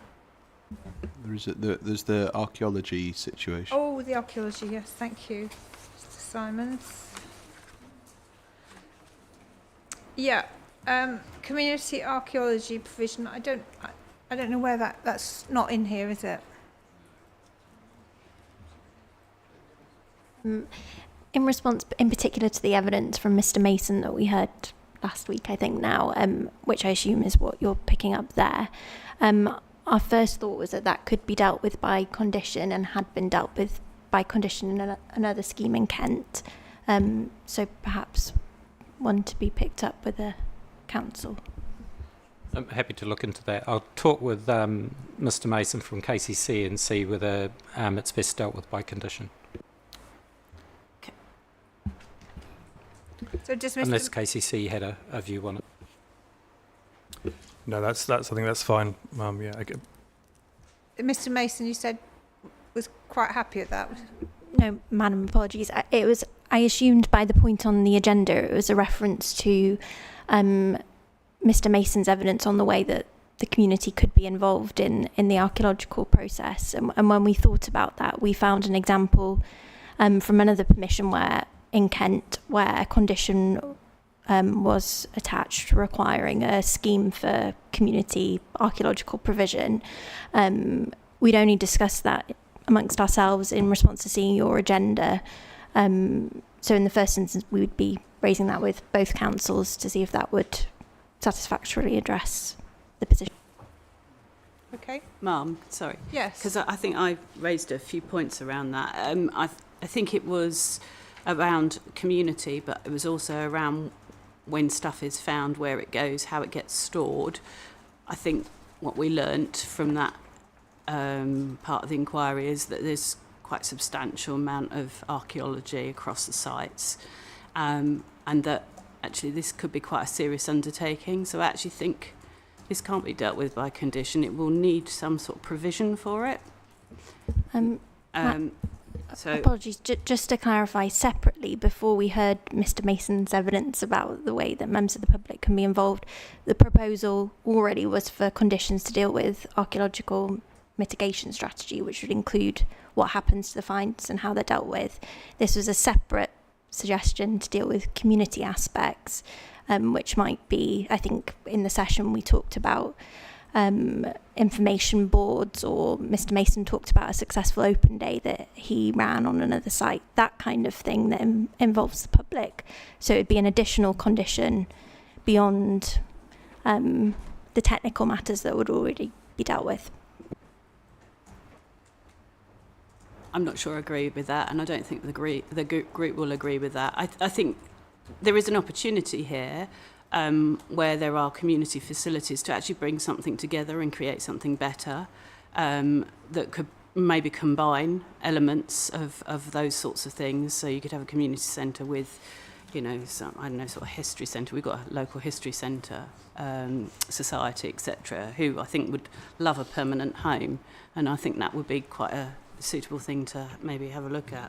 So sorry, what are you actually suggesting that the legal agreement should do? That should include provision for that. I think there's support on our side for a proposal of that nature, but it doesn't necessarily need to be secured by way of Section 106 agreement to be satisfactory. The general principle of PPG is to deal with matters by condition where they can be, and I think our view is that this is appropriately subject to a robust planning condition which can be properly enforced, and it doesn't necessarily need to be a matter for the Section 106 agreement. I mean, I think there's two separate things, isn't there? There's provision of all the archaeology that's found, bits and pieces that are found and where they're going to go. And I think we were told that the local museums are full, so that they don't go there, or at least at the moment. And so Wessex Archaeology have archiving facilities, I think, don't they? So that was one thing which was going to be dealt with by condition, but this was for the community participation, wasn't it? Yeah, so may I just help you here? So Mr. Mason replied to the legal team this morning, and he noted that the community archaeology provision been introduced in the other matters from looking at your agenda. And he said, I had envisaged that this would be covered within the conditions that would require a community archaeology strategy. Sitting as part of the framework, as we discussed, we can be more specific in the conditions of a particular aspect is needed. However, community archaeology as rolled out would very much depend on the phasing of the works and so on. He said to have secured funds for a community archaeologist through the Section 106, we have done that before in the Ashford area, Chilmington, which is being challenged as with other agreements. But to be able to deliver that successfully, it puts the onus on Kent County Council to bring together other funding and make it all workable. So it depends on the scale of the funding, I suppose. A series of smaller independent schemes bringing forward smaller amounts of money might mean creating a whole programme of community engagement is complicated. On a bigger scheme like this, it might be possible. Of course, you can't have a condition for money. So if it's a case of providing funding, as with the Chilmington example, then it would have to be through that.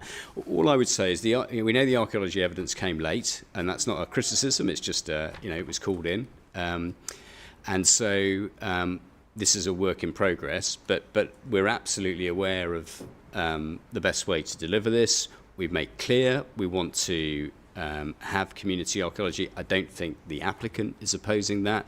Just it's very much being looked at as to the best solution for this particular site.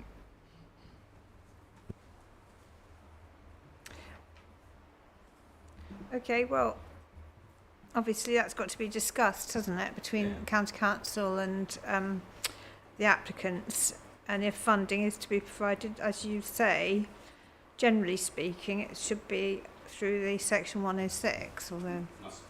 Well, yes, but yeah, all right. I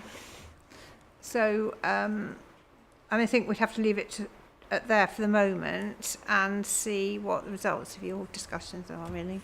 Yeah, but the point is, it's very much being looked at, and it is very much about achieving the objectives that the local community want. We want that as well.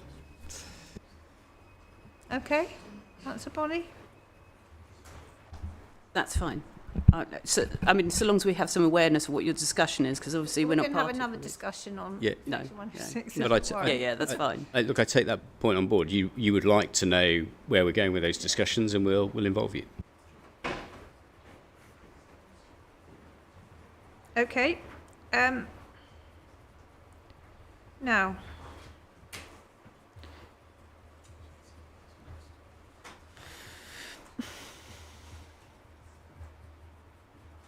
Right, just get that down. All right, so the second thing that was just on my list was about monitoring fees. So there are two aspects to this. One of them is monitoring of the admin process in drawing up the deed, and the other one is the actual monitoring of the obligations.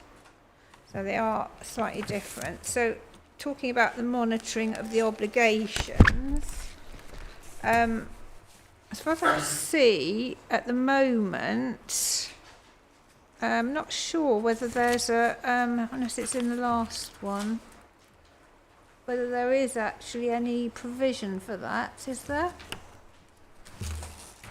There is something about, for the former, monitoring fee for the two councils for the administration of the deed,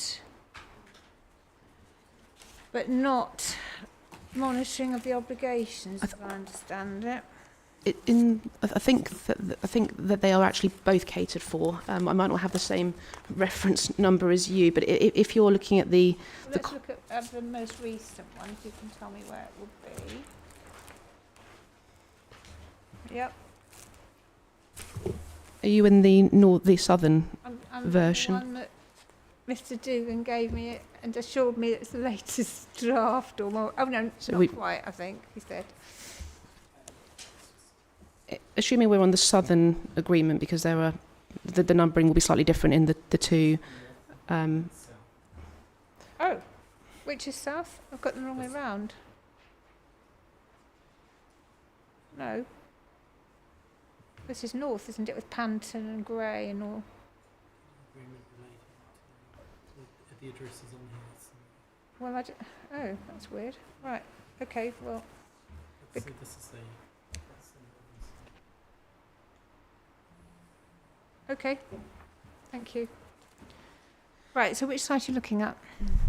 The southern site, and Yep. paragraph 5.3 deals with the 5.3. both the legal fees and administrative costs associated with entering into the deed, and then there is reference to the monitoring fee borough council and 5.4 monitoring fee county council, and those two fees respectively are designed to deal with the ongoing monitoring of performance of obligations under the 106 agreement.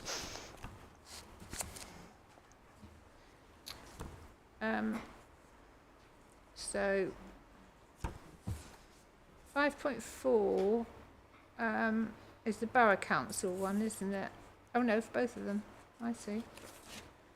I think the formatting is perhaps slightly awry, which may make it slightly confusing, but there's reference to monitoring fee borough council and monitoring fee county council. So the county council one is.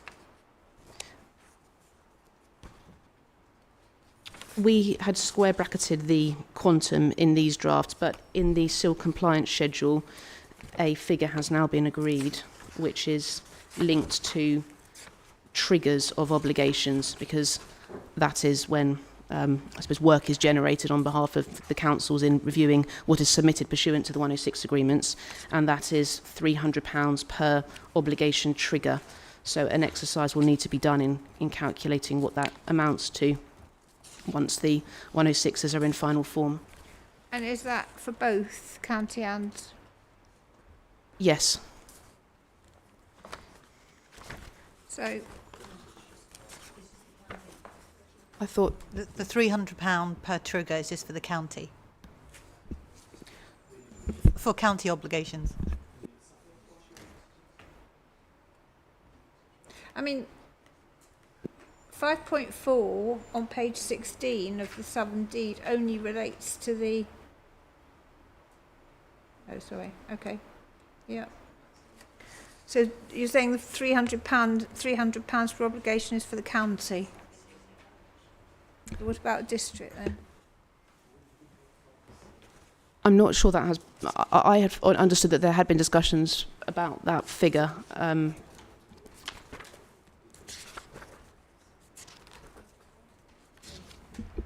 So we've adopted the same approach as Kent County Council. This reflects the scale of the schemes because of the quantum of financial contributions and the fact that there are a number of obligations which will need to be monitored that are not monetary. We're taking an approach which is £300 per trigger. Now that is for the borough. That's not shared between the county and the borough. So what we'd look at is for each trigger, and there are multiple triggers per obligation across multiple phases, we'll need to monitor those things and take action whenever a trigger is reached. And we're suggesting that to reimburse the council for that cost would be £300 every time we're required to do that monitoring. So what, you're going to share the money between those accounts? No, that's our money. The Kent can seek their own money as well, but so the £300 per trigger is for the council, the Swale Borough Council. So you've got different systems here, is that right? We're using the same system. Well, oh right, I see. But they're not overlapping. It's not like we're not sharing the money with the county council. We're saying that we're just taking the same approach. I see. So basically, if it's a county council obligation, they'll get paid, and if it's a borough council one, you'll get paid. Yes. Right. Okay. Yeah, that's agreed. Right. Thank you. Got there in the end. Yeah. So my question then is, what's the justification for that? Will you have a dedicated officer?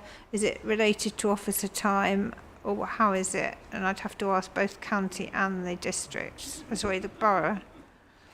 So, ma'am, we have a team which are responsible for administering the Section 106 agreements in terms of getting them set up on a system. They've got a way of monitoring the various triggers. And so not only is there a cost associated with officers having to watch the triggers and so forth. But quite often within a Section 106 agreement, there's a requirement for the applicant to notify the council that a particular trigger has been reached. We then get served with that notice, and actions will then need to be taken depending on what the trigger is and what it requires. And when you look through these deeds, ma'am, you'll see that there's actually very onerous requirements on the council in terms of when we reach these triggers, in terms of the actions that we need to take when within the timeframes that are suggested. So in actual fact, I think the amount that we're seeking per trigger is fair and proportional, and if not, the minimum that would be required. No, I'm not saying it's too much, Mr. Dygan, don't worry. What I'm trying to find out is if there's any sort of means of why it's 300 and not something else. So, do you have some sort of thing in your, have you got a planning contributions SPD? We do. It's from 2009 though, ma'am, so just to mind that. Now, it references that we take 5% of financial contributions as a monitoring fee. In this case, 5% of the financial contributions starts to become a disproportionate amount of money when you start thinking of, the tens of millions of pounds that would go towards NHS contributions and so forth.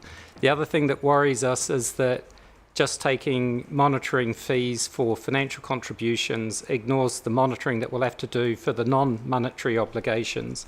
So we're opting for a slightly different approach this time. Right, that sounds rather to me as if it's a bit of a one-off. So, why is it 300 and not 400 or 500? I'll be happy to revisit that, ma'am. I think better, because at the moment there doesn't seem to be any particular justification for the sum of money that you ask. I'm not saying it's unreasonable, but unless there's, some sort of... We could go back to the 5%. It would just be a very large number. But so is that in your contributions document then? Yes, it is. Right. Okay. Well, you might have to, but I would suggest that perhaps you could work out possibly how much officer's time it could I just a retrospective one if you've already decided how much it's going to be, but still, Ma'am, ours is based on officer time, and it is in our... Hang on, who's talking? Oh, sorry, Mr. I'm Finch. sorry. Yeah, go on. Yes, ours, I can't articulate the reasons and justification any better than Mr. Dygan, but the fee itself is based on officer time, and it's incorporated in our developer contributions guide, and I would imagine that they will be similar, I suppose, to that of the borough, and that's how perhaps Mr. Dygan's come to the same conclusion. Please, for that. Now, I think that's in the main document. Just while we're doing that, 15.8. The new bill that's going through Parliament specifically seeks to link planning fees, separate but planning fees, to the total cost of exercising the function. So there's linking, just as you're saying, the work done to what you're charging is exactly what the Secretary of State has in mind, actually. So if you can justify the work required, as we've done, then it's entirely justified and entirely in line with what the government wants. Well, the bill isn't... Yeah, and what I mean is that's articulating a principle, isn't it? That if work is done, then so long as you can identify the cost of that work, then it should be paid for by applicants. Yeah, absolutely. I'm not saying it shouldn't be paid for by the applicants, but I'm trying to get out of you, really, how it's justified in terms of where it's written down, so they know what they're in for, basically, or why it isn't some other amount. Yeah, no, and we're just finding you the reference, but Ma'am, CD 15.8, PDF page 19. 15.8, page 19. Yes, ma'am. Thank you. It's a table of I'll tell you when I'm there. costs, yeah.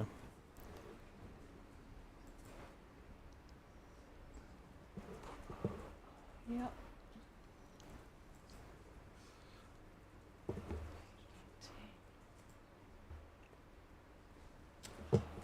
Sorry, just a minute. don't resist this, do you? No. Yeah, I've got page 19. Yeah, there's a table in sort of olive green, I Yeah. suppose, and it's the second item. Doesn't really tell me how you got there, though, does it? It doesn't know. It's the. Well, It's would you be able to give me a bit more, Yeah. please? Yeah, we will. I mean, in a document like that, we're not really setting out the auditing exercise, but we can provide you with the justification for that.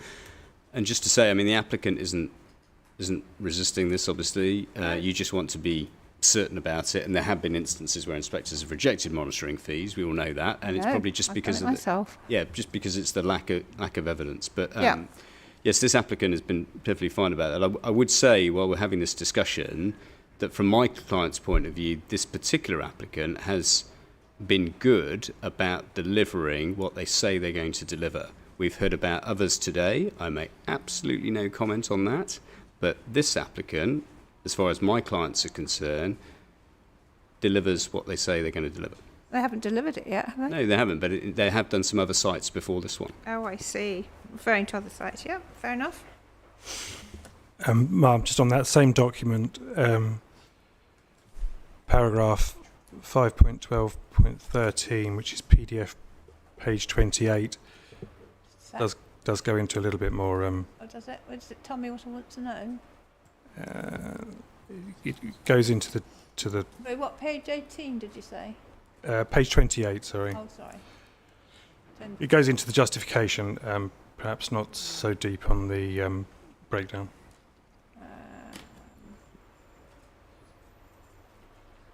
28. Oh, I see.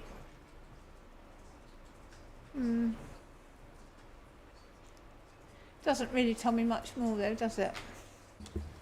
I thought I'd check, Mum, but yeah, I will take it away. Good try.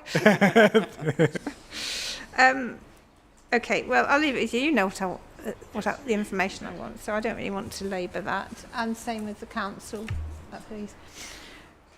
Right, good show. So there's no other. Is there a fee for actually monitoring? Just a payment of the council's cost for the administration of the deed. Yes, that's payable on completion. But that's just the actual amount, is it? We've been provided with cost estimates by the council's legal teams, and we've. I see. Okay. Indicated that we will cover those costs, and they'll be payable on completion. Okay. All right. Good. All right then. Thank you very much. So that completes, I think, all the obligations as such, doesn't it?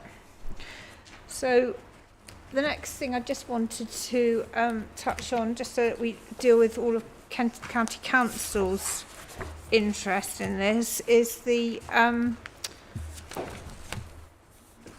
deed itself in terms of the titles and this issue about use of the Northern Relief Road. Sorry, the provision of it. Just 1 minute.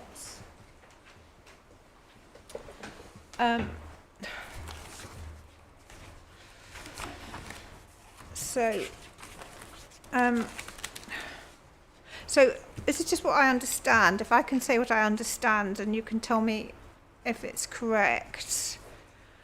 So as far as I can see, in terms of perhaps it's useful to have the map, the plan out, which shows us who owns what bits of land of the northern sites, which should be with all those. I don't know what there's a CD number, is it?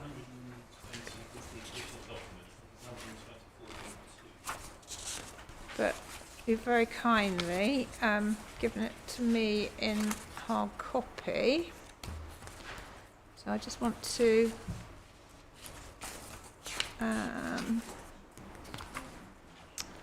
find my map. Oops. Just a sec. Sorry, what was the reference number for the CD?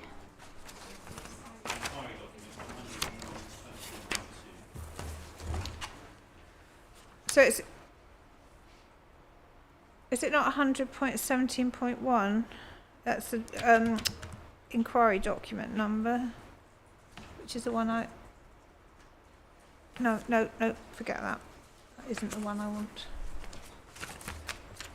Sorry, forget that. Yeah, it is 124.2, yes? Yeah. Right, okay, so as far as I understand it then, the Trentport, so Kent County Council own the area around the roundabout, which is where the whole thing's going to end up. It was proposed to end up, one end of it anyway. And then it goes into this Trentport land. There's an eastern and southern section. And as I understand it, that Trentport land is connected, the eastern section, to the Eurolink planning permission, and the southern arm, if you like, is linked to the Church Road planning permission. Have I got that right so far? That's correct, yes. And just for reference, just for people who may be following this, I think this is all set out in the inquiry document. I think it's 100.29. Yes. Yeah, this is where I'm getting it from, but trying to sort of just summarise it quickly. Right, okay, so we know then that there are Section 106 agreements relating to those two planning permissions, which safeguard that land, a covenant not to build over it for a period of years.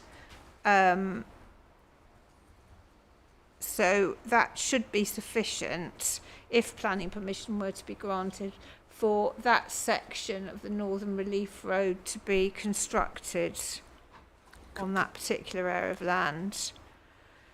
And as I understand it, then Kent County Council comes into it because there is a clause whereby Kent County Council will do their best to acquire the land, I think. Is that correct?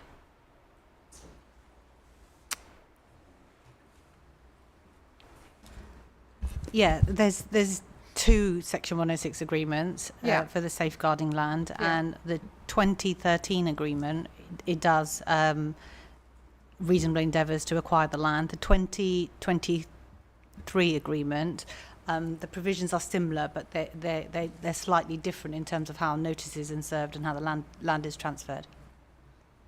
But they're both safeguard, and they basically both agree to transfer the land to Kent County Council, presumably free of charge, or? Yes and no. So the 2023, the 2013 agreement does. The 2023 agreement is slightly different. Its land is clearly safeguarded, and the county have the ability to serve notice for that land.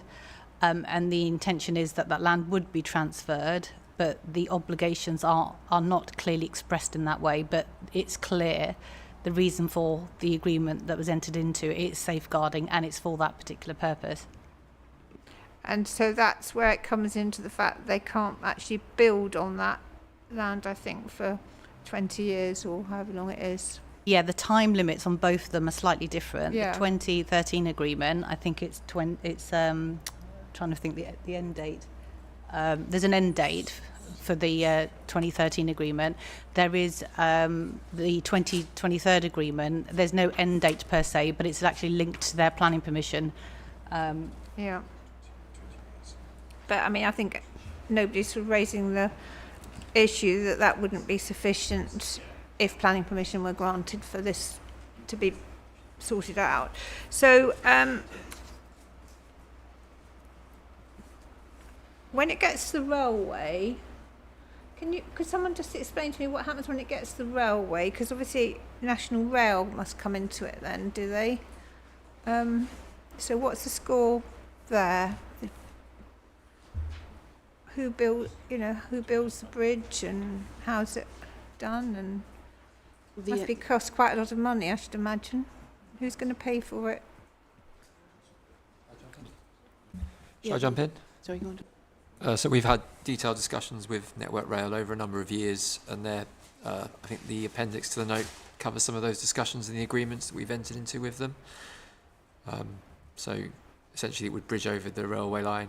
We would need air rights and the other rights to build, but that's the rights that are needed are set out in the discussions we've had with Network Rail, and they're appended to the note. So they would grant rights for the developer to build the bridge. Is that right? The developer, or it may be a tripartite agreement with the county. So that's what we've done elsewhere. But someone's presumably got to pay for it. For the actual bridge? Yeah. Yes, yeah. Who's that? We would pay for the bridge. And has that been factored into the viability assessment? Yes.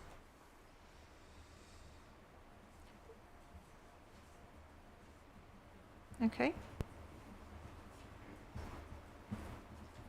And is there any problem in terms of delivery or timings or anything with that?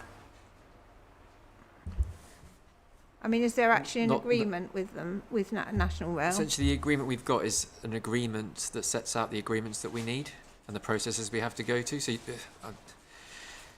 yeah. The process with Network Rail is obviously you have a number of legal requirements you have to go through to secure, and they're always referred to things like APAs and BAPAs and other agreements that I'm not going to pretend I know, but essentially those are formal procedures you have to go through. What we've done is had the discussions with Network Rail that set out that essentially we agree these are the procedures we need to go through and how to go through it, and that the design work we've done will allow us to go through that route.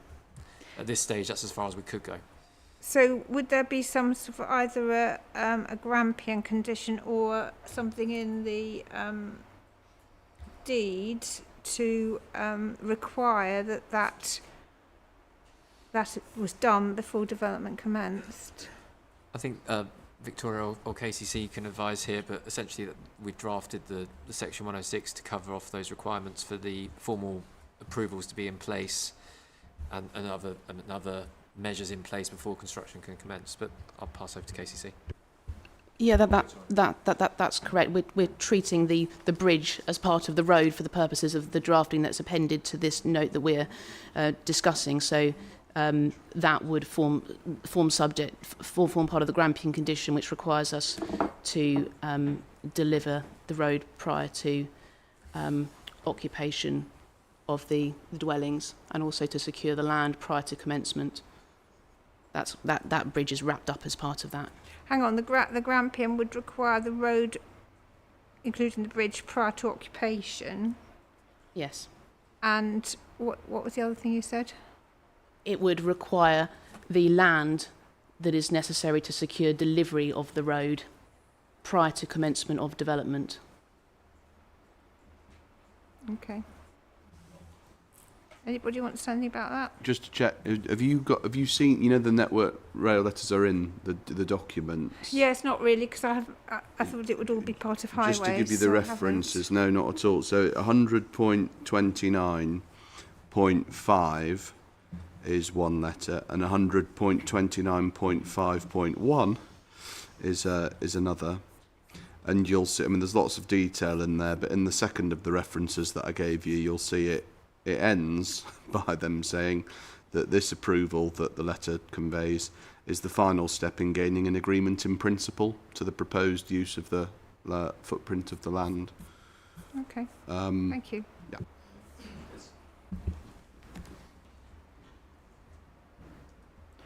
Okay. Just, yeah, I mean, I'm sure you've come across it before, but Network Rail it's got its own little world.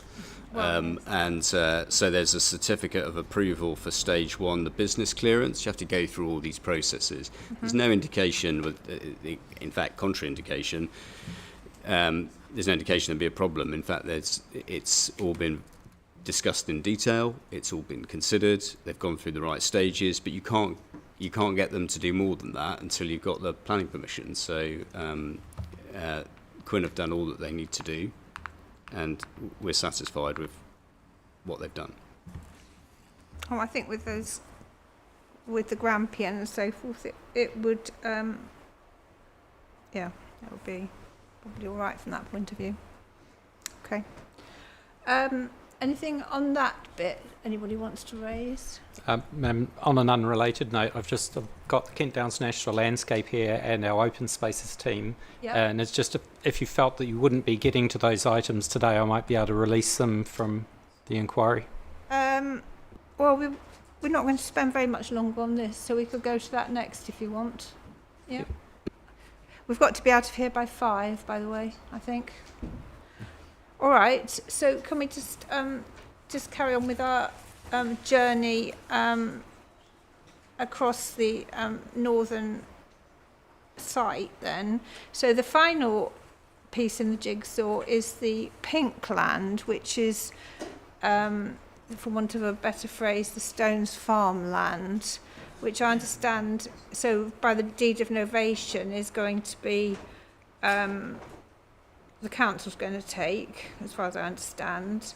So presumably there should be no problem with that element of it, given that this is a local plan allocation. I'll just ask Martin to give us an update in terms of where they are with the transfer. Okay. Thank you, Mum. Martin Cassell, Head of Environment and Leisure at the Council. So I look after the Open Spaces team within there. So we are due to receive the countryside gap from Stones Farm development. They have hit the trigger on that development, and we are finalising the legal processes of that transfer. At the moment, we have a red line, we have a transfer document agreed, so we are expecting that to be fairly soon. So when you say hit the trigger, you mean the occupation trigger? Yeah.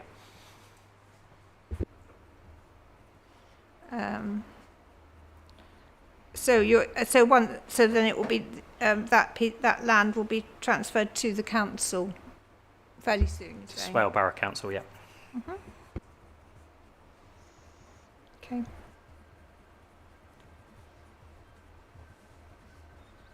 Anything else on that? All we covered.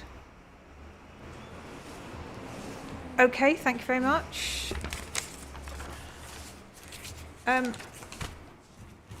So just before we come to the open spaces, I just wanted to just raise a few points on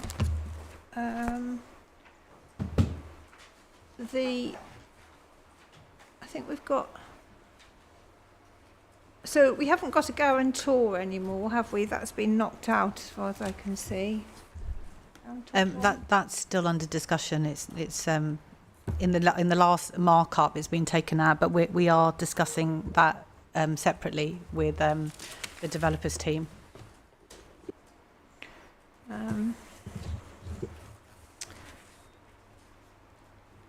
Right, what would be the role of a guarantor?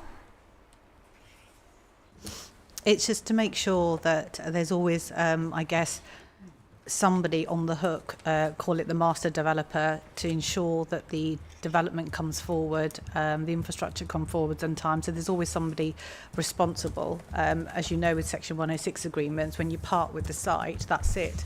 So we want to make sure that there's already somebody that has the responsibility to make sure that the development comes forward in the way permitted. So you mean while all the obligations are still live, you want to make sure there's somebody there to deliver them?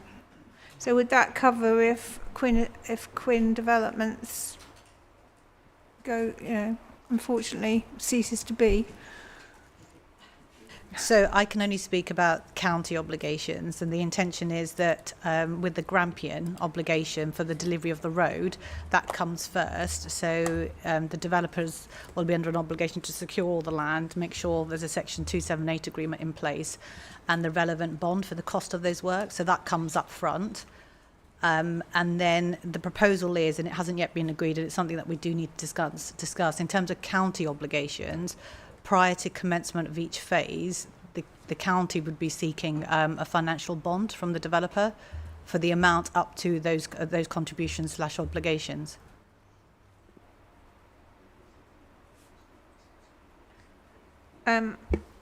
So will that all be written into the deed then? Subject to where we get to with the negotiations, there is, the developers team haven't agreed to those provisions, and we take on board their reasons for not, but we're still in discussion, and we think there's an alternative way that we can deal with this, perhaps.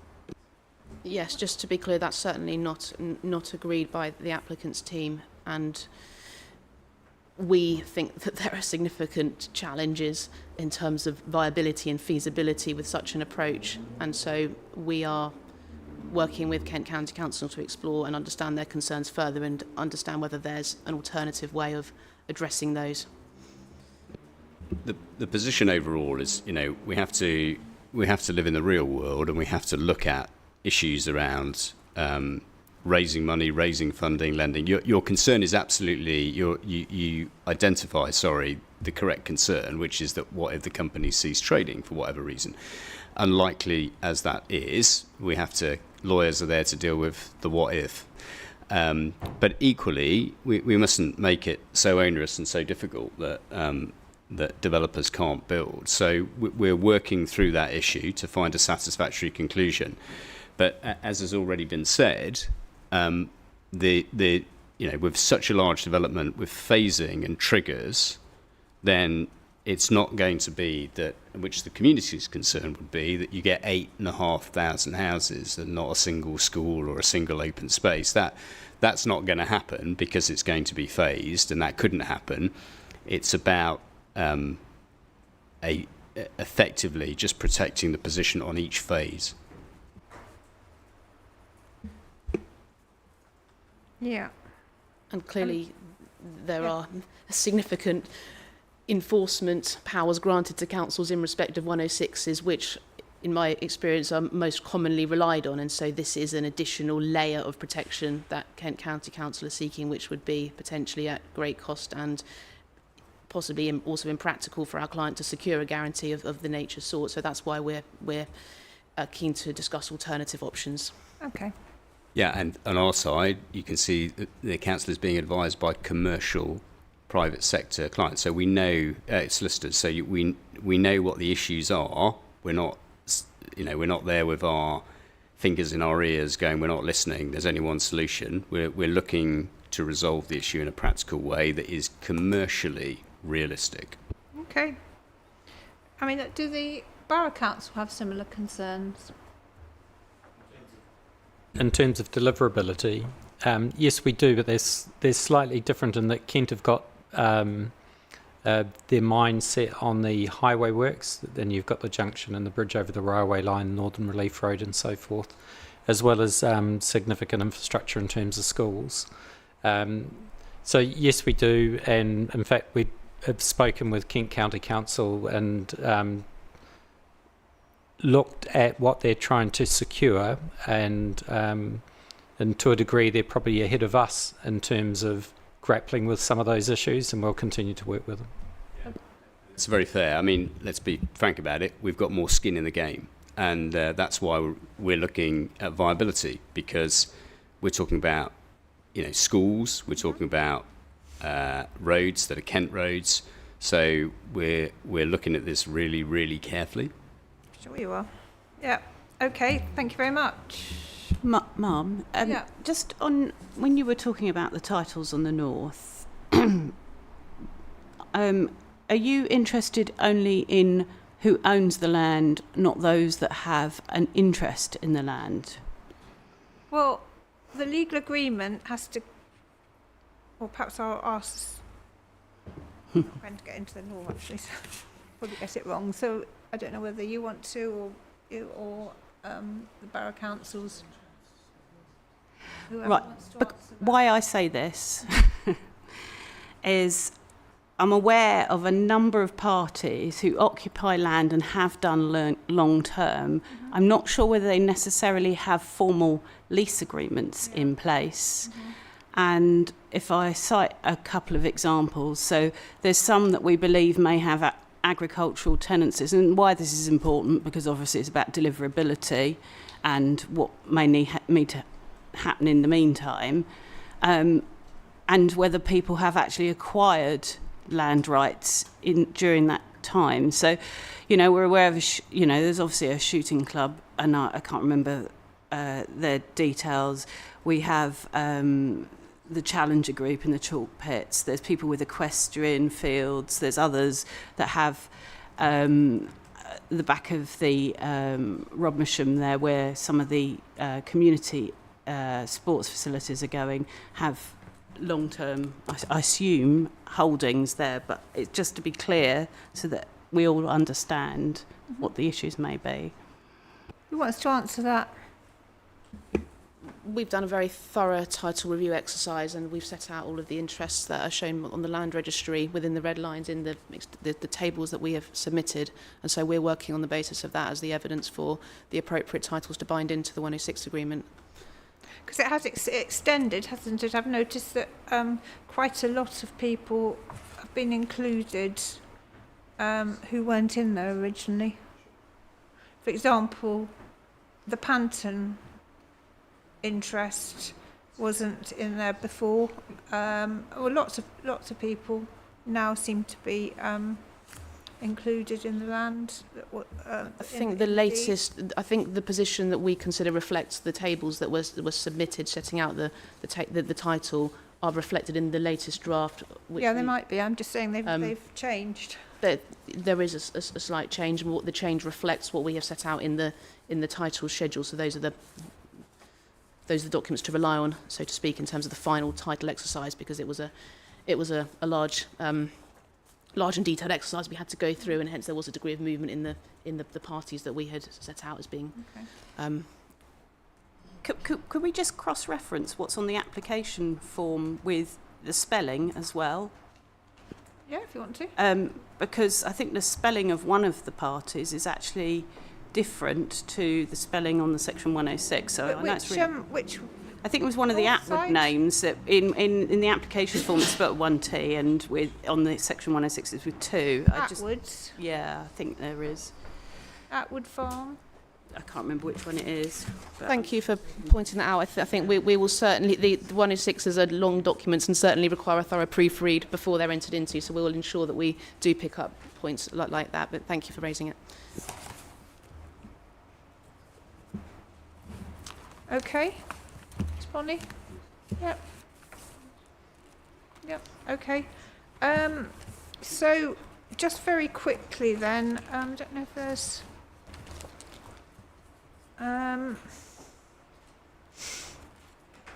so the phasing plan, I'm still not totally clear, but it's referred to, I think there's a slight difference in this latest version, or perhaps it's not even the latest version anymore. But is that comes in, doesn't it, on the first bit of the definitions, does it? Phasing plan. And I think page 8 on mine, for example, on the southern site, and it says it means the strategic phasing plan. So that was that the one that was submitted with the application then? Yes, that's intended to refer to that same document, yes. But there is a planning condition which secures submission and approval of the phasing plan, and we'd cross-referenced that in the revised definition. I see. Well, unfortunately, I haven't seen any conditions, so I don't know that. But if that's the case, then so phases then relates to phases on the strategic plan, does it? Yes, that's right. And then what about these? You were talking about sub-phases and other phases. Yes, so in the versions we submitted on the 7th, we have introduced a concept of what we've termed development parcel, which is designed to reflect the parcels identified on the development structuring plans. And Swale Borough Council have in their latest version referred to that as a sub-phase, which I think for all intents and purposes is designed to mean the same thing. So where can we find that? Is that in I see, development parcel.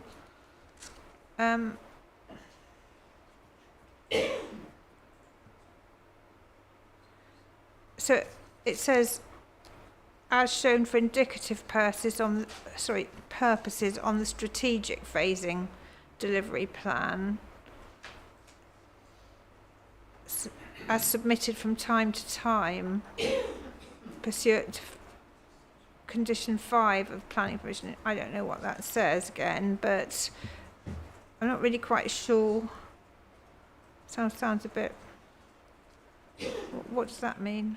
From Kent County Council's position, as I've said earlier, the position on phasing and the plans, it's not an agreed position. What we would want to see is almost like a baseline.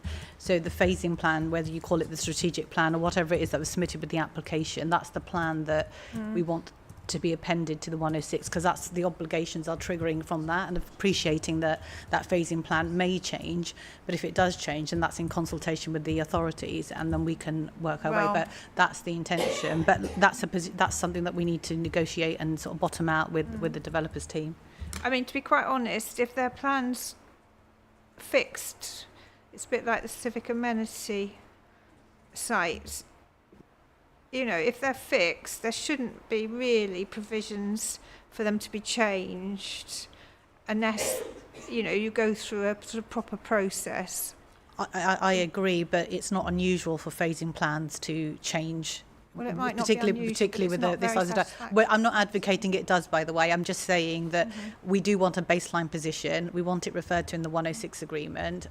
The applicant's team wants a provision where it can be varied from time to time. Well, yeah, I mean, that's what I'm saying, that in this scheme, there are very few plans that are being fixed at this stage. It's a parameter plan, it's a heights plan, phasing plan, and I think the green space structuring plan. Don't think there are any others. That's correct, Madam. Just to clarify, I mean, you're right, that is the intention. I think when you look at those phasing plans, they're quite general. So the idea is within that, what do we sort of deliver in certain plots? That's the idea, is to sort of go into the next level of detail, if you like. That's fair enough. Yeah. You can, you know, it can be that. Obviously, you can have other phase. You know, you'd have to, because they're, as you say, quite large scale. But people need to know where they are with these things. Yeah. And I mean, you keep saying, oh, it's a very large site, and you know, it's over 20 years, and it might change, and so forth. Well, you know, yes, it is a large site, but you know, it's basically you're asking for planning permission, and there has to be a certain certainty in it. And I think, you know, you can vary, you can go for deeds variation or whatever in the section 106, but they have to be done properly, so everybody knows what's going on. That's what I'm saying. I agree entirely with that. So that's the intention. Is about going into the next level of detail. That's the sort of So anyway, we digress. I think probably a little bit there. Okay, well, look, I'm going to leave that for the time being, and I think we'll go on to look at the open space. What time do we... Should we have a quick break first, and then just have 1/4 hour breaks? It's quite hot, and then we'll come back to discuss that. So we're just till 10 to, please. 10 to 4, thank you very much.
It's now 10 to 4, so it's time for the inquiry to resume. Thank you. Right, so we will now try and get through Schedule 11, Sports and Open Space, and Schedule 14 or 15, depending on which site. Sorry, Schedule 15. Yeah, Schedule 15 for the southern site, which is the National Landscape contribution. Should we just quickly deal with that first, because we have discussed this in the landscape evidence, haven't we? So I wasn't really thinking we would discuss it again. In terms of the sum of money paid, I was just trying to remember whether there was some sort of schedule which explained the payment, or whether we need that justified. Can you remember? Yes, madam. So I think that the total sum sought is in excess of £3.4 million. In the latest drafting, which I appreciate isn't what you've got in front of you, there's a blue pencil clause which allows a choice between two sums. One is £250,000, which is an amount that the Kent Downs National Landscape Unit estimates is the amount required to mitigate against recreational impacts associated with the development. I think they give examples of what that might go towards, including additional car parking spaces and boards and bins and that kind of thing. So in the blue pencils is that sum, or alternatively the full sum, which is, as I say, is in excess of 3.4 million. In our position on the contribution has been set out in two town legal letters, which you have in front of you, one dated 26th of February and one dated the 24th of April. Yeah. Quite detailed response to the request, and we do resist it both on a points of principle and also on the amount. And in answer to there was a long way of gearing up to answer your question on the amount, madam. So the kind of two big things in the enhancement contribution that's sought. One is quantified on the basis, we're told, of a 2-to-1 ratio in terms of national landscape land that will be occupied by development. And we query whether that's based on an appropriate and established metric for quantifying contributions like this. And then secondly, there's a very large sum, about £1.4 million in staffing costs. And again, we query whether... Which costs, sorry? Staffing costs. Sorry, that's my... staffing costs. Sorry. I honestly, sorry. It's the end of the day, isn't it? not the first one. I'm not going to try to say it with the long A, but staffing costs. The employees that will be using the money that's the balance. So we'd query, in addition to our points of principle, we query why that number is so high. Okay, so I think that's something, I don't know who wants, Mr. Barrow. Yeah, shall I just say a few things? You won't necessarily have seen it, and there's no reason you should have. The council wrote a letter on the 12th of May back to Town Legal, just setting out our position. And we've since, the lawyers, the barristers have since had a discussion, and we think it would be helpful to see if we can at least agree a note of what the approach for you should be, the questions you have to ask and what the law is, because it's relatively new, even if we can't agree on what the outcome of the application of that should be. So that's a piece of work we're talking about. As for the justification for it, I think it was the first of the Town Legal letters attached a document that had been prepared by Kent Downs National Landscape Unit that set out the figures and gave an explanation for them. And as far as we're concerned, at least, these are discussions that are still ongoing. What we have said in our recent letter, we've made a request to see if we can agree with the applicant that among the blue pencil clauses is one that would allow you or the Secretary of State to choose a figure in between the 250,000 and the 3 point whatever million it is. Partly that's to allow a discretion so that things don't have to be rewritten, and partly it's because the supporting material that we've put in itemizes different costs. So you or the Secretary of State might say, yes to those items, but items 1, 2 and 3, but not to 4, 5 and 6, say, and come up with a different sum. We don't know if the applicant will agree that, but it is work in progress as far as we're concerned. I should also say, because Mr. Daigan is striking the planning balance and will need to look at questions of kind of necessity and all the rest of that there will be some evidence on this in planning, albeit the question of the landscape impacts, of course, have already been addressed in the landscape evidence. I think that's all I need to say for now. Thank you. Could I just come back just only on the blue pencil point? As I said before, the intention would be to have two sums in the blue pencil, 250 and 3.4 million, the full sum. We received the letter at the beginning of the week from the council proposing that third option of having any other sum you or the Secretary of State considers to be appropriate. We wouldn't be minded to include that in the blue pencil clause, because a key part of the SIL Reg 1222 test is to come up with a sum that's reasonably related in scale and kind to the development for the party requesting the money to justify the sum they're seeking, and not to leave it to the decision maker to guess what an appropriate sum might be. So having received that suggestion at the beginning of the week, our intention is to maintain the blue pencil as it stands, which is 250 or the full amount. Can I come back on that? Sorry. Can I come back on that just briefly? Obviously, now's not the time for full-blown submissions. You might be aware that in several of the decisions that have looked at this so far, there have been interim decisions because the Secretary of State has asked the parties to consider further, or there have even been decisions where, under requirements, for example, of a DCO, a scheme's been set up to look at this further. And but the critical point, I think, in response to Ms. Buono is, of course, this is an obligation on the Secretary of State as the relevant authority. And although, of course, under the New Forest decision, the mechanism for it is conditions or 106, so that the tests for the imposition of one or both or either of those need to be met.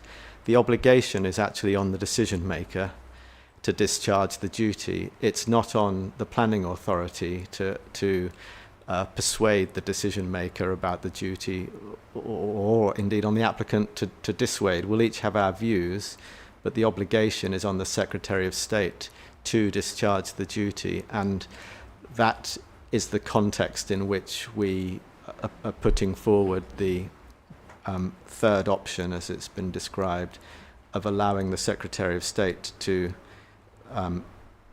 decide on a different figure. Or it might be, because it's not partisan and the obligation is on the decision maker, it might be that this is one of those cases where the Secretary of State would come back and say, this is my interim decision, but the parties will need to deal with this contribution in this way, and it will require a change to the 106 if the drafting doesn't allow that flexibility. So from our side, we are doing our best to accommodate a decision that the Secretary of State has to make, which is beyond the question of what the parties' positions might be. And is there just one more point I could make that's relevant? So in addition to the point I'd already made about the need to be for an evidence base to support the sum, partly what's on our minds is that we're preparing viability evidence that necessarily needs to accommodate the sums due under the planning obligation, including those disputed sums on which there are blue pencil clauses, namely NHS acute care and this national landscape contribution. It's very difficult to do the viability assessment if there's a third option of an amount that we don't know what it is. Well, presumably it would be somewhere between the two, so you've got to presumably account for one or the other, or both. But I was actually going to raise this as a more general point, that in terms of the blue pencil clause, there is nothing at the moment to say that the Secretary of State can vary the quantum of payment if considered necessary, and that can be quite useful, and have done it before actually, not in a Secretary of State decision I don't think, but certainly in a transfer one. Can't remember if I've actually used it, but anyway, you know, obviously if there was to be, supposing there was to be an interim decision, I mean that's all, you know, if the thing's been drafted and if the Section 106 agreements have been executed, which they would have been, then obviously you've got to go through all the process of, you know, getting them all changed and everything. So it does have advantages, but obviously it's completely up to you what you consider to be the most appropriate. Thank you, Mum. That's helpful. We'll discuss that further. I should just have a think about it. Yeah. Right. Okay. So at the moment, then, I think there's nothing much more to be done about that, is there? I don't think so for now, though. We welcome the idea of a joined up sort of legal principles note or whatever that we'll try and work on together. Mm-hmm. Thank you. But when I made that comment about, you know, that it could be useful to have a clause in there that would have a variation of payment. Obviously, all the viability stuff would have to be considered, but I was thinking of it as a more general thing than just relating to this. Yeah. Okie dokes. So that's that. So should we just talk about sports and open space then? And that is Schedule 11 of the deed.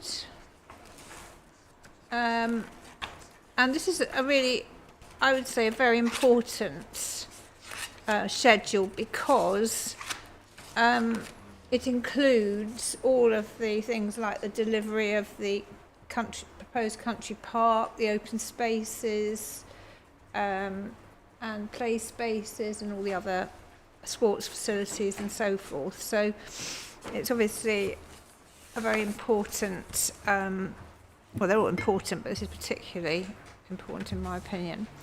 So having said that, I haven't got a huge amount to ask at this stage, but first of all, I wanted to ask whether there was any sort of overarching, this goes to the same point that's been sort of coming up over again really, an overarching provision to make sure that it's all joined up, because the country park proposal that extends to quite a large area of land. I don't know whether that's proposed to, I mean, on the phasing plan, it looks as if it's a phase in itself, but presumably there should be some sort of joined up strategy for all the open spaces, which are the country park play spaces and all the areas of amenity green space, woodland and new woodland and all the rest of it. So that was really been my question about a joined up approach. Yes, I think we would support that approach. In fact, in the latest version of this schedule which we have prepared, we had adopted something similar to what you are suggesting, which is actually to separate out sports facilities and open space and have them dealt with via two separate strategies, because we felt that they were best dealt with in that manner. So what we now have is a proposal for an open space delivery strategy covering the three things you mentioned: the country park, play space, and that broader category of different amenity areas across the development. And the intention, as we have proposed it, and I know that the Borough Council are still considering this particular schedule, so I can't speak for them, although we have sought to reflect the heads of terms in their committee report on this. So the intention is that there would be submission of an open space delivery strategy prior to commencement of any phase. Well, no, that's specifically what I was asking, whether it would be prior to commencement of development, so that we had something that was overarching apart from what we've got in the green space structuring plan, or is that all that's going to be provided at that stage? The intention was to submit that strategy prior to commencement, and for that strategy to be a site-wide strategy governing delivery of open space across the site. And we have proposed that would cover. So let's just look at the. Are you looking at the southern site at the moment? Yes. So if you could tell me the page, that would be really helpful. 92.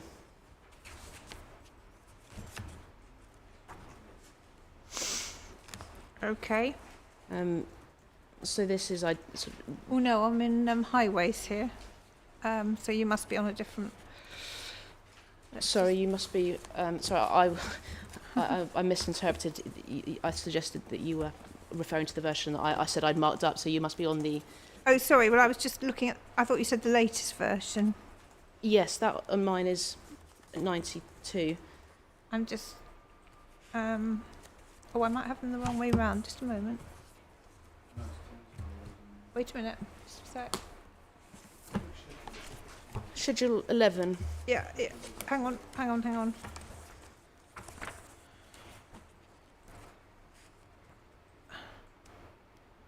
think I've got them labelled wrong. Right. Okay. I'm with you. So this is designed to be, I think, this overarching delivery strategy, which is a sort of broad, wide-ranging document submitted at the start, detailing the open space in a greater level of detail, identifying its location, and presenting phasing plans for its delivery.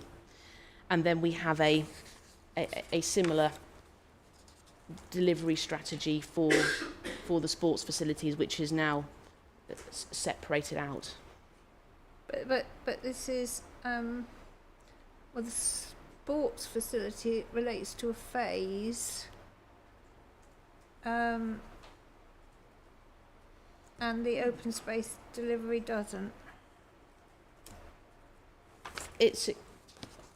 We've provided for it to be submitted before commencement of any phase, but then the document itself is designed to be site-wide.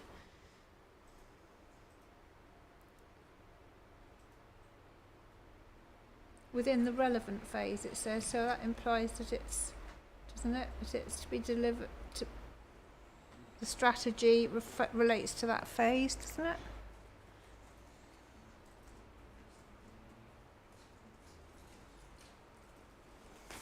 I mean, they're worded differently, aren't they? The open space delivery strategy looks as if that's more what I was suggesting. Yes, and then not the sports. No, quite. So I can come on to the sports one. So the intention for the sports facilities delivery strategy was to submit that prior to commencement of any phase in which there is a identified sports development parcel, which is one of the parcels in the structuring plan, which is identified for sports. So there are 2 sports hubs in the southern site, and there is 1 sports hub on the northern site, and those are identified on the structuring plan. So we've identified a concept of sports development parcel, which is effectively one of the 2 sport hubs.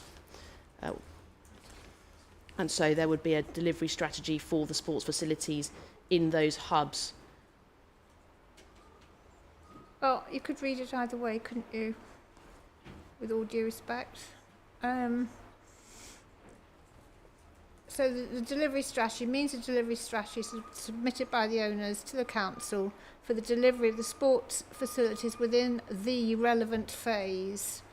So that would imply to me that before the relevant phase, you have to submit a sports facilities delivery strategy. That's how I'd read it, but that's not how it's intended. Maybe it's just a matter of wording, is it? I think the intention is that the open space is an overarching strategy done on a site-wide basis, and then the sports facilities, the delivery of those is dealt with on a more granular basis because we have identified specific parcels within which those sports hubs would be located. And so the intention is to submit a strategy prior to commencement of any phase in which a sport development parcel is located, and then not to commence any phase within which there is a sports development parcel until the sports facility strategy for that phase has been approved. And so it's not an overarching site-wide, it's for phases within which there is a sports development parcel. Has the council got anything to say about that? This is one of the schedules that we're still working on, ma'am. Oh. In terms of some principles, though, I think we agree that there is a difference between the sports facilities and the open spaces. A range of open spaces. You've got country parks, nature parks, community allotments, community gardens, and a number of other open spaces. And I guess we are, as a general principle, wanting to know that there is an overarching strategy that logically pieces them together so that the different phases kind of reference one another, and you don't end up with a footpath sort of finishing at the end of one phase and not transmitting into the next. And obviously with the open spaces, including things like country parks, they're not really revenue generating development, so we're also keen to ensure that their ongoing maintenance and management is taken care of, which leads on to stewardship and so forth. Yeah. Now, the interrelationship between the schedules is relatively complicated, and it's taking our legal team longer than shorter to deal with it. We haven't come back to the applicant on this yet, but rest assured we're sort of grappling with those issues. Then turning to the sports hubs and the sports facilities, so you've got the two sports hubs in the southern scheme, and again we'd need to know that they're going to be delivered to the requisite standard, that there are community use agreements with the sports hubs, and that they'll be managed and maintained on into the future, which again then dovetails into some sort of a stewardship vehicle or management organisation. So we know that there's a viable organisation that's properly funded that can look after them. And it's the same thing with the country park. How the management organisation for that, how is it going to be funded? And if that relies on things such as service charges for the residential components, just making sure that we understand how the management and maintenance is going to be funded ongoing into the future. What, for the open spaces? For the open spaces in particular, but even if you talk about sports hubs, and whilst clearly a sports hub, you could charge entry, as it were, so there could be a revenue stream there, but it could be actually quite a marginal viable situation. So we kind of need to know how that's going to be funded as well. There are also, with the Bapchild Cricket Club, for example, we know that the Bapchild Cricket Club is an entity that would take ownership of the upgraded Bapchild Cricket Club, but we don't have that same level of knowledge as to who would be organising or managing the Southern Application Sports Hubs. And it's just to highlight that there are a number of issues to work through, which we are, but we've not yet completed that work. And it all links also to the stewardship vehicles and how they would be funded and so forth. So yeah, well, I was going to come on to them if you've got time later, because I certainly got lots of questions about that. Yeah. Yeah, let's deal with them separately, shall we? The actual stewardship, because that is also very important. It is, and it's just to say the council's not completed that piece. We've done a number of the schedules and fed them back very recently, but not in terms of the sports open space and the stewardship. While I have been sort of talking about the on-site sports facilities, we are also seeking financial contributions towards the need for sports facilities that aren't being delivered on site, and that's sort of like things such as indoor sports halls and swimming pools and so forth. And if you had questions of those, ma'am, I do benefit from having the sport and leisure manager with me that can talk to some of those things if you had questions on it. Certainly got one about the swimming pool, but I didn't know there doesn't seem to be provision for any other contributions, but maybe there is in this new. So the off-site contributions, subject to there being the community use agreements for, say, the school facilities, that reduces the need for off-site contributions. And that's a relatively new thing, which is why we're wanting to make sure that those there's not a change in direction in terms of agreement to those. Otherwise, there would be additional financial contributions that we'd require to facilitate off-site sports. So then the remaining contribution towards off-site facilities is for indoor sports facilities and swimming pools. So sorry, what was the second? I've got the swimming pools in here, but what was the other one? Indoor sports halls. So, for example, where we have swimming pools, they also include indoor sports halls and so forth, and we'd want the flexibility to be able to build capacity in those to more than just swimming pools. So where's the provision for the indoor sports halls? Ma'am, I'm just going to hand over to my colleague Martin, who can explain, give a little bit of background as to, because they have done a body of work looking at local plan growth and how they might be able to cope with that, and then looking at this application and what proportion of the growth it would represent and what they would need to do in order to build capacity in the facilities. And that's fine, but I just wanted to know where the contribution for the indoor sports halls was, because you've got a contribution here for the swimming pools of 4.3 million, but I can't see anything here unless it's somewhere in the new bit for indoor sports halls. Mum, I'm happy to come in there, Martin Cassell. So just to say, the only contribution we are looking for is swimming pools, so not sports halls, not indoor sports provision, subject to there being the community use agreement. So we feel that the secondary school sports hall will provide the capacity for the demand from the development, and by securing that in the community use agreement, then we are comfortable. So the only contribution, you're right, that you can see in there is the swimming pool contribution. Okay, so do you think you could tell me how where the justification for this sum of money is and how you've come to this sum, please? Yes, yes, of course. So swimming provision in Swale is based upon a three-site model ultimately, so one main pool within each conurbation.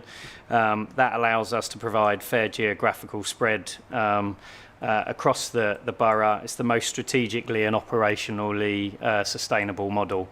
It basically avoids smaller localised facilities that would just be not viable to keep running just to service the demand of the said development. So it's like Sittingbourne, Faversham... Sittingbourne, Faversham and the Isle of Sheppey. So there's a facility in Sheerness on the Isle of Sheppey, just over the bridge. Okay. The existing facilities are all but full at peak times with the current population, so we have just a 9 square metres oversupply of water space at the moment, so any future development will require additional capacity. Our built sports facilities, which follows the National Sport England guidance model, is very clear in terms of what we need in order to meet the future demand. And that talks about providing additional capacity and also protecting existing capacity, upgrading it to be able to deal with greater demand and users. So the built sports facilities, there were some conversations earlier about how we come to our numbers. We use the figure of 2.4 persons per household, so the national figure as opposed to the figures mentioned earlier. So we're estimating population roughly in the region of 20,000. which is about half of what the projected growth. So within the built sports facilities strategy, we estimated what future growth would be over a future local plan cycle. And clearly this development makes quite a large dent in that growth. Our calculations are for the combined scheme, so the northern and southern sites, that we would require an additional 4.1 lanes of swimming space, and that accounts to what we're asking for. The figures use the Sport England Sports Facilities Calculator, and Sport England work with construction bodies to look at likely costs of construction. So we used Q3 2024 calculations for that. We're actually proposing contributions in a twofold basis, and that is an early contribution to the Swallows Leisure Centre. That's the nearest site to the development. Sittingbourne. In Sittingbourne. It's quite a unique centre in that it's a mixture of leisure, what we call leisure water, so non-standard. Your standard swimming pool is square. This isn't, so it has a mixture of uses. And that's why our 3-centre model across the borough is important, because actually each of the sites provide different types of water. So some for family enjoyment, some for competitive swimming, or health and fitness swimming. So again, that's useful to understand why we're asking for contributions further afield as well. So although we're yet to discuss the trigger points with the developer, we feel that an early contribution to Swallows will meet that immediate demand from the early parts of the development, and that is, and then a future trigger relating to providing some costs towards a new pool at our Sheerness site on the Isle of Sheppey. The reason why it would be difficult to provide additional capacity at Swallows is the site is flanked by 2 quite major roads in Sittingbourne. There's not the space to extend that. And what's important... What would you use the money for then if you can't extend it?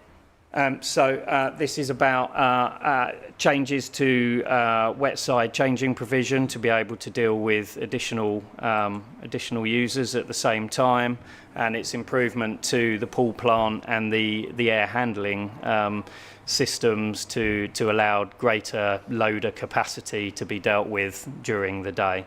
So that would be the immediate improvement. The built sports facilities then talks about absolutely needing additional lane space, and our proposal is to use part of the contribution towards the additional number of lanes at the Sheppey Centre. The 3-centre model. How would you do that? Is there some sort of scope for improvement there, or? Yeah, so we're just undertaking the first phase of redevelopment of the dry side at that centre, and through funds through the Levelling Up Fund, and we are actually future-proofing that site, so the designs allow an easy addition of the swimming pool onto that existing site. So there are outline plans for the phase 2, which is the addition of the swimming pool, and that's how we've been able to come to the figures requested. What's important to note, because I guess people will ask the question, it's not Sittingbourne. I go back to that 3-centre model, so each of them having different offerings. Our membership allows users, and our accessibility allows users to use all 3 sites moving forwards. And as I say, what we can do is pool program accordingly across the sites to make sure that there is accessibility for public swimming and for the other uses, school swimming and club swimming at different times. So the contribution relates, it's been worked out that the number for the additional population, there's going to be a need for 4.1 additional lanes of space, swimming space, is that right? Yes. So does the total contribution then, somehow using this calculator, does that amount to the total value of the contribution? Broadly speaking, yes. I think from that point of view, this is about programming as well as additional capacity. So it's how we use it. But yes, it's providing additional capacity in the system to be able to cater for the development demand. Well, I was just wondering I was trying to work out how you actually justify the total cost that you're asking for. So you're asking for roughly 4.38 million. So you said about using a calculator. You've calculated that with the additional population there'd be 4.1 lanes. So how does that feed into the 4.38 million amount of money that you're asking for? So the total we're actually asking for across should Secretary of State award both schemes is actually 5.147. The figure you're referring to is for the southern application. I see. Okay. So using Sport England's facility cost guidance, a 4-lane 25-metre pool is 4,500. With that, you need to provide 4,500. Million. Mr. Zero. So we think it's a fair reflection of the costs, and we think it's a reasonable. But you're still asking for another 0.6 million. In addition to that, which is quite a lot, isn't it, really? So how do you work that out? So clearly Sport England's guidance costs are ballpark, whereas the facilities calculator, I mean, this is a nationally derived figure from Sport England that we're utilising. We're not seeking to move away and create a localised figure for that. So we are following their cost calculations, and clearly that will vary from time to time in terms of construction costs, but yeah, it's based upon the Sport England figures. Perhaps I could ask Council to do a little bit more work on this. I mean, you said that it's going to go for two things. First of all, it's going to provide the swimming pool in phase 2, didn't you?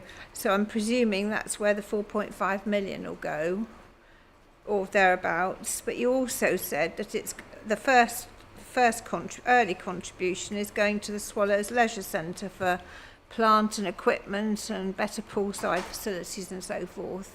So where's the money for that? Have they been costed? How what I need to know, it's what the Secretary of State needs to know if you want to get this money, is that there is some audit trail as to, it's not just plucked out of the air from somewhere, or it's what you might like to have or whatever.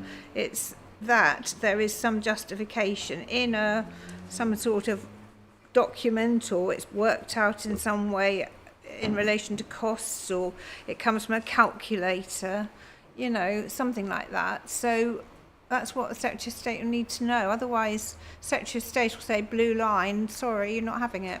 So, it's in the Council's interest to make sure that they really justify. And we're more than happy to provide more. If I can just clarify what you're asking, because the Sport England Sports Facilities Calculator works out the contribution cost for each of the applications, and so that's what's derived the 766,000 for the northern application and the 4.381 for the southern application. I see. What we're saying is we are putting those contributions towards the costs of delivering that additional capacity and that greater resilience in the existing pools.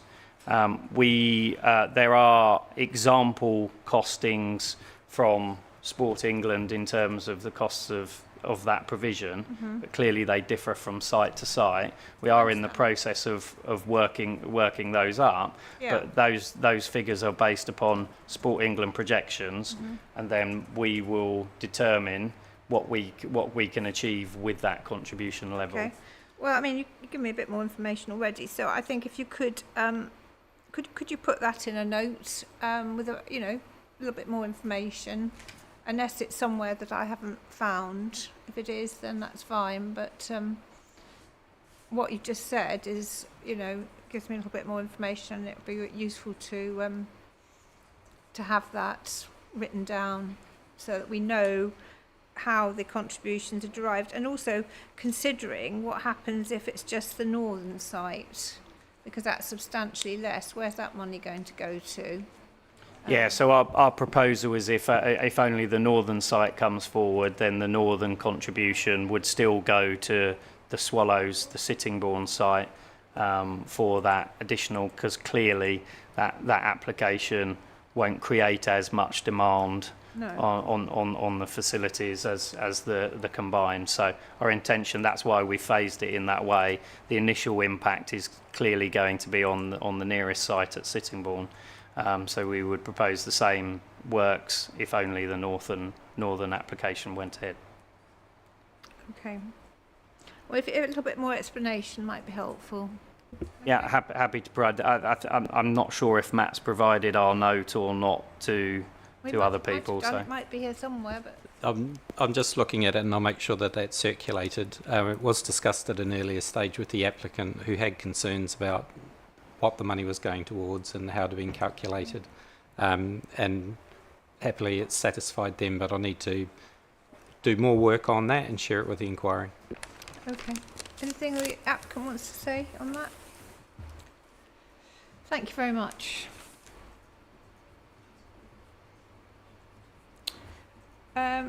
Right, thank you. Let's just see, sorry, what else there was on that. Well, I haven't really, oh yes, just one other thing actually. Going back to the, especially the south site, we talked quite a lot about advanced planting in the landscape session, didn't we? Around the around the perimeters of various parts of the site. Is there any provision for that, or would that be covered by a planning condition, please? The expectation is that will be covered by planning condition. Thank you. Anything else that anyone wants to say about sports and open space? Yeah, I know what my parishioners will say is that in terms of where that money is allocated, there would be a strong preference for it to be located locally. You're talking about the swimming pool one? Yeah. Okay. But of course that is just, it sounds as if that is more for a leisure pool rather than actual proper swimming, is it? I don't know, I've never been there. Yeah, so the Sittingbourne one is currently more of a leisure pool. I've had much feedback from my community that what they would like is a strong swimming preference, which is actually offered in Faversham. It's actually a really good facility there because there's an outdoor pool as well, unusually. So you think it should go to Faversham, the whole lot? No, I think it needs to be, well, it can be either direction, but it does, because it's quite a long hike for us, to be fair, over to the Isle of Sheppey. I think I discussed that earlier. So have you got any comments on that moment? My comments on that are it's about deliverability, and the Sheppey site allows that extension of capacity, whereas the Sittingbourne site doesn't. And what about Faversham? Faversham is an interesting site because it's part owned by the council, part owned by a local charity. So there are further complications there, but It could be, but we are aware there will be further developments on the Faversham side, likely on the Faversham side, and therefore we would be looking for alternative contributions at that point. I think you'd have to talk to obviously the council then, Ms Bonnie. Okay, thank you very much. Good. Well, I just wonder if it might be, with a few minutes, 25 minutes we've got left, it might be useful just to talk about this delivery and phasing, Schedule 15 and Schedule 16 in the southern site. I'm rather, because I think, again, it's a very important aspect, isn't it? Who's going to actually manage all this, all these facilities, especially the green spaces, but also other things. And it doesn't seem to have been, I mean, there might have, I'm sure there has been behind the scenes, but there's not really much indication as to the management vehicle.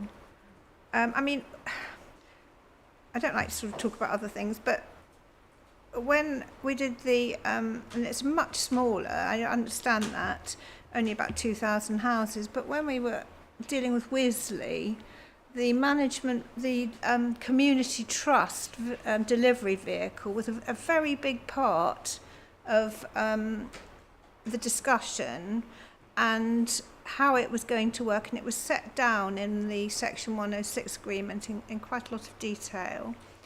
And there was a lot of concern, local concern about delivery and that things were going to get delivered, and therefore they wanted to know the sort of, dotting the I's and crossing the T's type thing. And this, it all just seems to be quite a bit vague, really. I mean, it doesn't even tell you whether it's going to be a community trust. And, the stewardship vehicle might take this or it might not. And I just feel, delivery is everything, isn't it? And it's another example of, just where I just feel slightly unhappy with the extent of thought that's being given to how it's actually all going to happen in practice. And I know you're going to say it's a big site and all the rest of it. Yes, it is, but that doesn't really make any difference to the way that these things are actually going to operate, does it? I mean, that development was over 10 or 15 years, so you're saying 20, so I mean, it's not, that different. Could I just ask, was that Wisley or? Yeah. So we can. Savills did that. Charles Collins, didn't he? Yes. So we could speak to Mr. Collins. Yeah, you can, and I hope I'm not. he'll speaking tell out of you. turn, but just tell you what to. It sounded like that was a blueprint of what you'd like the parties who are interested in delivery to do. It was called the WACT, actually, the Wisley Airfield Community Trust. That's what it was called. And it was its own, I mean, it had a lot of concern about whether it would work, but anyway, they convinced me it probably would. But it was, but the alternative is the land trust, which are sort of recognised management vehicles for this sort of thing. Yes, look, that's a matter entirely for the applicant, but I just wanted to be clear about the example you were given, because I was given that. we can go and have a look at it. Yeah. I don't know, Mr. Simons, I'll probably drop that on you a bit, but... Could I maybe provide a bit of background on what we've been doing and what we've done elsewhere that might be useful? So we first visited the site with the Land Trust in 2018. So we work closely with the Land Trust. Yeah. We're working on the scheme for 3,500 houses just north of Norwich called Beeston Park, where they will be essentially adopting all of the areas of open space, so strategic and local space, on individual development parcels as they come forward. And we also work with English estates, and we're looking to take a similar approach of English estates on a different site. So the work to date, which probably isn't reflected in the drafting, to be fair, but to give you a bit of an update, has been very much around the land trust model. So, and we would expect to have the provisions in the Section 106 that allow us to progress matters with something like the land trust rather more than a community that's group fine. that you mentioned. Yeah. It's just that it was just saying a stewardship model, but the land trust would be a very, they're tried and tested, aren't they? I think that was one of the points made at Wisley, that it actually is tried and tested. So I think some of them would have liked that, actually. And I've seen that elsewhere where there's sometimes an attempt to establish a community trust through the requirements of a Section 106, but that then puts a lot of onus on the community to step in and take that role, which is why we've generally taken an approach of working with a professional such as the land trust. Yeah, well, anyway, I mean, I'm not saying that Wisley was the model to be used, but the land trust model is certainly well tried and tested, and if you've used it before, but I mean, it would be very helpful if the deed could actually reflect some of that. We'll pick up on that, and we probably won't name the land trust because that's complicated from a commercial point of view. We can set out a mechanism that moves into the right direction. Yeah. Okay. Yeah, we do have at the moment, I appreciate that we haven't specified it as per Wisley, the exact entity, but there is this concept of a stewardship vehicle proposal which does set out in some detail exactly what the Borough Council would have to approve in terms of any proposed stewardship vehicle, if that is indeed the land trust. And so whilst we haven't specified in this the particular entity, and so it doesn't perhaps cater for the level of detail that you've seen previously. We do feel that it gives the council a sufficient degree of control over the nature of the entity that is proposed. And I would just mention also that the references to the stewardship vehicle proposal are throughout the 106 agreement, and there is the option for the open space, sports facilities, renewable and low carbon energy infrastructure, as well as pedestrian and cycle routes to be transferred into it. And if not into the stewardship vehicle, then we've created for a backup in different backups in different circumstances. But for instance, open space, there's a backup of an open space management plan. Sports facilities, we've referred to a sports facilities management company, which may or may not be the stewardship vehicle, because it's not known as yet exactly what will and will not be going into that. Yeah. But we've sought to create enough controls throughout the document that there will be control A over the nature of the vehicle, and B over what goes in and what does, and if it doesn't go in, then what happens to it, to create assurances over appropriate management of all those spaces. Mm-hmm. Yeah, I mean, that's good, but in my opinion, management companies, I mean, if you have it's probably not a particularly good idea to have a lot of different management companies managing different things. That's all I would say. If you can get one body that actually works to, take on these things, and I would have said that was a much better model than a management company doing this and another one doing that, and relying on volunteers and that sort of management companies. That would be our preference.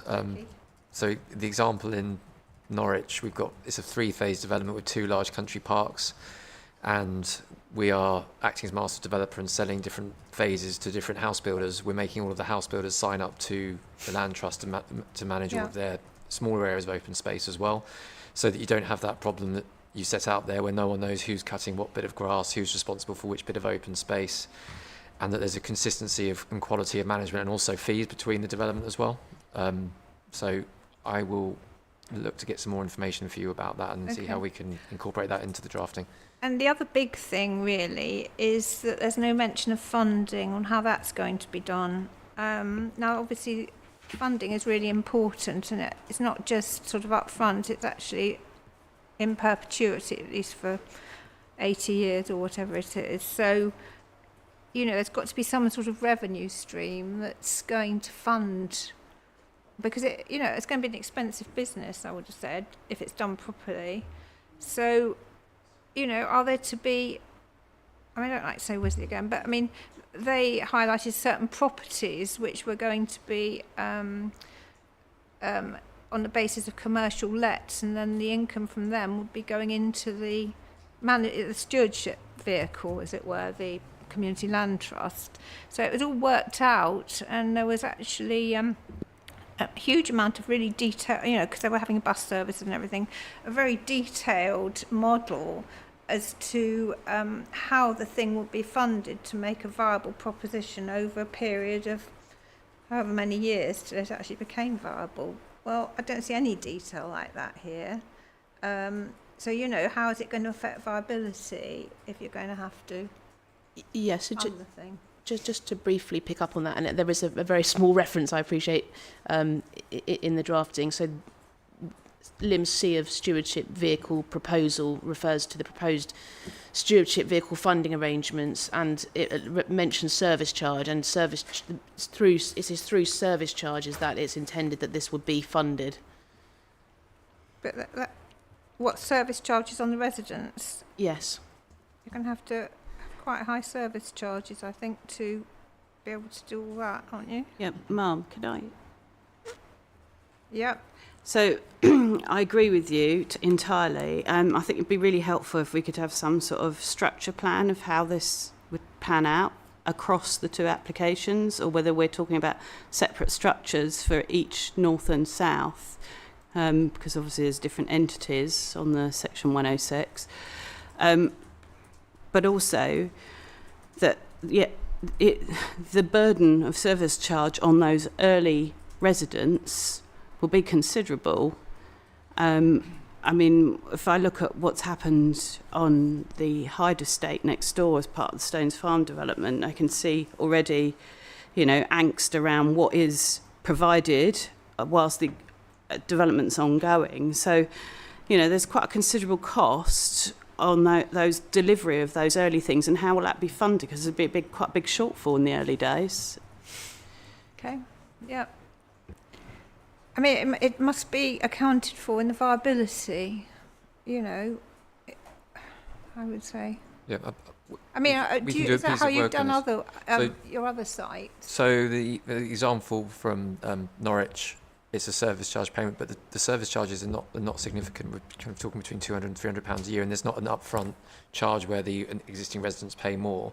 The overall service charge is agreed with the land trust on the basis they know they're getting future funding that's a higher amount, so they then build in a model that essentially works out how their service charge is established so that they know that they're getting their future funding. And what do they pay? What's that paying for, though? Is it just, is it a country park? Yeah. Bus service? No, the bus services are completely separate, and they would be here.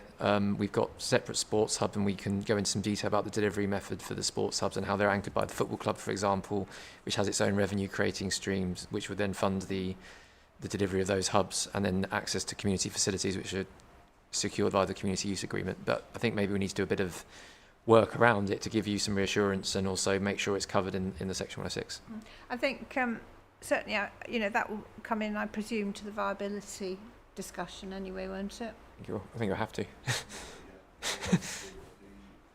Yes, it will have to now. I have, as I said, I've seen other examples along the lines of what you said. I think one was proposed at Chilmington. I think they were looking at Otterpool when I was working on that in a previous job. And no, and they put all of the cost up front onto developers rather than trying to maybe have a more sustainable approach. But it'd just be interesting. I think it's something I just wanted to raise at a reasonably early stage, so it can be thought about, really. Yeah. Sorry. On that, I mean, one of the issues that arises is around what's adopted and not adopted highway. And so internal estate layout, because we had this on Stones Farm, the early detailed design wasn't sufficient, wasn't up to scratch, because you couldn't get a rubbish lorry around the estate. So the community asked the council to appoint someone specifically to review that. And as a consequence of that, looked at how the estates functioned, and you needed to put in parking restrictions. But because it's private land, it's not the council who'll be executing that under its parking services. It's a private function, which will have to be picked up under service charges for those estates, those people who come on board on those estates. So it's those Depends what roads are adopted, doesn't it? And that's yeah, something we haven't. and we don't know. No, but we hopefully will be talking about that in the highways session, maybe. But what's come about is that those internal road estate aren't adopted on Stones Farm, and so it has to be a private parking provision. We've got quite a lot of people that have moved in now, and they're only just bringing in the restrictions on parking, and of course there'll be residents saying, well, what's going on and why should we be paying for this, because it wasn't adopted at an early stage. Mm-hmm. I don't know whether that's something that will be talked about at a later. Not, I mean, it wasn't. We can do to the. I mean, it's a growing list that we're talking I about. presume that you'd want the roads adopted. Generally, our approach is to have as many roads adopted as possible, but I mean, that will all be the detailed stage, I would have thought. It's but obviously, perhaps it's something that the Rule 6 party would ask Mr. Wild about. Yeah. Yes, I mean, there is a strategy in the draft 106, but we'll look at it holistically with the management as well, because the two sit together, but there is an adoption strategy, and you would want that to be for your designing roads and everything else.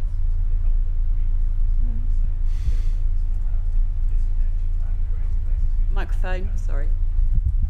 Microphone's off, sorry. So there's an adoption strategy that will be agreed early in a phase before the designs are finalised and everything else. For the roads, you mean? The roads, yes. So then you can design the roads and their management at the same time, so you don't end up in a situation like Ms. Bonner was explaining, that the two don't seem to talk to each other. And will that be strategy that presumably will be at reserved matter stage, will it, or earlier?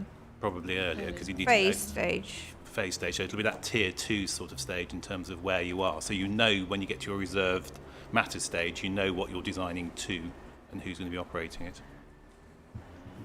Right. All right. We'll cover it in transport, I think, because there are some issues. I don't believe that KCC normally adopt roads on developments or nearby. Maybe the Southern Relief Road they might be adopting. I assume they're adopting. I sincerely hope so. It's not a private toll road. Hope so. Anyway, right. Anything else? No? Just let me make sure that on that just last thing. Just hold on.